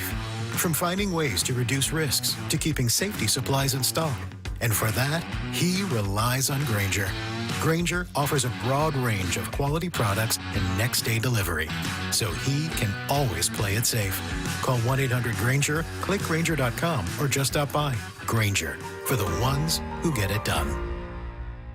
Get in the zone, AutoZone. Brad's day is off to a slow start. So he heads to AutoZone, where batteries are as low as $89.99. Sammy, a local AutoZoner, tests his battery for free. Looks like he just needs a charge. And Sammy does that for free too. In no time at all, Brad is back on the road, ready to finish the day strong.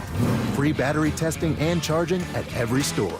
No hassles, just help. Get in the zone, AutoZone. Restrictions apply. When it comes to the security of your business, doubts can creep in about who you're trusting to protect it. Are they a reliable service? How will I know if something happens? Are they keeping everyone safe? At Bay Alarm, we got you. For nearly 80 years, we've been putting our customers' minds at ease with our advanced technology and personalized support. Feeling insecure about your current security service? Visit bayalarm.com today to talk to a local security expert. The home of the Mariners. One hopper snared at short. On a quick hop by J.P. Crawford. That guy's a magician over there at shortstop. Seattle Sports. Download the Seattle Sports app. Summer is here, and Washington Energy's BOGO 40% off sale is on now. Update and enhance your home with beautiful new windows and doors, expertly installed by Washington Energy Services. Save today with one of our best deals of the year. Buy one energy-efficient window, get the second at 40% off. And BOGO 40% off all entry, patio, and interior doors right now. From traditional to modern home updates, and with over 65 years of award-winning installations, Washington Energy is the clear choice. Call today for a free estimate. This is Steve Ahmed, president of Pacific Power Batteries. We know that customers like to buy from nice people, people who we generally like and trust. We don't consciously buy from a corporation, a jingle, or a logo, but it's the little things, like knowing about batteries, how they work, and why they don't work. Maybe it's just a smile from Noe, or Brandon, or Jennifer, or even Travis. Ha! At Pacific Power Batteries, we do our best to hire and train good people so you can trust them. So come on in and put us to the test. Comcast Business helps turn today's small businesses into engines of modern business. It's how restaurants become reliably up and running neighborhood favorites. How retailers become seamlessly restocking, cyber-securing must-visit shops. And how healthcare offices become the data managing caregivers that we all depend on. With reliable connectivity, enhanced cybersecurity, advanced fiber solutions, and Wi-Fi backup, Comcast Business is powering the engine of modern business. Powering possibilities. Now through July 21st, new Comcast Business customers can find out how to get started with 150 megabit internet and Security Edge for $59.99 a month for 12 months with a 2-year agreement. Plus, ask how you get a $500 prepaid card for your business. Call and switch to Comcast Business today. Restrictions apply. Requires paperless billing and automatic payments with bank account. Equipment, taxes, and fees extra. Early termination fee applies. From the Quantum Fiber Studio. This is Brock and Salk. Weekdays 6 to 10. On Seattle Sports and 97.3 FM HD2. All right, about 25 minutes of potpourri to finish up the show today. Brock and Salk. And then tomorrow, of course, Maura will return. We'll have G. Scott at 8:30. It was great to talk to both Joel Klatt and Joe Buck today. So if you missed either of those interviews, make sure you find it later. Wherever you get your podcasts and hours 2 and 3. Brock, I got a text here, which I'll start the fun from the 253 saying, why wait until the end of the month? What is Jerry doing? This series can and almost guaranteed will be the difference at the end of the season if you're in the playoffs as a wild card team, division champ, or watching it all pass by. Other teams are making moves now. Not really. Understandably, the Diamondbacks still might be in this, but they've stated they're willing to depart. It goes on and on and on from there. Yet one team made a deal. The Royals made a very small deal where they gave up a 28-year-old guy who's never made the big leagues for Adam Frazier, former Mariners second baseman. And that's really it. I mean, like, you've not seen deals because of the draft. Most teams were consumed with the draft and also trying to wait as long as they can before they start making deals. They want to get close to the All-Star or close to the deadline to figure out for sure if they're in or out. And the teams that are definitely out, there's just not a lot of good players. Did you want Adam Frazier? Like that's not a player that I was desperate for the Mariners to get, and that's been the type of player that generally can move at this point. So I'm not going to crush the Mariners for not having made a move yet. I think that's just kind of a lot to get on them for. And similarly, Brock, I'm not going to have the same response that a lot of folks did yesterday to the Jeff Passan sound that we played, where Jeff said, "Hey, don't waste Cal Raleigh." I think the Mariners are going to be aggressive, and I think they should be. You don't take years like this from superstars and waste them, period. And obviously a lot of Mariner fans focused on that and said, well, they've certainly done it before. Yeah, Ichiro, get on the phone with him, get on the phone with Felix, get on the phone with some of these other guys, get on the phone with Wayback Win and the Wayback Machine to a previous era with different decision makers. And, we went through this earlier, like, okay, that's fair to some degree, but this iteration after the rebuild has shown over these last 4 years that when they feel like they're in it, and they've got guys performing and they can add, and that market condition is there for them to spend big. And they spent big on Luis Castillo in both farm capital and then giving him a new contract with a lot of zeros behind it. And then last year with 3 different veteran pieces, and one of whom many point to as the guy that helped unlock Cal Raleigh as well. That for all that he did on the field, and Randy had more of an impact, Garcia maybe the least of it, but Justin had, it sure sounds like, a huge impact on Cal Raleigh. So I get it. It's emotional. It's passionate. It's the offseason plays into some of this, no question about it, for fans and fandom and fanatics. I totally understand it. But let's give them these 2 weeks, and if the market conditions are right, they've got plenty, the most ever farm capital they have to spend. Well, and that's why I would just go back and bring that last part up again. I do think it's important because I tie this to the rebuild. And this right here, these next 2 weeks are like the reason I was always so adamant that the Mariners needed to rebuild. Because of this. You want to get to a situation where you are in position, you have a good team that is right there at the deadline, one of the 4 or 5 teams in the American League that is going to be gunning for 2 spots or 3 spots. Like, you're there. You're one of them.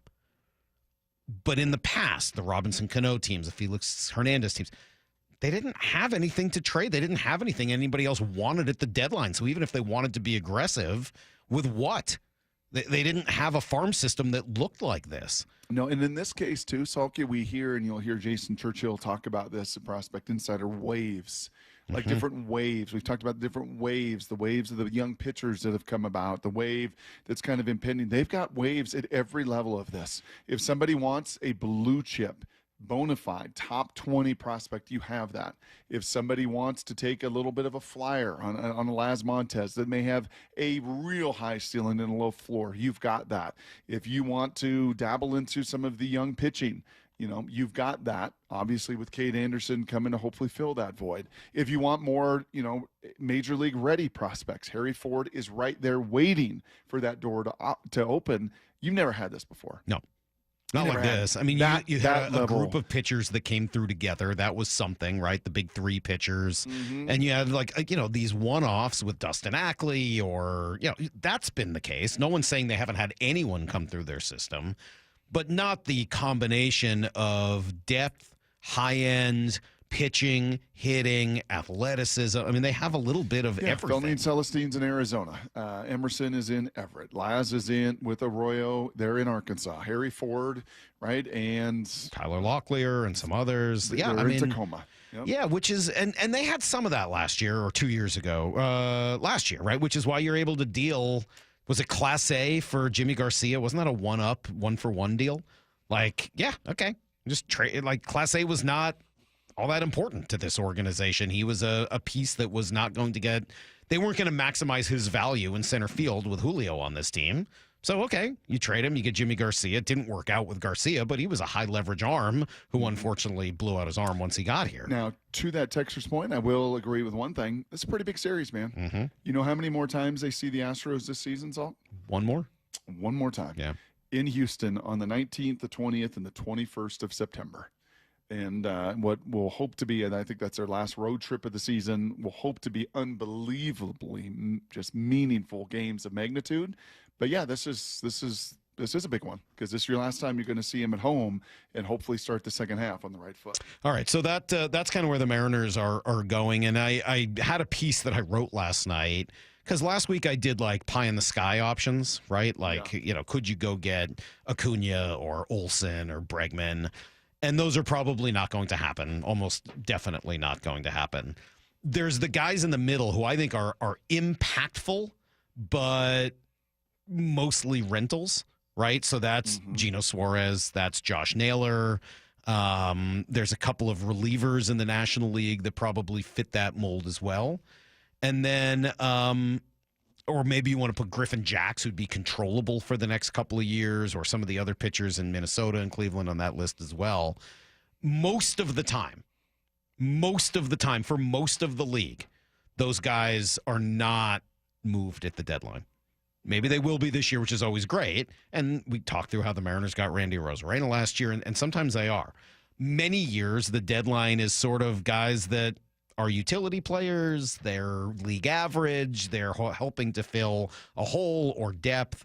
And there are some of those guys available this year as well. So don't sleep on the name Willie Castro from the Twins, who is a league average or better bat, and he's having a good year this year. He could very well be somebody who could come in and play third base. The defense wouldn't be as good necessarily, but the offense would be a pretty big upgrade from Ben Williamson. I'm not pretty. The more I look at Isaiah Kiner-Falefa, he'll be in my article. I'm not. Yeah. It doesn't work. He just can't hit. Just not well enough. And most of his value comes from his base running, and you're already getting that from Dylan Moore if you need it. So I don't see IKF as being a really good fit for this particular roster. And then there are some of these sort of, lower leverage arms, not guys that you're going to use in a big spot, but maybe it's an upgrade from a Legumina or a Thornton. And the first name on my list for that was Paul Sewald. And then he goes on the IL yesterday. So, that probably takes Paul out of there. But there's a few other names in that same vein. So if you're dealing with that, to me, that's like the difference between the king salmon, the halibut, and the rock cod. If we're just dealing with the rock cod, does that pay off exactly what Jeff Passan said there? It doesn't, but that doesn't mean you don't also want to bring in one of those guys. Do you know what I mean? Like, let's say you want to trade for Josh Naylor, and then, the Yankees go crazy offering something for Geno Suarez, and you say, all right, I'll trade for Josh Naylor, and I'm going to give up less, but get Willie Castro to play some third base. Sure. Like, Naylor and Castro still an excellent deadline, and I the only problem with dreaming big on Geno and Naylor or go get Acuna is like, when you get Naylor and Willie Castro, people are like, oh, that stinks. Like, no, that's actually a really good deadline. I'd be psyched if they get Willie Castro and Josh Naylor. Like, that is a huge upgrade, or Castro and Ryan O'Hearn. That's a good deadline for this team. The reliever is the other spot where I would like to see them go a little bigger. And even if you bring in and give up more, but bring in somebody with control for the next few years, man, you put one more leverage arm in this pen, Brock. That is nasty. Yep. That is pretty nasty. All right, you want me to tell you a story? Oh, I like stories. Do you know who Mia Zilu is? Oh, yeah, Mia. Do you? No. Okay. Mia Zilu. Do you know, Lyle? Because you might be interested in this story as well. Do you know who Mia Zilu is? Do you know that name? Is it going to shock you that I say no? No. Well, she's new. I thought this might be somebody you would know. She was just at Wimbledon, and she made quite a scene there as an influencer. She's got like 200,000 Instagram followers. Her sister, Anna Zilu, was already an Instagram influencer, and then she introduced Mia to the equation. She's very pretty, blonde, etc. The only problem is she's not real. She's AI. Doesn't exist. She's not a real person. She's an AI influencer who was at Wimbledon taking pictures. You can look her up. Mia, Zelu is her last name, Mia Zilu. And you can see the pictures of her at Wimbledon, Brock, and some of the fashion choices and what she's drinking there, and some shots of her at center court. She's just not real. She's an AI influencer. Is this where we're getting to? Yes. So, I mean, look, a couple of weeks ago, Lyle was here when I brought up the Shane fact. Gillis guy real last night on stage? I think he was. It's hard to say. Who knows hear anymore? some of the things that he said last I didn't night? get to hear much of it last night. I know I usually do, but I didn't. Well, I'm sure neither of you guys have seen the movie Her, which came out about a decade ago. But it's about Joaquin Phoenix, who is dating essentially an AI persona. The voice of it is played by Scarlett Johansson. It's a really good movie. It was nominated for, I think, Best Screenplay, and it's really, really good. Okay. But it's this sort of sad love story between him and his AI voice that he talks to. So we've got Jurassic Park going on with the direwolves being recreated. We've got Terminator 2 going on with the AI in schools trying to take over the world. And now we've got Her with Mia Zilu and her sister Anna influencing people, even though they don't exist. Oh my gosh! Look, I know it's not sports, other than it sort of took place at Wimbledon, but I just felt like I had to mention it to you because I saw it and it like really blew me away yesterday. Yeah, it kind of scares me, Salk. I don't like this. This is kind of scary. Right? Yeah, no thanks. I mean, just a hard pass on this, please. And I like some of the language learning, the large language stuff of AI and ChatGPT. And I'll tell you, Lyle, do you use ChatGPT to look up stats? It's great for that stuff. So you're not like endlessly digging through Fangraphs and Baseball Reference and 7 clicks. You can just say like, what year did Isaiah Kiner-Falefa have his best year for the Yankees? And it'll just spit it out to you. Like in that way, as like a souped up search engine. Yeah. It's great. Yeah. But this other idea of like, as a fake entity that you fall in love with? Right. Or it's going to plan my trip to Japan for me. Okay, well, when it says close, by the way, it might mean 8 miles. Like, I don't know. That stuff kind of makes me kind of nervous. Do you think that hits Manti Te'o harder? Story like that? That's a really good question. That is an excellent question. Oh, my gosh. Wow. Oh, that is really funny, but also really mean. I know he's a great guy, but like, you were catfished by somebody. Actually, it was at least it was a real person. What do you call it when you're catfished by AI? I don't know. This I'm is sure where they'll Matt come in up Oregon with should really come through. Catefish, CAIT, catefishing. Is that what it's going to be? Matt, what happens when you're catfished by AI? I don't know. I don't know, but I don't know. I saw the story. I just thought I would bring it up to you guys because I thought it was interesting. Lyle, do you follow any AI influencers as our youthful representative here? Not that I know of. No, not that you know of. And maybe marine layer is actually a big AI generated thing. Maybe you're not. This will be a good conversation for G tomorrow, because he likes to say, and he pops in there, and he loves to say. What does he always say? One of the first things he always says, Salk, to me, we've come a long way, right? Well, you think he knows about Mia Zilu? Well, I was thinking about the ESPY, so this actually turns a little bit to sports, and Shane Gillis last night, and I don't even think we can play half of his jokes. Really? Oh. But I wonder, and I'm going to ask G this, and because I've heard a lot of comedians, I've heard actually Bill Maher talk about this. Like, I thought you said comedians. Yeah. Well, I've just heard him discuss this topic, and that of like, hey, man, if we start to put a stranglehold on comedy, right? Jerry Seinfeld said this too. No, like most comedians will say this for sure. Yeah, like where are we going with this? And last night was like, whoa.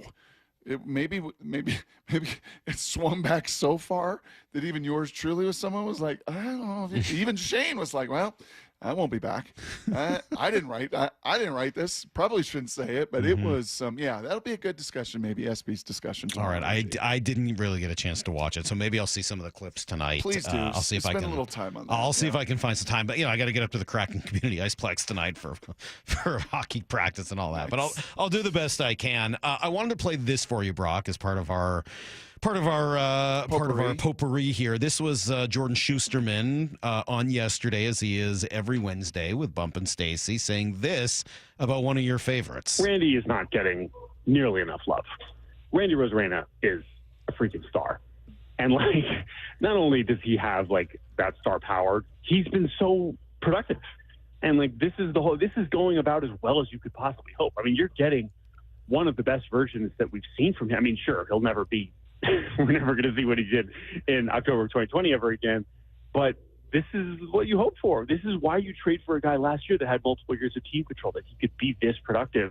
I don't think Randy's getting nearly enough praise for what he's been in this lineup. And as you point out, especially recently, it's a huge difference. We talk about, this lineup's so this is the same thing every year. It's like, no, Randy has not been around. This is a new character that needs to be, I think, appreciated. And if he can keep it going, I think it's a big part of why I think that they have a real chance of making the postseason.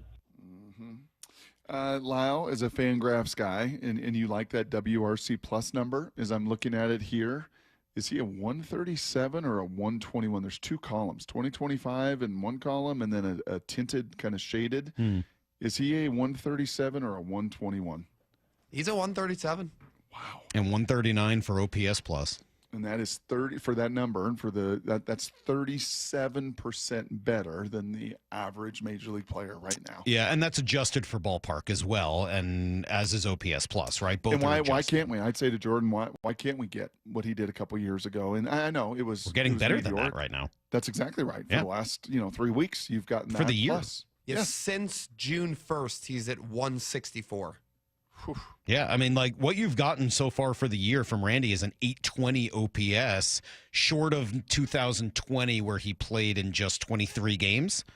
That's the highest of his career. Oh, I guess, sorry, his rookie year where he played in also 23. I mean, for a season in which he's fully played, this is the best he's done. That's pretty awesome. You're getting really a version of Randy Arozarena. But all those numbers would tell you, and I think that's Jordan's point, that it's going to level off. Right, if the last 3-4 years, yeah, kind of. I mean, he's streaky, right? And that's he is streaky. His MO. But I mean, look at these are his OPS plus numbers by year. Some of these years are short: 135, 182 in just 23 games, 129, 123, 119, 109. Last year, that was his total, but with the Mariners, it was 119, and then 139 this year. I mean, it's not that far ahead of where he's been. Nope. Randy Arozarena, a fascinating player to me. I have no idea what he's thinking at any given time. I have no idea what he's going to do at any moment. He might strike out and look disastrous. He might club a 430-foot home run. Anything in between is a possibility. Yep. He takes a lot of walks, though. I would even say he's going to give you a good at-bat, but sometimes he doesn't. He'll give you 8 out of 10 great at-bats, and then 1 or 2 where you're like, geez, I don't even know what the heck he's doing up there. Did he know he was hitting? Right? I mean, and I'm sure that's frustrating for teammates, managers, hitting coaches, etc.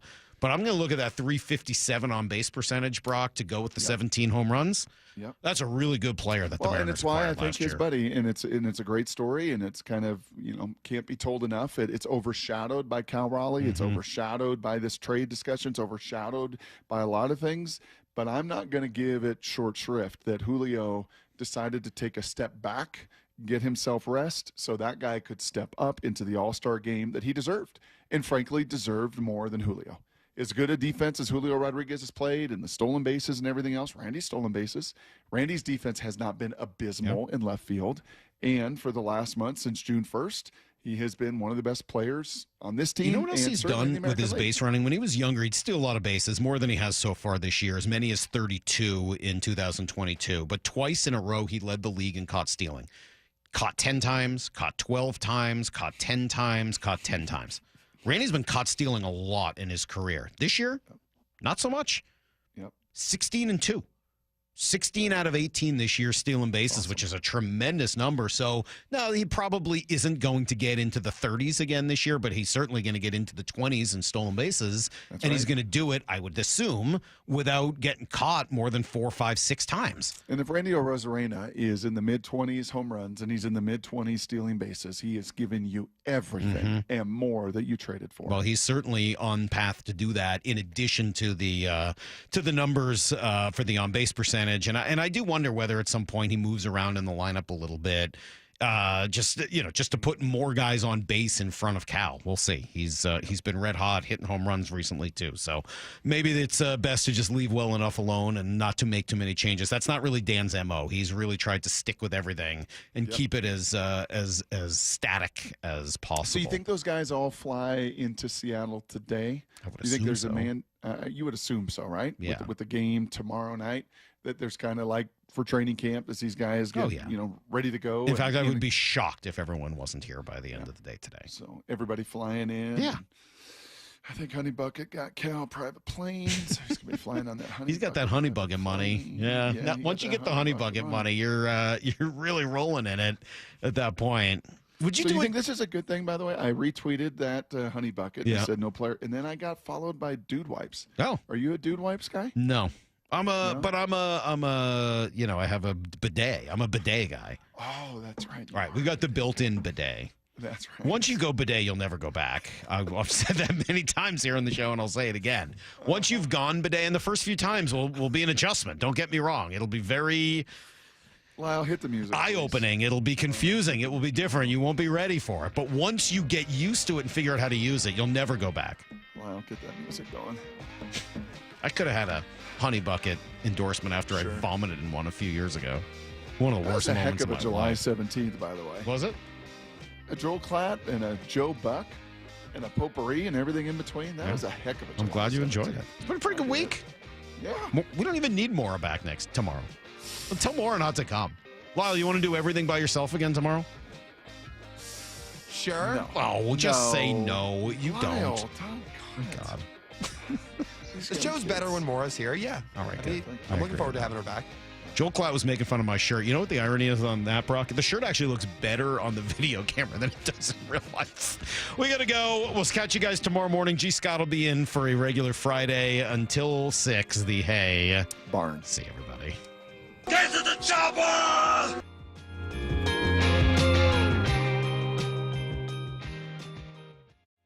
Jordan Schusterman every Wednesday morning at 11 with Bump and Stacy on Seattle Sports. How do you foresee this rotation shaping out before the All-Star break? I certainly don't think that's the last we will see of Emerson Hancock this season. I will be interested to see if Logan Evans can make a push to replace him at some point, how they kind of go back and forth between both of those guys. I think from a workload standpoint, I have to imagine they want to be a little bit more careful with Evans. Get more on the Seattle Sports YouTube page and the Seattle Sports app.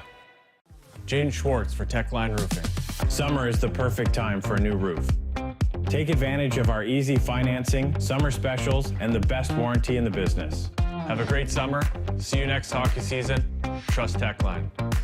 America's favorite car show is back. It's the Good Guys 37th Grio's Garage Pacific Northwest Nationals, presented by Wicked Fabrication. July 25th through the 27th at the Washington State Fair Event Center. Over 2,500 of the Northwest's finest hot rods, muscle cars, and trick trucks. Shop the Vendor Midway, a free family fun zone, great live music, Saturday night twilight cruising, and so much more. July 25th through the 27th at the Washington State Fair Event Center in Puyallup. Details at good-guys.com. Toyota of Renton and Toyota of Kirkland have that new car you've been looking for. With the power of choice, drive the sleek hybrid Camry leasing as low as $299 a month, the dependable Corolla, or the electric Prius leasing at just $309 a month. If you're headed to the ballpark or cruising I-5 from the north or the south, visit Toyota of Renton or Kirkland or shop online at toyotaofrenton.com and toyotaofkirkland.com. Offers valid through August 4th, 2025. Excludes taxes, license, and negotiable $200 dealer documentation fee. See dealership for details.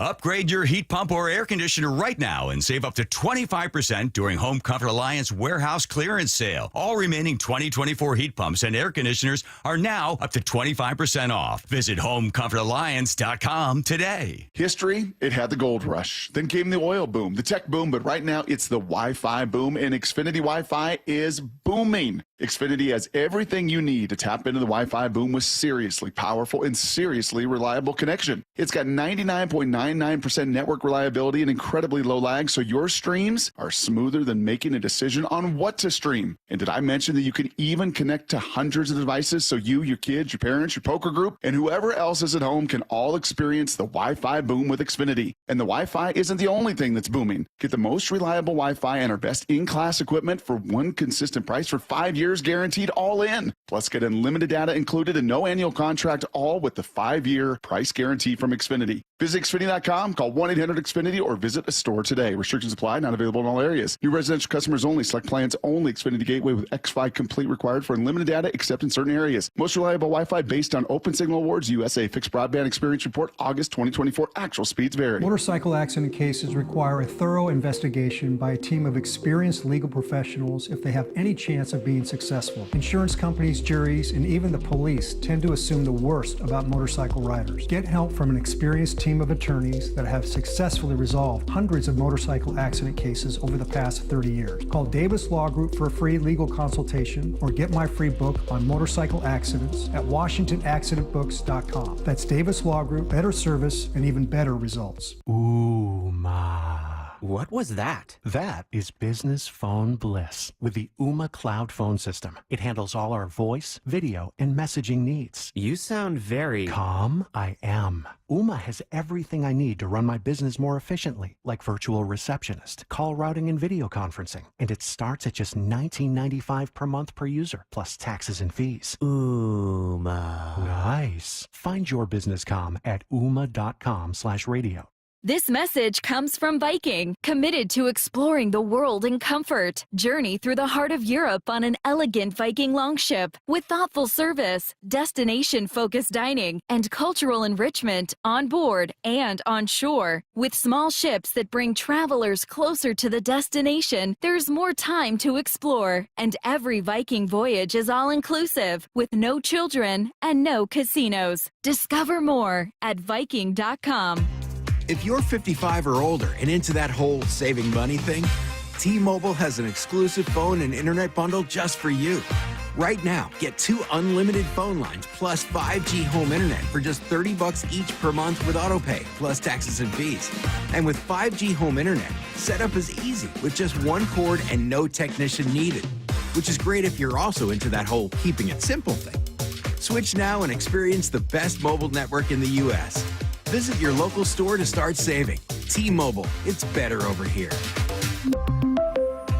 Based on analysis by Ookla Speed Test Intelligence data Q4 2024 to Q1 2025. Ookla trademarks used under license. Unlimited on our network. Customers on voice plan may notice speeds lower than other customers and further reduction if using more than 50 gigs a month due to data prioritization. Video streams and SD on this plan. Home internet pricing after $20 a monthly bill credit plus $5 per line without autopay. Debit or bank account required. See 5G device coverage and access details at T-Mobile.com.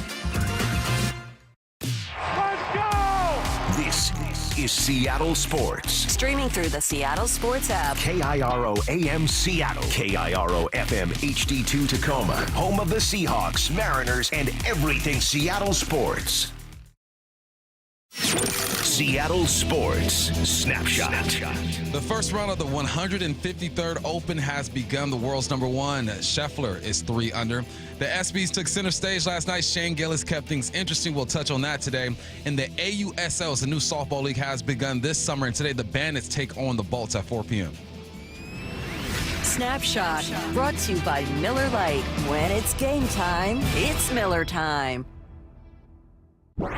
From the Quantum Fiber Studio, this is Bump and Stacy on Seattle Sports. Streaming through the Seattle Sports app and at seattlesports.com. Now, here are your hosts, Michael Bumpus and Stacy Ross. Here we go now.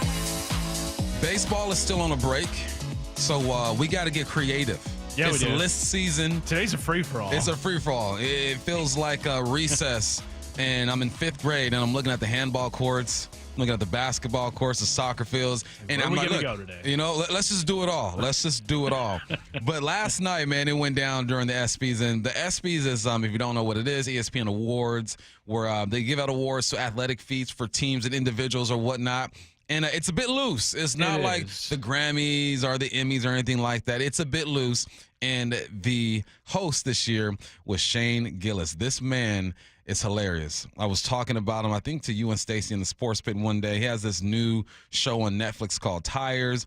If you are familiar with him, you know he kind of pushes it a little bit, and he might rub you the wrong way. But I like it. I like it for the ESPYs. I like it for just our country now. Like, everyone loosen up, have some fun, make fun of each other, and just relax. I thought it was great. And before I get